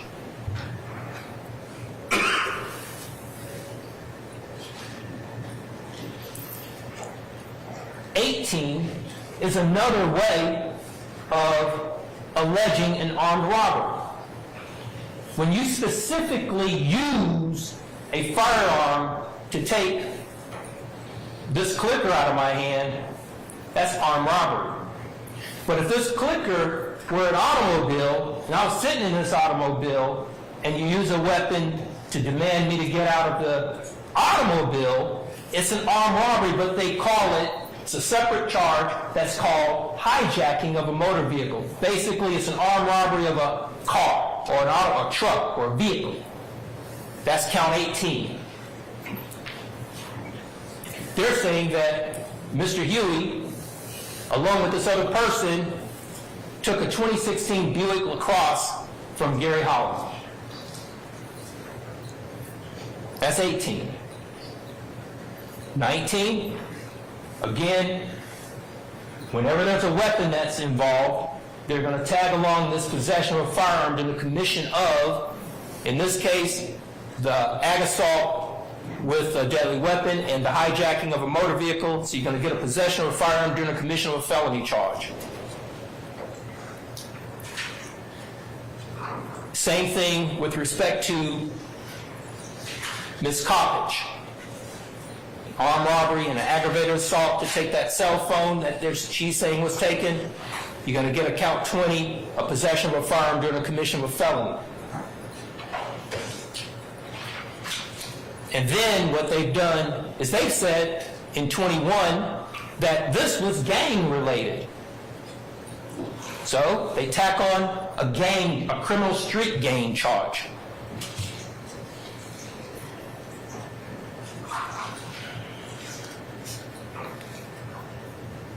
And the same thing for Ms. Coppage.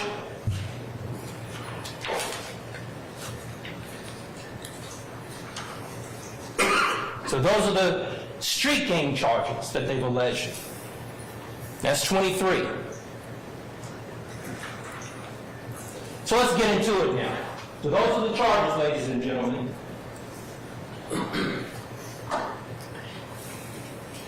On October 1, 2020, 250 Fulton Street, Southwest Atlanta, Georgia. Not very far from where we are now, over by the juvenile court building. They're alleging that on this particular October 1, 2020, in the evening hours,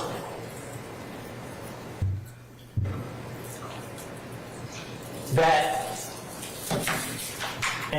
these charges that we just talked about occur. Now let's deal with it. What is being alleged here? Gary Holloman, who's no longer with us, ladies and gentlemen, Gary Holloman sold pills for a living. He was a drug dealer.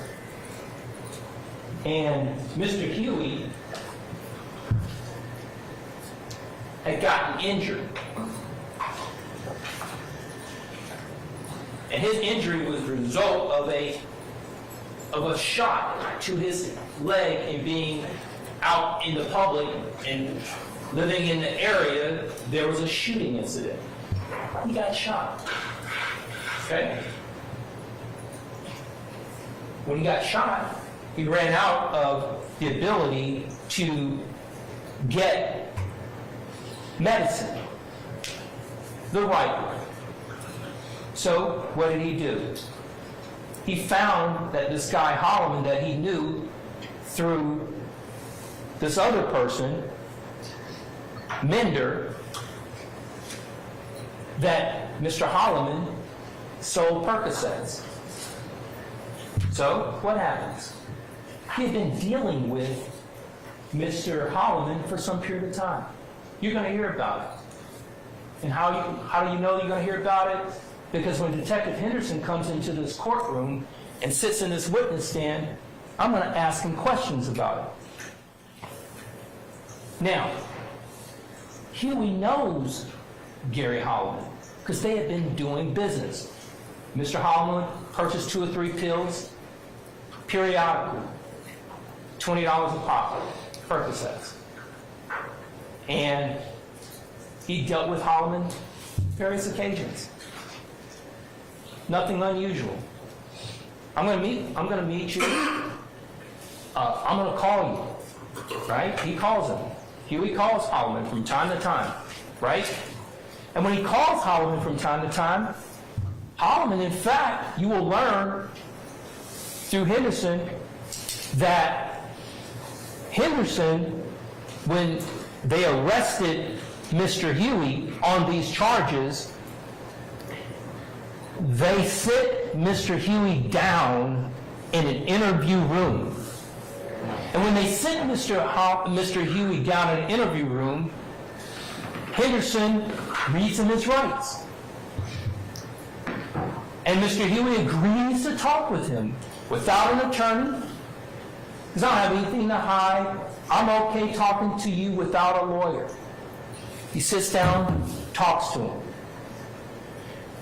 And Mr. Huey, he didn't know specifically why he was even being arrested at that moment. And you'll hear about it, right? And when you hear about it, Henderson is saying, hey, somebody's saying that you carjacked him.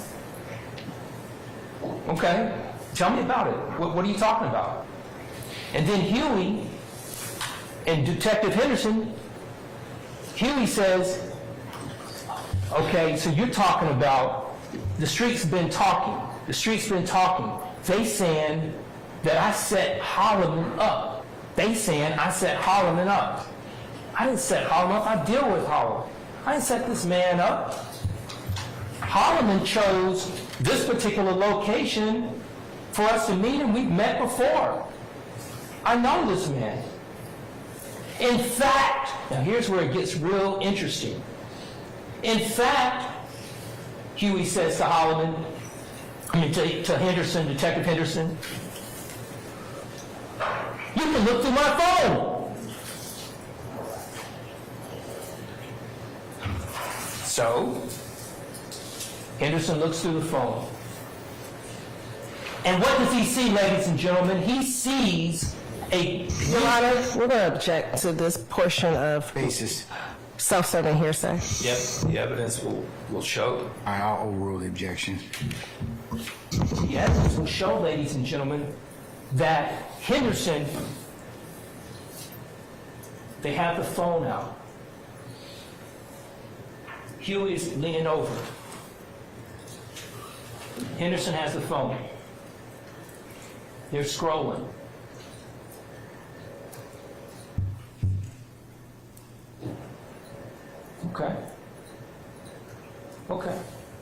Okay.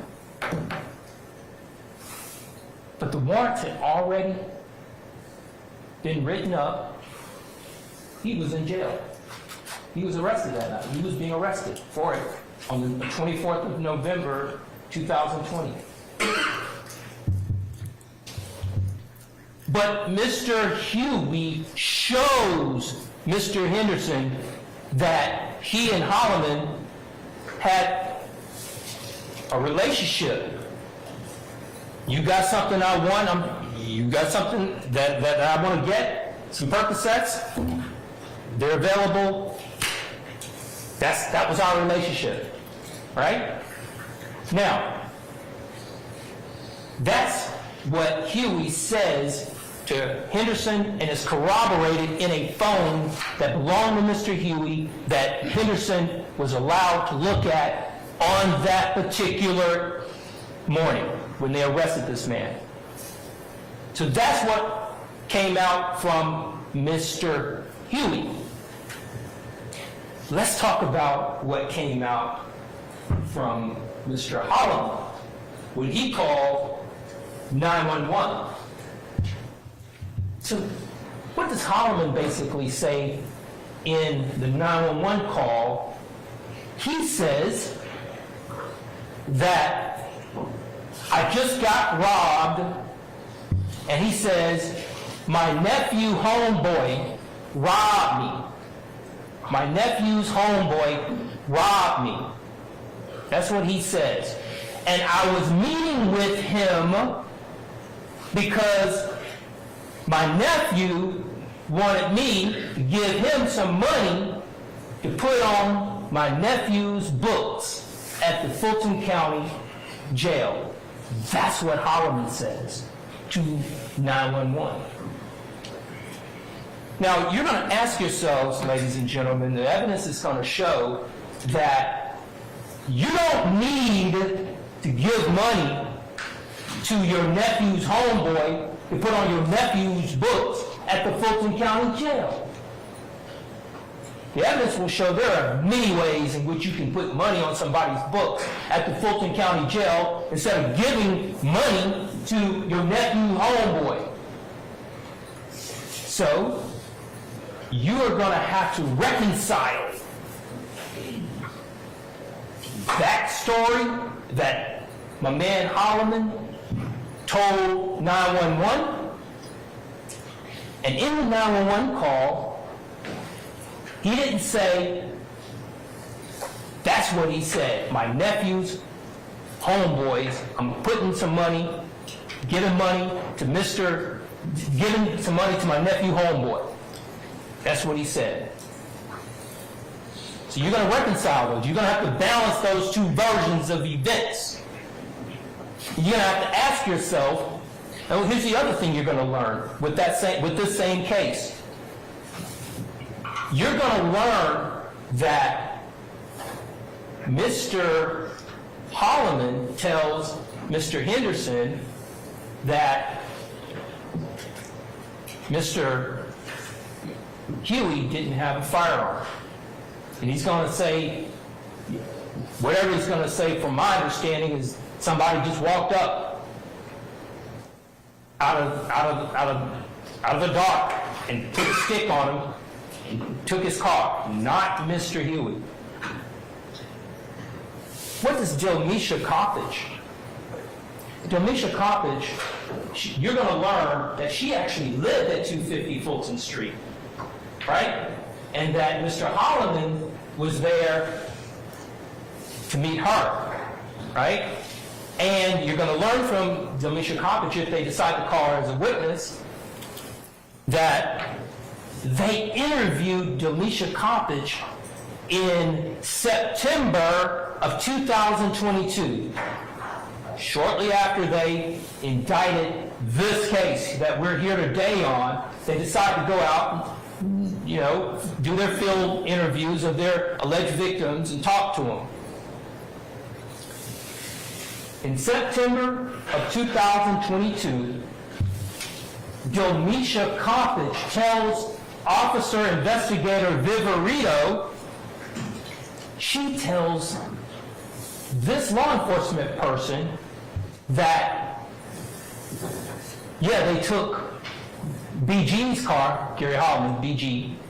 They took BG's car, and they also took my car, the other one left in my car. You will hear that.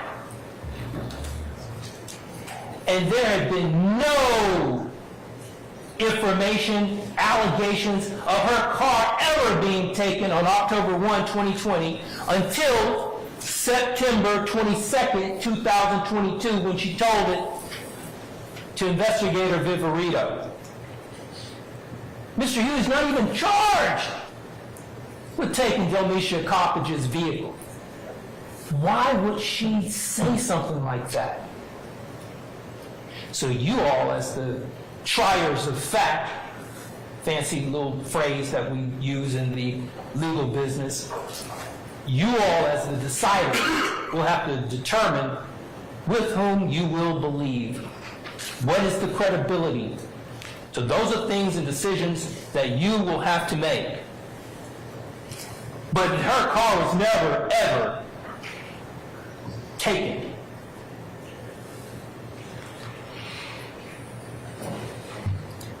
These are the items that were claimed that had been taken: a Buick LaCrosse, Gary Holloman's cell phone, Delmisha Coppage's cell phone, and Mr. Holloman tells him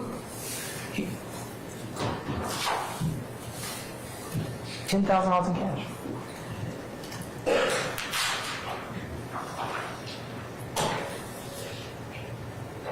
You will be assessing the credibility of witnesses throughout this case.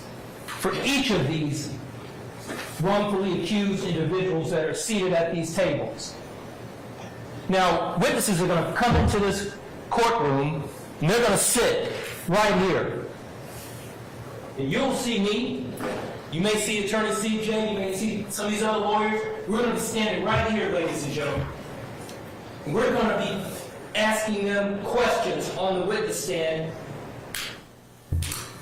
And they have come into this court and raise their hand, promising to tell them God's honest truth. And when we get them into this courtroom, and when we cross-examine them, and we bring it out and establish certain things, we're going to come back to you, and we're going to tell you why, when we set this in opening, that this is the way it should go.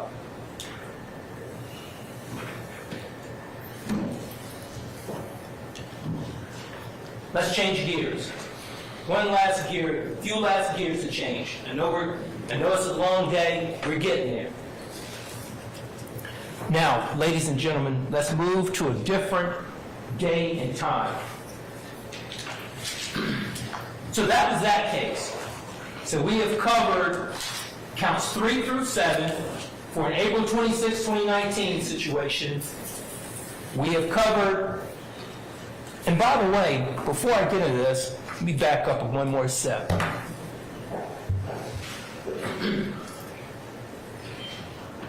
No vehicle cross was ever found in Mr. Huey's possession.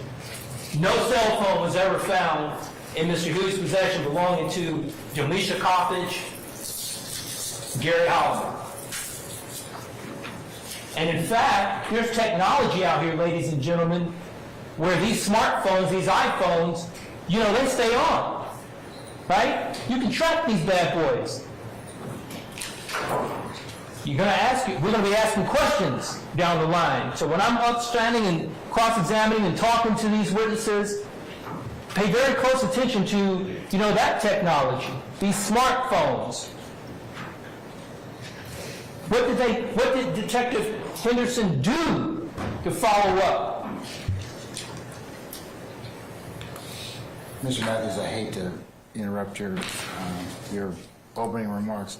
Can we take a brief comfort break? How much longer do you have, sir? Probably 30 minutes. Let's take a comfort break, okay? All right, 10 minutes, ladies and gentlemen.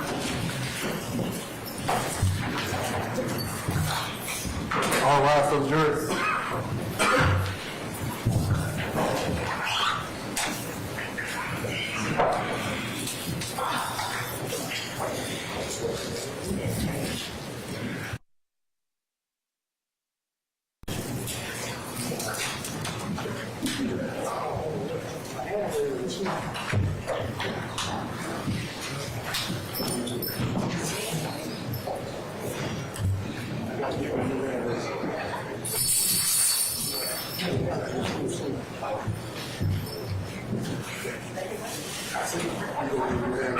Our jury's up to 10 minutes, okay? Thank you.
All right, Deputy Ingram, is everybody back from the comfort break? The jury need about another 2 minutes.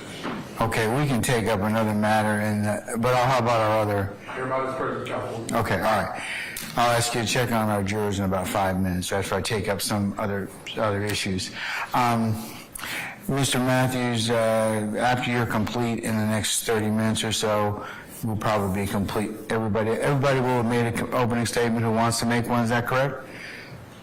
Yes? So we'll probably recess for today at that point.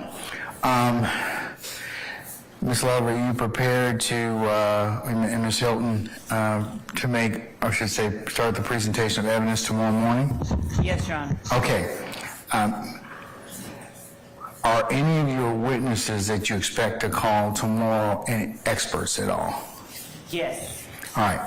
You remember that issue that we talked about before about whether or not they would be we had the issue of dual purpose witnesses? Yes. Are any of those going to be for that reason, that utilization? When you say for that utilization, we'll be using the first witness as an expert tomorrow morning. An expert, will they testify to facts or any of the investigation? There is one factual matter that they may well testify about that informs their opinion, but it's not one of the investigation, one of the acts that are on the indictment that we are asserting as an overt act, or one of the ones we have or intend to introduce as an overt act. I'll be clearer. Investigator Belknap will be the first witness that we put up, and he was the person who encountered Trontavia Stevens, and one of the people to whom Trontavia Stevens said that Rock Crew or ROC was their initial name. They started out as Rock Crew, and then they became YSL or Young Slime Life, and then they changed that to Young Successful Life. Okay. Well, that's still going to probably bring up that issue of a dual-purpose witness. To that end, has anybody crafted for the court's consideration a proposed instruction that I can give or propose to give the jury before that witness is called? Your Honor, I'm thinking about the instruction as it relates to the jury instruction on the expert witnesses and their credibility, but it's to that separation for the purposes of whether or not Trontavia Stevens said a certain thing to him. My thought on it was that because it wasn't an act, it did not or would not require for him to play the fact witness role in that testimony. I know that there is case law, and I can cite it for the court. I can send it to the court and counsels that experts' interviews with alleged gang members can be and is admissible to support or to explain parts of their opinion. So he's not going to be testifying about specific alleged overt acts. Was that pre-Daubert or post-Daubert? Because it depends on whether or not they're a fact witness or a expert witness. I think the concern that the court still has is that what was brought up earlier when we discussed this issue, and that was bolstering or boosting credibility. So I want to kind of make that pretty clear if I can. Has anybody attempted to address that issue? Mr. Harvey, I see you're up. Yes, Judge. Can I point the court and the parties to United States versus Jet at 908? Is that Juliet Echo Tango Tango? It is. Okay, all right. All right, and what is the citation for? 908 Fed 3rd 252. 908 Fed 3rd 252. 252? Yes, sir. And it is a Seventh Circuit case, but it has been generally adopted by the various circuits. Here's what the court in Jet says. When the expert portion of the case agent's testimony begins, the district judge should allow the government to lay its foundation and establish the agent's qualifications. After it does, the judge should instruct the jury that the testimony it is about to hear is the witness's opinion, not firsthand knowledge, and that it is for the jury to determine how much weight, if any, to give that opinion.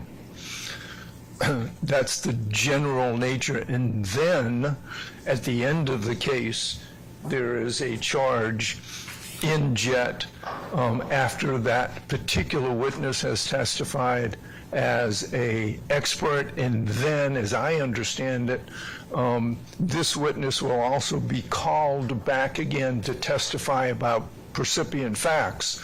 And then there's a charge in Jet that the court should give at the end of the case.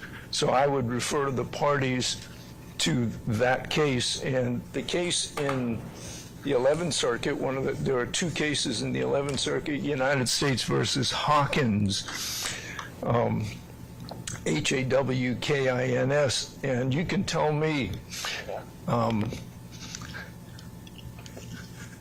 I know the court report has got that spelling. That's at 934 Fed 3rd 1251. That's an 11th Circuit 2019 opinion. The dual witness testimony, the most recent case from the 11th Circuit is United States versus Perry, Perry, 14 Fed 4th 1253.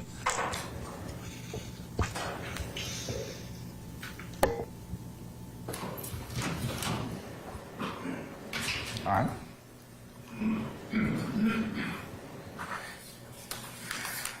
All right, Mr. Harvey, would you be so kind as to send all the parties that proposed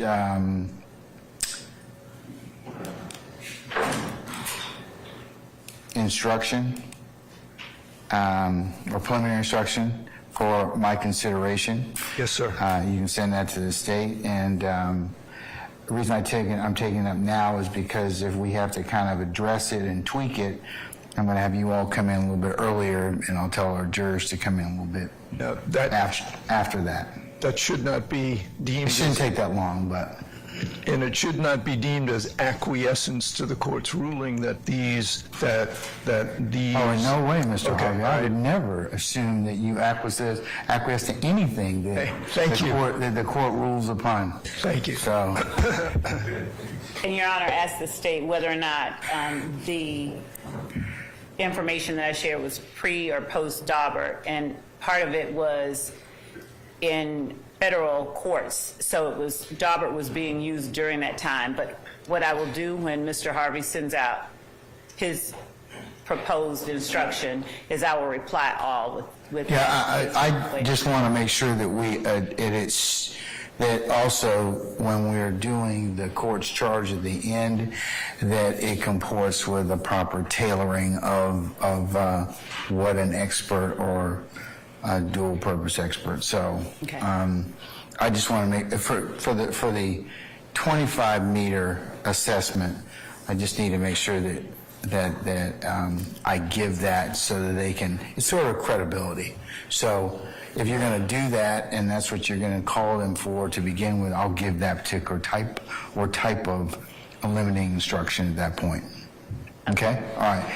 Mr. Steele? Your Honor, it's a tangential issue, but the same issue I just want to bring to your Honorable Court's attention.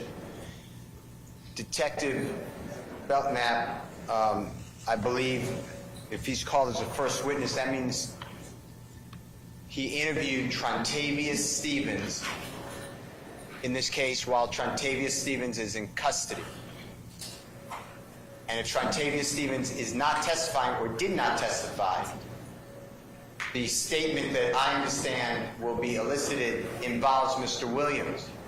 It states something like, YSL was young slime life, but when Mr. Williams became very successful starting in 2014, we now just call ourselves young, successful life. That would be a Bruton issue and a confrontation clause issue for Mr. Williams. So I just don't want tomorrow you to say, why didn't you bring it up today? So I'm just letting. That's what I think you did before, but I if I recall, I don't know if this is totally correct, but I thought that Mr. Stevens was going to testify as a I'm not saying witness. he's not. I'm not saying. And that would be the two objections if. But the order matters. Yes, it does. So, Madam. Your Honor, one, Bruton involves defendants who are at the table together, and one non-testifying defendant implicates the other and cannot be compelled to testify against himself.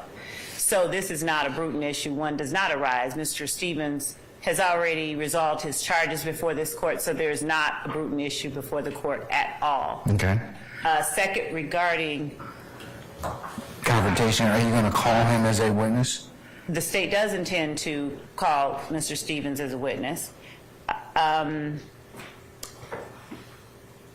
And that part I can say. We do intend to call Mr. Stevens as a witness. We do not intend to call him before we call Detective Belknap. Okay. All right. All right, Mr. Steele, given that, I think you objected that before. I'll just maintain your objection, but I will just advise the state that it will be, since you have indicated and proffered to the court that you will be calling Mr. Stevens, then the confrontation issue will not be a problem. It will be a problem if you don't call him. Okay. As for the Bruton issue, I don't believe that, given what you told me, if he's resolved his issues in that respect, then there would not be one. But I'll note that objection for the record for Mr. Steele and Mr. Williams. Okay. Thank you, Judge. All right. Okay. Your Honor, we have for counsel for the defense a demonstrative aid that Investigator Belknap intends to use. He sent them to us, and we have had them printed out. He gave them to us today, we'll send them, we'll give to each of the counsels for the defense. Can you give it to him now so Right I now. know it's been given? While that's being done by one of your able assistants, Mr. Sharp, what do you have? Thank you, Your Honor. Just another piece of housekeeping, if now is the appropriate time. I would like to ask if the court would instruct the state to tell us exactly who they intend to call tomorrow. As Your Honor knows, this is a very big case. They've narrowed it down to about 70 witnesses that they plan to call in the first 3 weeks. But even that, just carrying that paperwork and all the materials for those 70 witnesses, unsure of who they're planning on calling, I'd probably have to borrow my neighbor's pickup truck. So I'd like a better idea of who we're going to be examining tomorrow so I can make sure that I bring the appropriate materials for cross-examination. Okay, well, I can't tell you what you need to bring. I think that I can ask we can ask the state that, but it's, I think they've given you the general, we're going to call these 60, 70 people, but I don't know about the order. So that's something that I can certainly ask them at this point. So, Madam,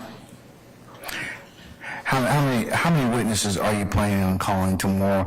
I'd like to tell the jury at least what our order of march is in terms of just number of witnesses. I tell them that on a kind of daily basis so that they know how many people to expect or thereabouts. Your Honor, we will have approximately 6 available to testify tomorrow. We are confirming with the witnesses as we call them up because we were anticipating people today. Yes, ma'am. And so we are having to shift that around a little bit and make certain that the ones that were available for today, we'll have them here for tomorrow, because if they're not, we were going to just switch the order that we will call certain witnesses. So after conferring with our lieutenants and investigative team, I can be more concise as to who wants. Will you have that by the time we close today, or? I don't know that they have confirmed with all of the ones, so I don't. But you anticipate, we're going to at least do Belknap first in the morning, and you have maybe 6 witnesses or thereabouts? Yes, that's what. All right, best I can give you this point in time, Mr. Sharp. And then we can ask again at the end of the day, okay? Yes, Your Honor. All right, anybody else?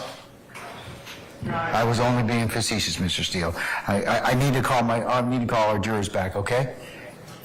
And yes, of course. We just look at this before we leave tonight. I have objections to what was just handed to us. It's the law. Your court. In terms of what was just handed to you? Can I see it, and then maybe I'll address it when our jurors. Judge, we have a copy for the court. We are going to label it State's Exhibit 1. And considering labeling, defense counsels who have used PowerPoints during their presentation, if you would be so kind to email a copy of those to Ms. Weaver for inclusion, I'll include them as the next court's exhibits in order for purposes of your opening statement. So you can do that as you're seated here, but just make sure she gets a copy of that. Okay? All right, so I'll take up this issue.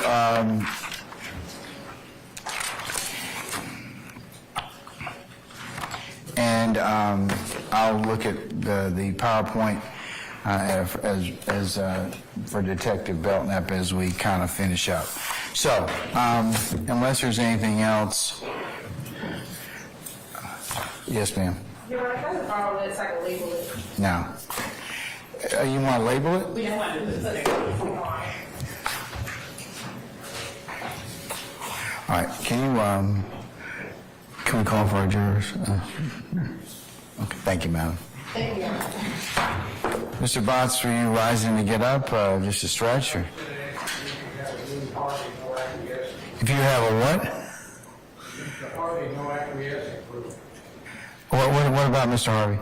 He doesn't acquiesce to anything, he granted me that. Oh, okay. So can we all join in whenever? And what, for non-acquiescence?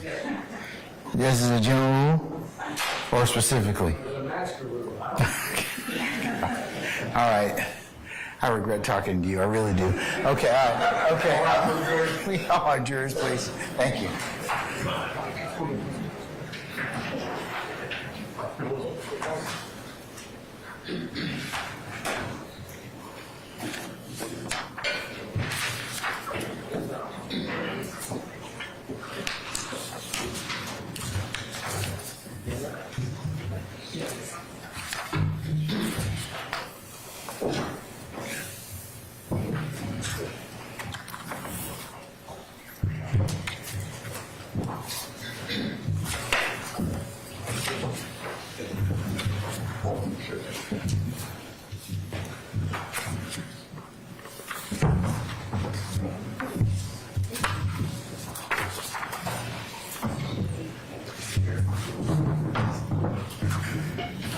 All jurors present? Yes, sir. All right, ladies and gentlemen, please be seated.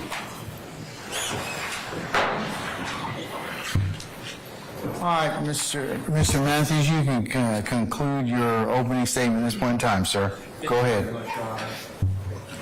We're almost there, ladies and gentlemen. We're almost there.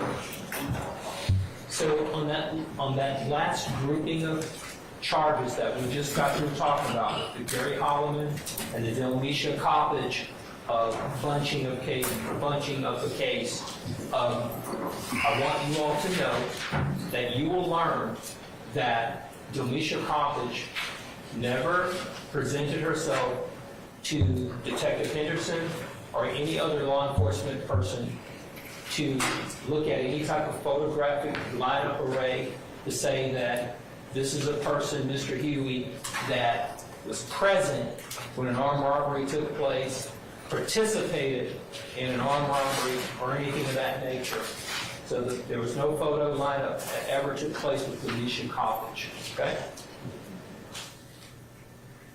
Now let's move to this last series of groupings of cases. Count 44. This is possession of a weapon by an incarcerated individual arising from a February 18, 2022 alleged incident.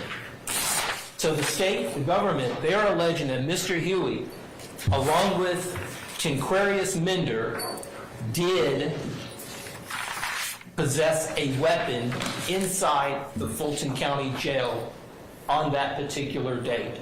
That is count 44. We're going through the charges first, and then we're going to talk about a little bit of the facts surrounding these particular counts. So that's count 44. Possessing a shank with Tinquarius Minder in the Fulton County Jail. Count 45. Possessing a telecommunication device by an incarcerated individual. February 18th, 2022, at the Fulton County Jail, the government is alleging that Mr. Huey and Mr. Minder possessed a cell phone inside the jail. Unlawful. That's what they're alleging. In 45. In 46, what they're alleging. Now, when you look at the indictment, ladies and gentlemen, they are alleging that on this particular date, when you look at the indictment, I don't know anything about February 22nd, 2022, but in the indictment it says that on February 22, 2022, that Mr. Huey, and Mr. Minder, that they participated in criminal street gang activity by possessing a weapon and possessing a cell phone on February 22nd, 2022, 3 or 4 days, or how many days that is after February 18th, 2022. That's in the indictment. I don't know what that's about, but that's what is being alleged on February 22nd, 2022.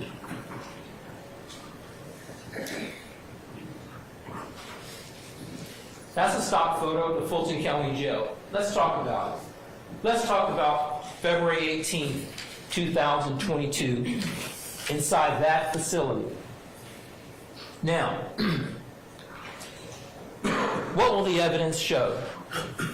Mr. Huey share a cell with another inmate, Tinquarius Minder. Mr. Huey does not get to choose. This isn't the Holiday Inn, ladies and gentlemen. You don't get to choose your own room that you want to be in. Oh, I want to be on the 3rd floor. I want to be at the penthouse. No. Classifications, the jail, they decide where you will be inside their facility. All right? When you look at that indictment, when you get it back and after this trial is complete, you will learn that the government, they indicted Mr. Minder in this case as well. All right? He's one of those 28 people in this indictment. Now, we're going to get to asking questions at a stage in this proceeding where witnesses will come into court. And whatever witnesses they decide to bring in to this courtroom, and whatever witnesses they decide to bring in and talk about these particular grouping of charges against Mr. Huey and against Mr. Minder, we're going to go through a question-answering process. We're going to have a conversation about it, right? And that conversation that we're going to have, we're going to be asking questions and trying to get our heads around the idea that the facility has made a decision to put two individuals who are on the same indictment in the same cell. Does that make any sense? So we're going to talk about that. Why would they do something like that? Why would that be a thing? To put two individuals that are on the same case in the same cell? Not the same pod, not the same facility, but the same cell. You'll learn that there are two people to a cell, right? Minder, who's on this indictment, didn't choose to be in that room on his own. Mr. Huey, who's in this indictment, didn't choose to be in that room. So there are two people in this room. Now, they do a raid, right? When they do this raid, they tell everybody, get down on the ground. Keep your heads looking down. Don't look up at us. That's what they say to all of these guys that are inside this facility. Don't look up. You're on the ground. So they do this raid. You will notice, ladies and gentlemen, that if they play this video for you, they march straight to that particular cell and begin that particular location among the first of this particular pod. Two individuals on the same indictment in the same cell, and they go to that particular room during their first. Now, you will not hear any evidence that Mr. Huey claimed any shank. You're not going to hear any evidence that he admitted that any shank in that room belonged to him. You're not going to hear any evidence that Mr. Huey admitted that any cell phone belonged to him. So when the witnesses come into the courtroom, we're going to have a conversation, and we're going to talk about it. Now, what is the evidence is going to show you, and what are you going to learn throughout this particular case with these counts about the Fulton County Jail? We know that the Fulton County Jail is plagued with problems. Not small problems, huge problems. What kind of problems? Problems of people dying there. Infested dead person with bugs on them. In your jail that you pay tax dollars for. The jail is falling apart. The jail is under federal investigation for all of the things that occur at that jail that the feds are not pleased with. Unsafe conditions, inmates not receiving adequate medical care, employees having legal problems. So they charge Mr. Huey and Mr. Minder with possessing a shank. You will learn that there are cells that are left open.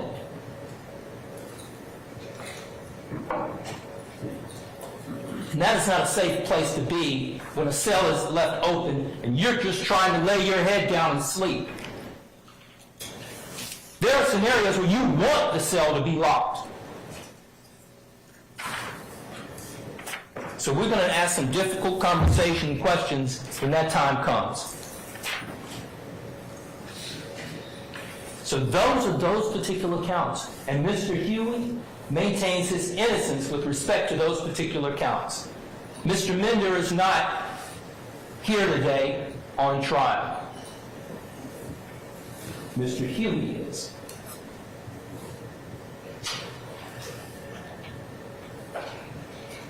Now, let's circle back real quickly to the count 1 RICO. So they have basically, the government has said, hey, look, you know, Mr. Huey and the rest of these 27 individuals were all part of this particular gang, YSL, and that they had this objective of power and reputation and territory and all of that. And they put Mr. Huey in this indictment.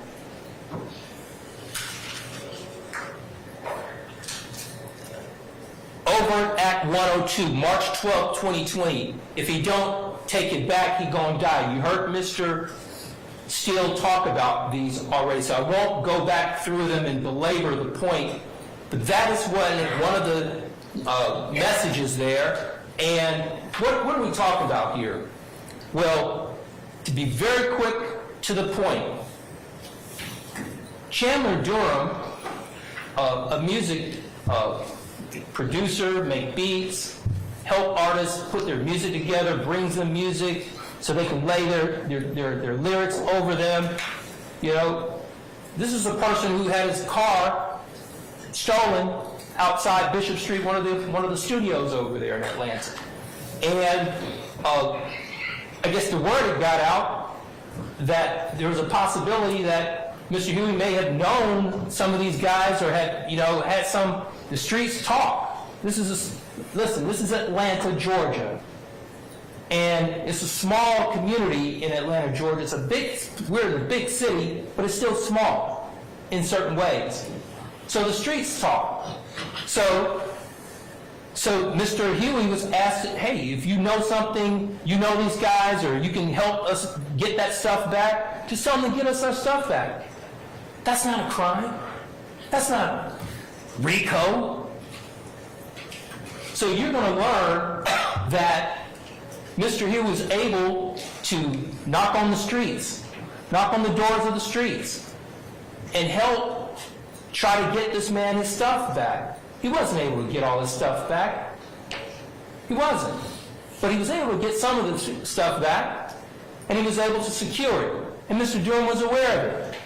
And Mr. Durham had no issues with Mr. Huey at all. And of course, Mr. Williams had no issues with Mr. Huey. And Mr. Huey was able to help try to secure that. And you're going to hear evidence that it was secured safely for Mr. Durham as Mr. Durham was in L.A.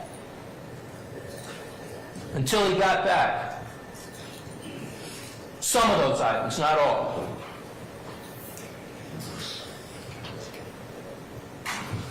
So this is the one where September 1, 2021, a recorded video called With Mr. Minder. Now, Mr. Minder, you may hear as part of that Holloman case that we just talked about, you may hear a recorded jail call between Minder and some other person, some other female on the phone, and then some other male comes onto the phone, and they may tell you that that other male was Holloman. I don't know. We'll figure it all out when we get to that point. But Mr. Minder is a friend of Mr. Huey. He's a friend of Mr. Williams. Mr. Minder was in jail, right? So Mr. Minder does a video call of Mr. Huey. Mr. Huey, the friends that he is with Mr. Williams and trying to get work and be part of that label as an employee, and they grew up together. So he wants to be able to take care of his family, Mr. Huey.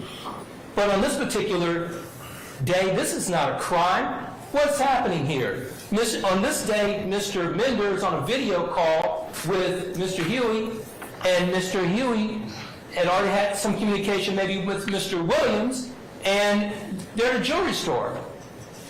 And you'll learn that just pointing to Mr. Huey to take care of Mender's request, how is that RICO? How is that RICO?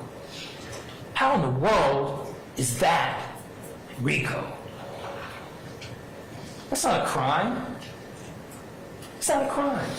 But somehow they decided to put it in this indictment for your consideration as an overt act.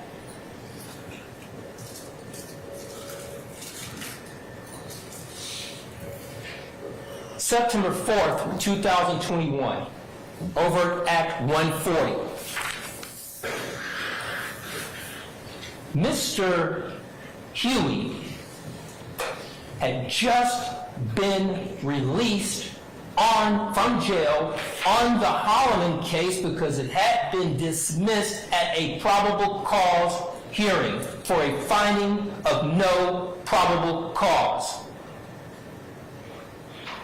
So Mr. Huey was let go on that Holloman case. It was dismissed.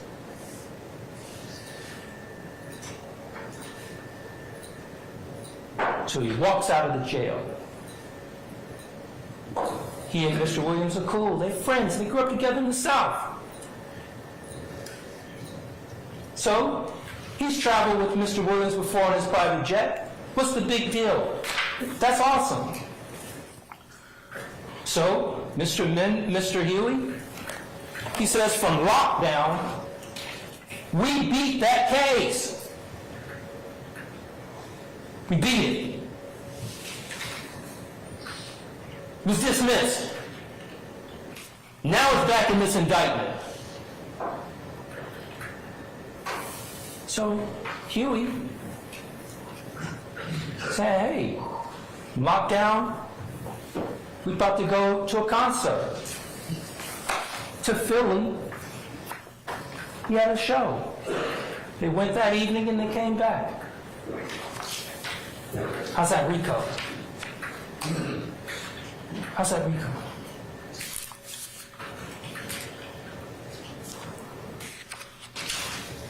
This goes back, count overt act 150, that's again dealing with the Chandler Durham. And like Mr. Still said, they want to give you that particular text or that particular communication, but the one afterwards, I don't even know if he really did it. That's what they didn't put in this particular indictment. So they're cherry picking. Then here we go, overt act 123. Terroristic threats. This is an uncharged event on a text message that they got from Mr. Huey's phone. Justice Woodard is his lady. They have 2 children together. Mr. Huey has never been charged with a domestic violence offense. He's never been issued a TPO. This was a text message between a couple talking, how they talk. And how in the world is this a RICO conspiracy overt act to enhance the reputation, the power, and the territory of an alleged gang? A text message between you and your lady talking? Maybe they were upset about something. Who knows? But they want you to believe that this was part of a RICO conspiracy. And the evidence, ladies and gentlemen, you will learn that the government hasn't specifically talked to Justice Woodard specifically about a terroristic threat of if you put the police on me, you're gonna die. To this point, to this day. So we'll get in the case and we'll see what happens. But that's the overt act that they want to sell you on.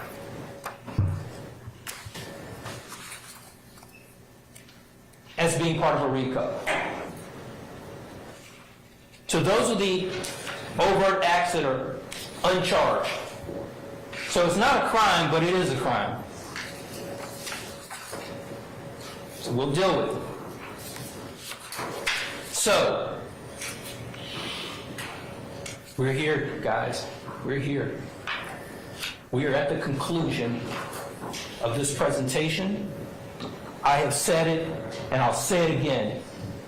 When we get through hearing all of the state's witnesses and the government's witnesses as it relates to all of these guys that are on this trial, including my client, Mr. Huey, we're going to come back to you. We're going to stand firm, look you all in the eye yet again, and we are going to say to you humbly and respectfully that on these grouping of charges, count 1, counts 3 through 7, and counts 14 through 23, and counts 44 through 46, Mr. Marquavius Huey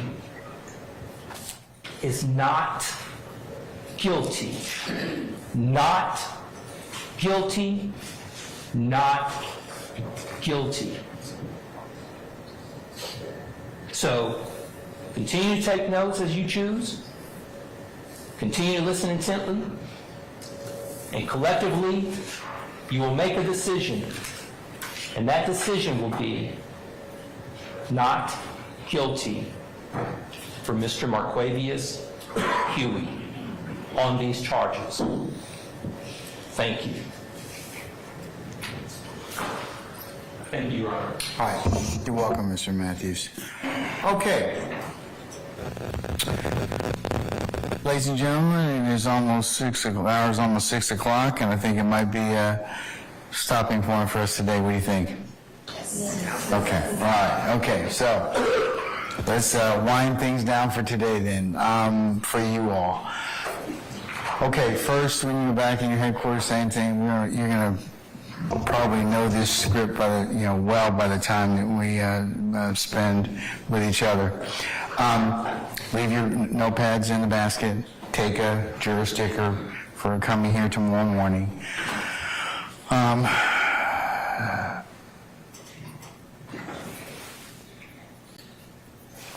Remember all the ad nauseum admonitions I've given you. They still apply, and I know you all are adhering to them, so please, just as a reminder, don't talk about the case. Even now that we've heard some witnesses, we haven't heard any witnesses.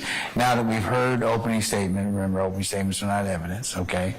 But we will go ahead and hear witnesses tomorrow. So it will be, I know that it might be very tempting once we start to kind of sit back in there and go, what do you think about such and such? Now, what did I tell you? Can you do that? No, you cannot. So, please be mindful of that. Don't recap the testimony as it starts going or coming to you starting tomorrow, okay? And don't critique or otherwise, talk about opening statements, because that would also be a violation at this point in time. I'll give you instructions on how you're supposed to, consider and deliberate this case at a certain time, but now's not that time. So right now, just remember the court's admonitions. I know it's also very tempting to listen to the case or on social media, as well as in the news. Remember, you can only consider what is brought before you in the four walls of this courtroom. Anything anybody else may speculate as to, say about this case or whatever is not for your consideration. You can only consider what's been presented to you lawfully in this courtroom. So, again, don't listen to any of the news media accounts or go to any blogs or do anything that would be inconsistent with the court's ad nauseum admonitions, okay? Don't go by and visit any of the scenes or anything that may have been talked about in court today. And as long as you all do that, then we certainly will be able to continue to give all sides fair trial, just trial, lawful trial. All right. So tomorrow, you're probably asking, what time are you going to come here? It's the question of the day, right? So, ladies and gentlemen, if I can have you here for 9:30 tomorrow morning, for an anticipated 10 o'clock start time, and then we'll go ahead and call our first witness or witnesses. We should take a break sometime around the noontime hour, and we should work until sometime this time between 5 and 6. It is anticipated that we'll probably call 6 witnesses tomorrow or thereabouts, just for your planning purposes or just for those of you who are thinking, well, what are we going to do tomorrow?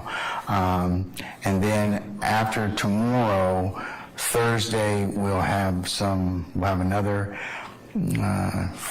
working day. Friday, I can tell you at this point in time, you're going to have an administrative day, okay? And then we'll talk a little bit about the schedule for the next couple of weeks, so you can make plans for your holiday season and for those of you that celebrate or need to do other things, okay? But I will at least tell you kind of a couple weeks in advance when those weeks are coming. But I can tell you that we will take a bit of a break to allow everyone to have to get ready for the holiday season and otherwise prepare. So I'll talk with you more about that specifically on Thursday, okay? Or maybe even into the beginning of next week.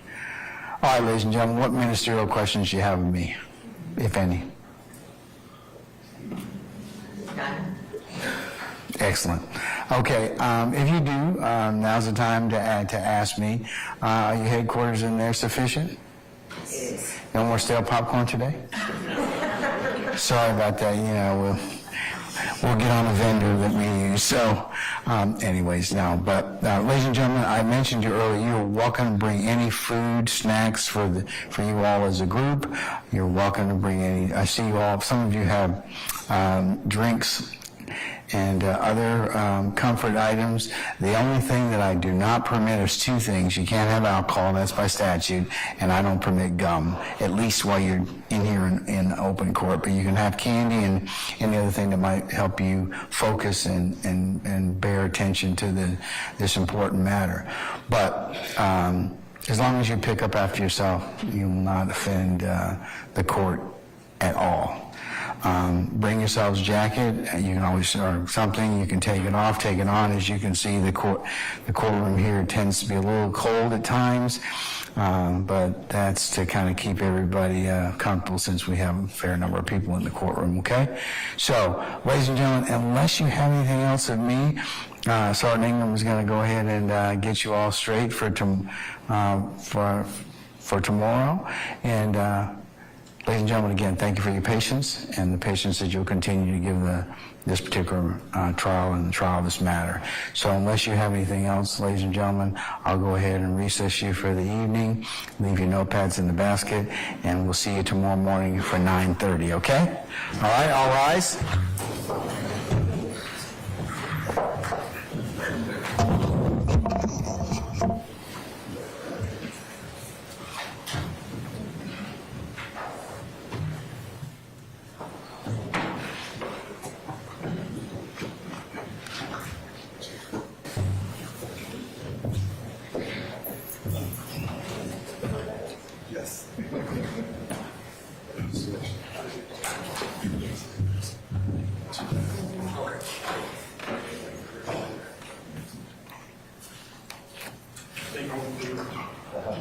All right, jury has left us. Please be seated.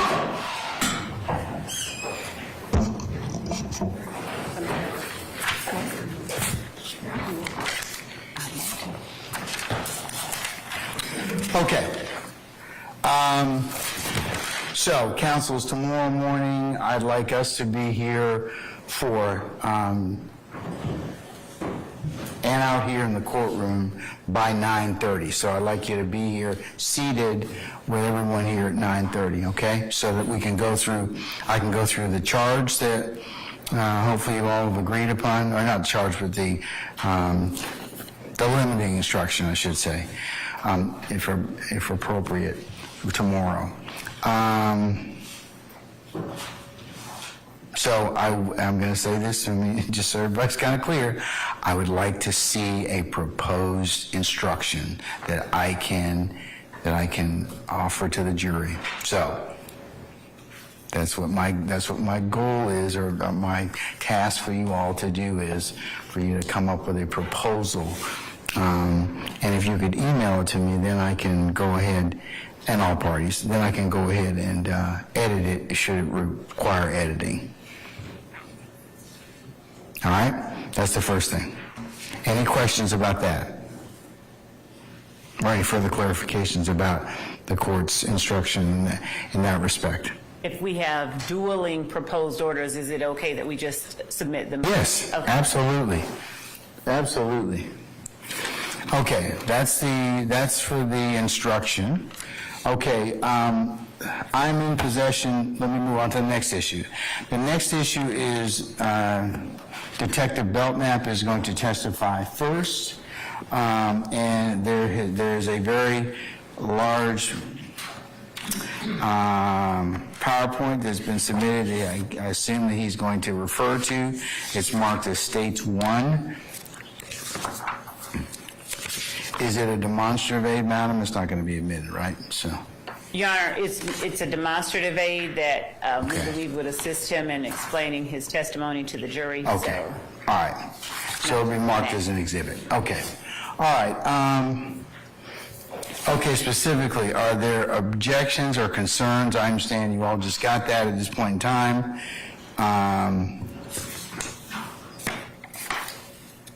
If so, please tell me.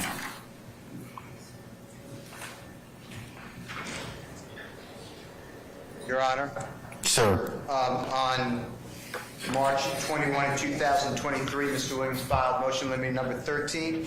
Your Honorable Court granted that orally, reduced that to writing on November 17, 2023.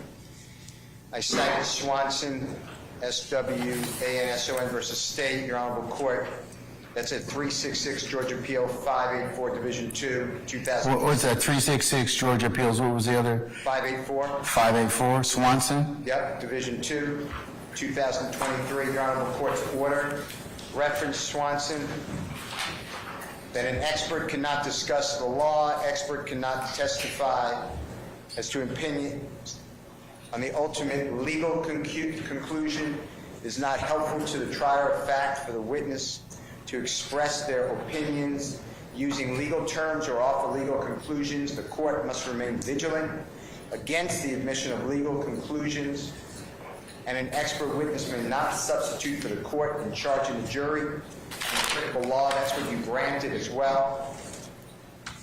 Under Swanson, this was already argued and ordered, and then as I look at what the state handed us, which I believe is State's number 1, if it's not, I'd like someone to correct me, but... It's States 1, sir. Thank you.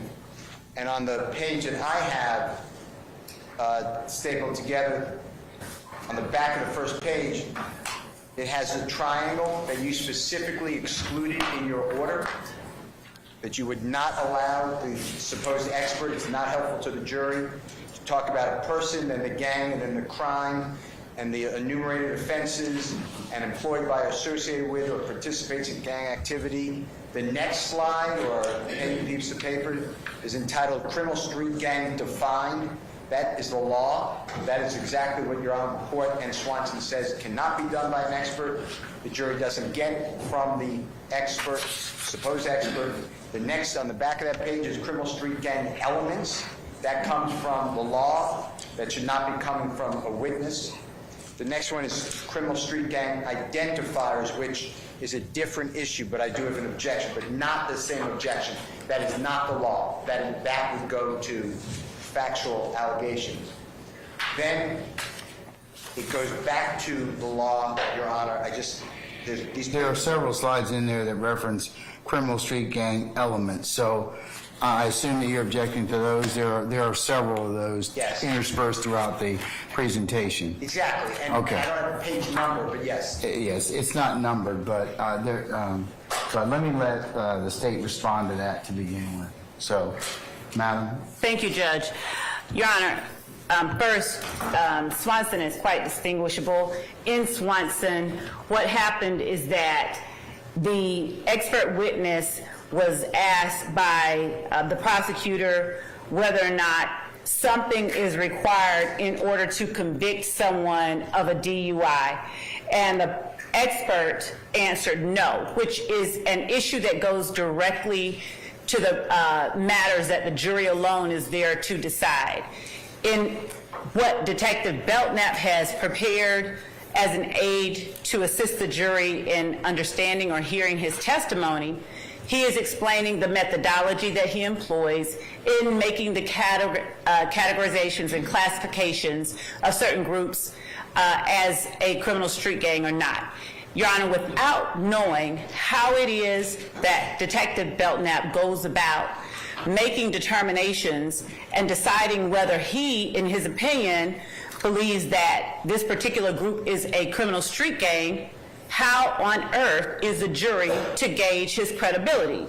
The court, of course, instructs the jury that the law comes from the court alone, and the court can give to the jury prior to Detective Belknap a limiting instruction saying that what they are hearing is his opinion and the basis that forms his opinions. The law upon which Detective Belknap relies in order to make his classifications of particular groups is no different than treatises or other matters that experts rely on to make their particular opinions about matters that are outside the ken of the average juror. In this particular case, Detective Belknap does not place at the top of his slide OCGA blah, blah, blah, and he does not say, in order to find this person guilty of participation in criminal street gang activity, you do or don't need to have this. What he has done is outlined the factors that he employs in making a determination as to whether, in his opinion, a particular group qualifies as a criminal street gang. The circumstances of our case are quite distinguishable from those in Swanson. If it ever came to a point where, and we would not, where the prosecutor asked Detective Belknap something that was in the jury's, within their purview, do we need to have this to convict of this, then I would see and understand defense counsel's objection. But here, without the jury knowing how it is that Detective Belknap made his decisions about whether or not this particular group qualifies as a gang, this particular group does not, how on earth are they to gauge whether or not he is credible? The court will tell the jury that the jury has to decide whether or not they believe Detective Belknap. What if Detective Belknap had a series of qualifications for determining whether or not a group is a gang that was completely out of line with Georgia law? Giving what he uses as a guide to make his determinations in no way invades the province of the jury. I'm certain that if he did have a series of qualifications or standards that were out of line with what the law is, no one can argue that the defense counsel wouldn't pounce on it and in fact exploit that fact for the jury. But the fact that his standards, his methodology, his qualifications, his determination of whether or not a group is a criminal street gang, because it is exactly as the law requires it to be, they want it excluded. And that in turn completely cuts the legs out from under the jury's ability to discern whether or not Detective Belknap is credible. How on earth could you expect them to gauge his basis for his knowledge at all without that information? Okay. So we would ask that the court find that there is no merit to the objection currently being made as it relates to the demonstrative aid that Detective Belknap seeks to employ, and that in no way does the utilization of the demonstrative on page 1 of his demonstrative aid invade the province of the jury. Again, this is Detective Belknap deciding and determining and using a particular structural tool in making assessments of whether or not a particular criminal act is in furtherance of the game. The triangle that is shown is in no way invasive or invading the province of the jury. It simply helps. Can you say, use email? Yes, ma'am, I'm sorry. No, thank you, Judge. It simply helps to explain how it is that Detective Belknap goes about making the determinations and forming the opinions that he has been qualified to share with the jury. Sure. And to suggest that this information is inadmissible, it just, I don't know, it just defies reason at this time, Your Honor. I would suggest that all of this information goes to the weight of Detective Belknap's testimony and in no way should be considered a reason to exclude the tools he uses to make or form his opinions. And thank you for allowing me to speak. All right. Anybody else wish to add anything before I go ahead and rule? Mr. Sharp, you got up? Separate issue with the same PowerPoint, so. Hey, what's your issue, sir? Your Honor, if you go to, there's a few slides labeled no slime light. It's about,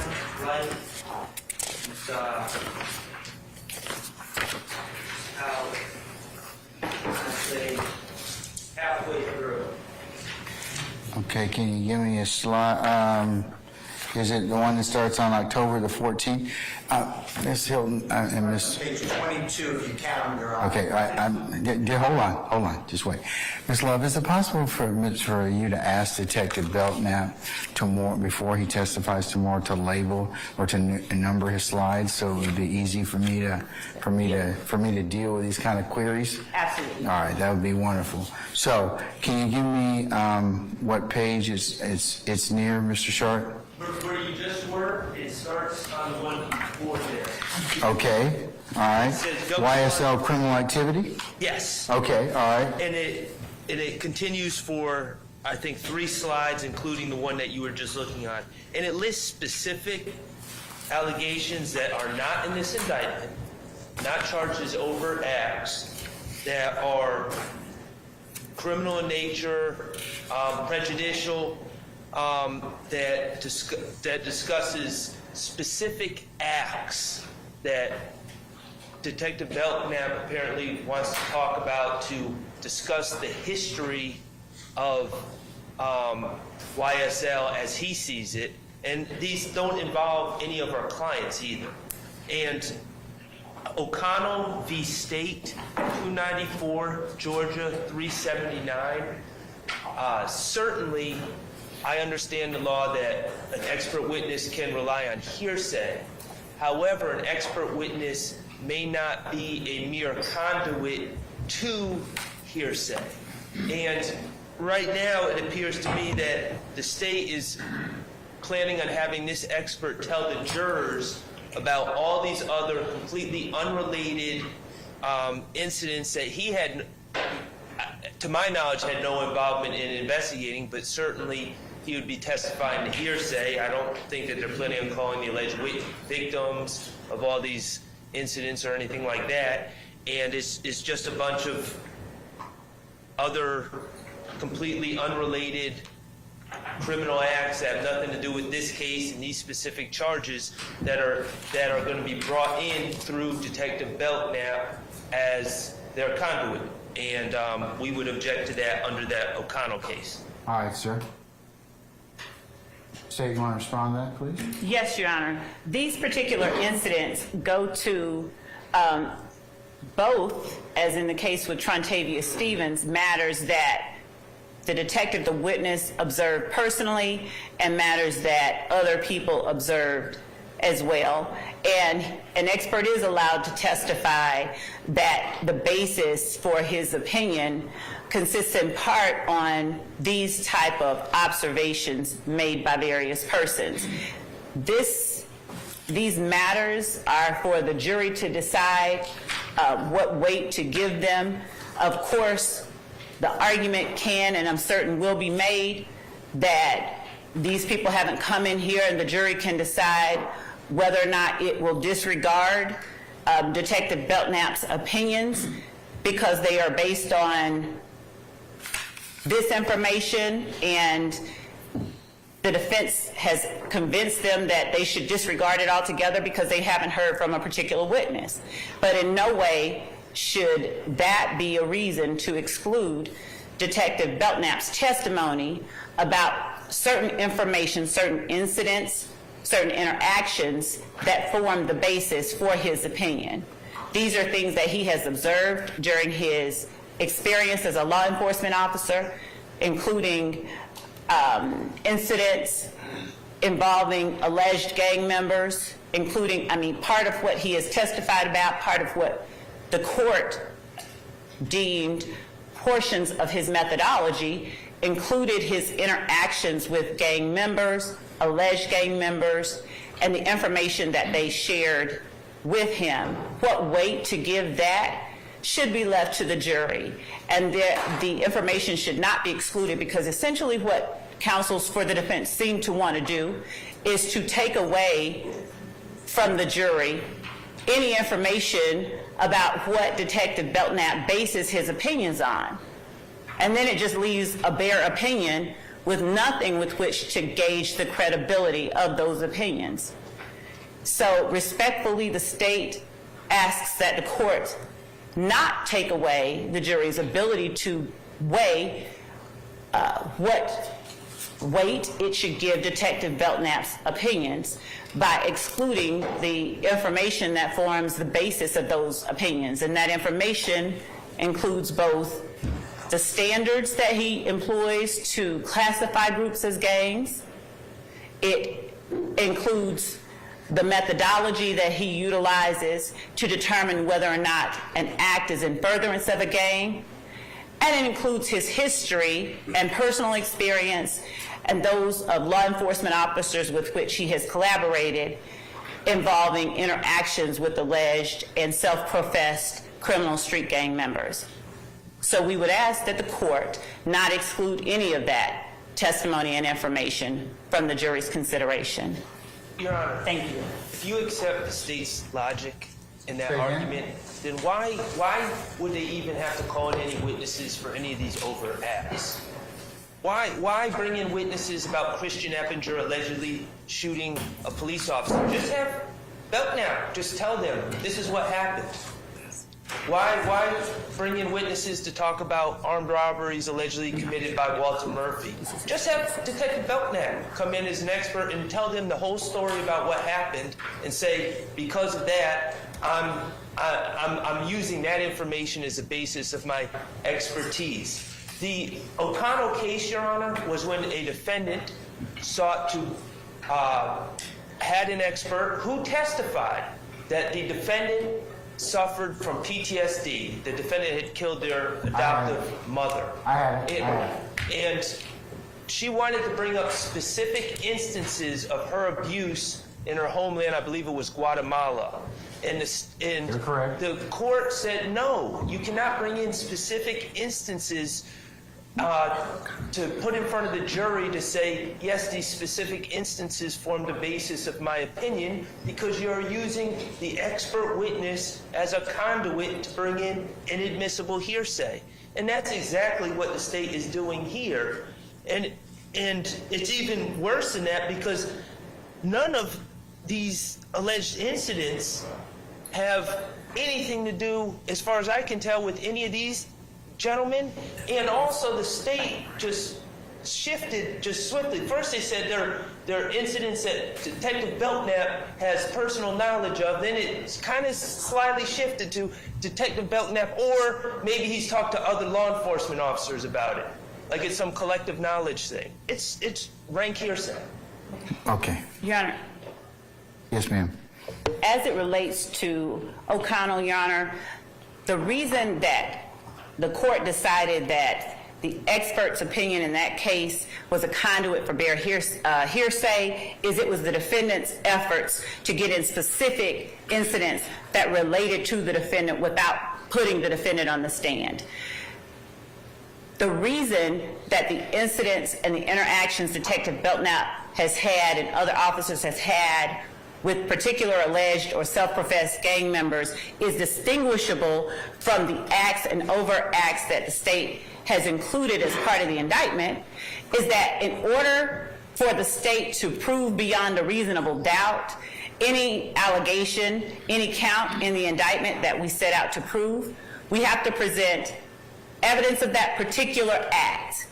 What Detective Belknap would be talking about as it relates to the specific incidents and interactions that help form the basis for his opinions are simply things that form the basis. They are not things that we have to prove beyond a reasonable doubt.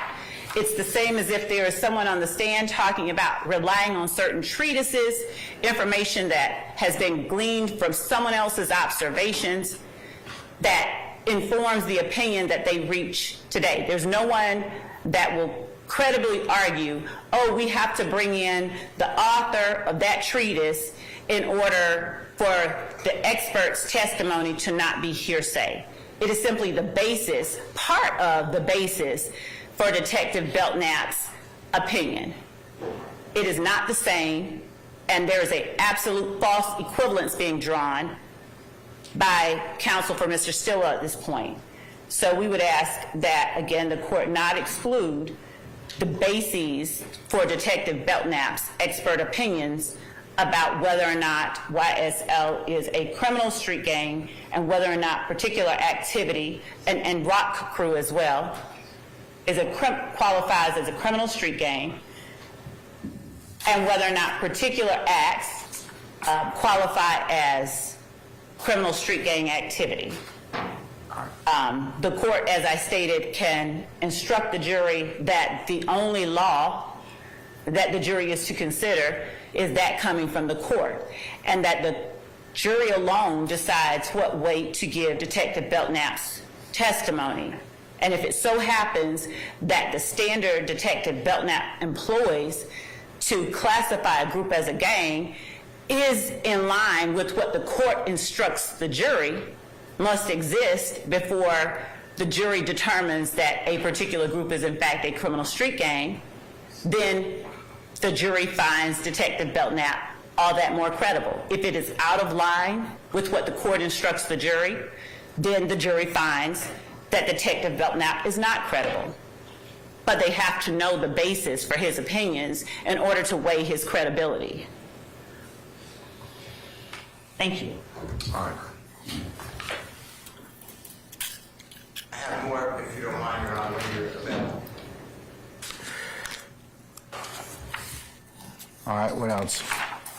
Okay, thank you, sir. Your Honor, obviously I adopt the honorable counsels that's taught, but I'd like you to also wrestle with it. I numbered the pages, but I could try to direct you on the court.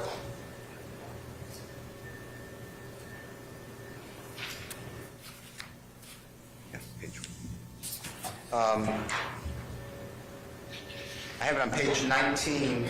It says gang hand signs. And I just did page 1 would be page 1, and then you go to page 2. So I did not 1, 2, the front and back. It's just page 1 is the front. Page 1 is the back. the back of page 1, and 2 is the next page.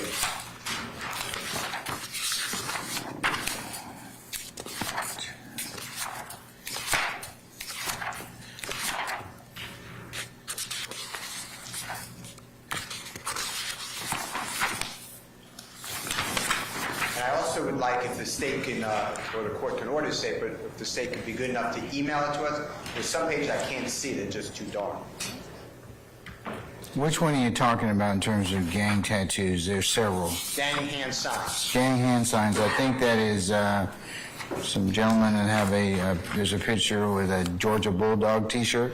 Is that correct? No, it's an RG, it says Rich Gang in white, and then an RG Rich Gang in red, where it's black and white, but...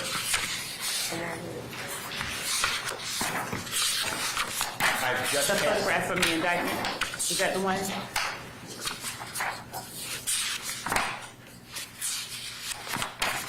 If I may, Your Honor, I will hold, or let the court hold the state's copy.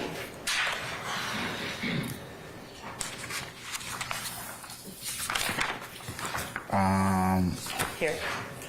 What page is it on? Let's see.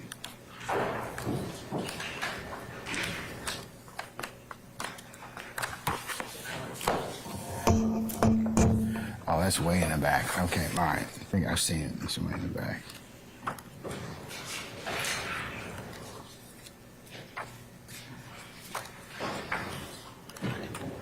All right, I see it. All right, one you're referring to, gang hand signs. Okay, what about it? Your Honor, you already ruled on this issue about the law, but you also ruled on the dual witness, which will get you the jury instruction. That's Mr. Williams. That's a picture of Mr. Williams standing next to Mr. Copeland. That's in the indictment. How is Detective Melt now, the supposed expert now, coming in and telling the jury Mr. Williams is holding up a gang sign when A, is not even supposed to be talking about the evidence in the case if you're bifurcating it, and B, he shouldn't be telling the jurors that anyway. That is an intent. That would be for the jury. That's not beyond the ken of the jury. The next page, if you, not the back of it, but the next page, and Your Honor, Mr. Williams marked the pages, numbered them. May I approach if you need it? They're page numbered, says he.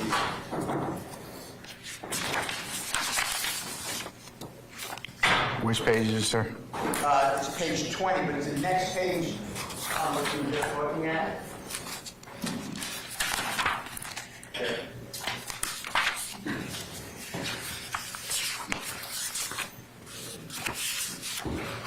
And Your Honor, if we could just clarify whether the issues are two separate ones so that we can address each one in turn rather than try to address 20 at the same time.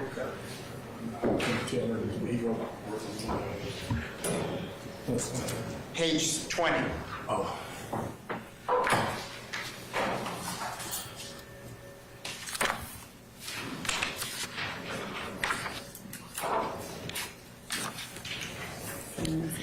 Two on the market. 1, 2, 3,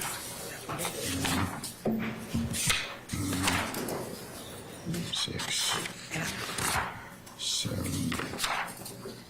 8, 9, 10, 11, 12,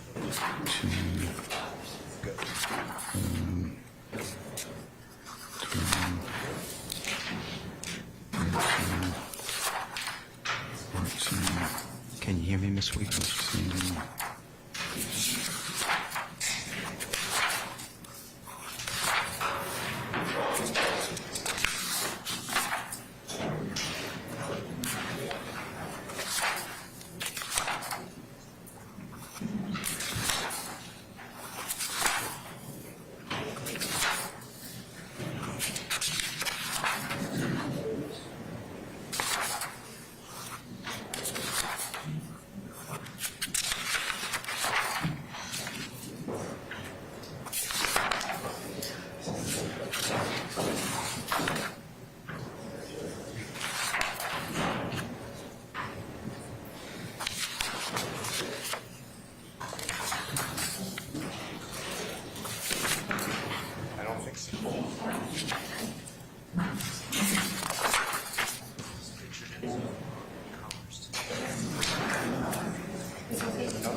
we still have one. Hold on, Tim.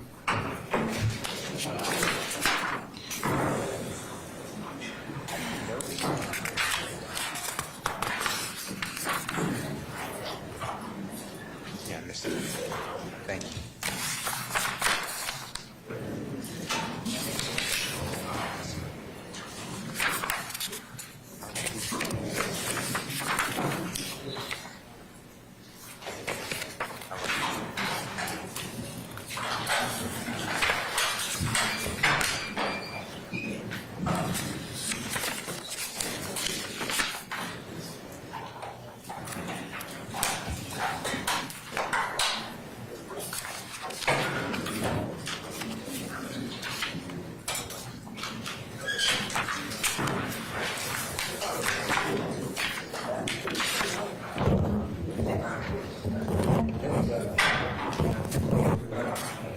They need to give them a clean copy of that, so, yeah.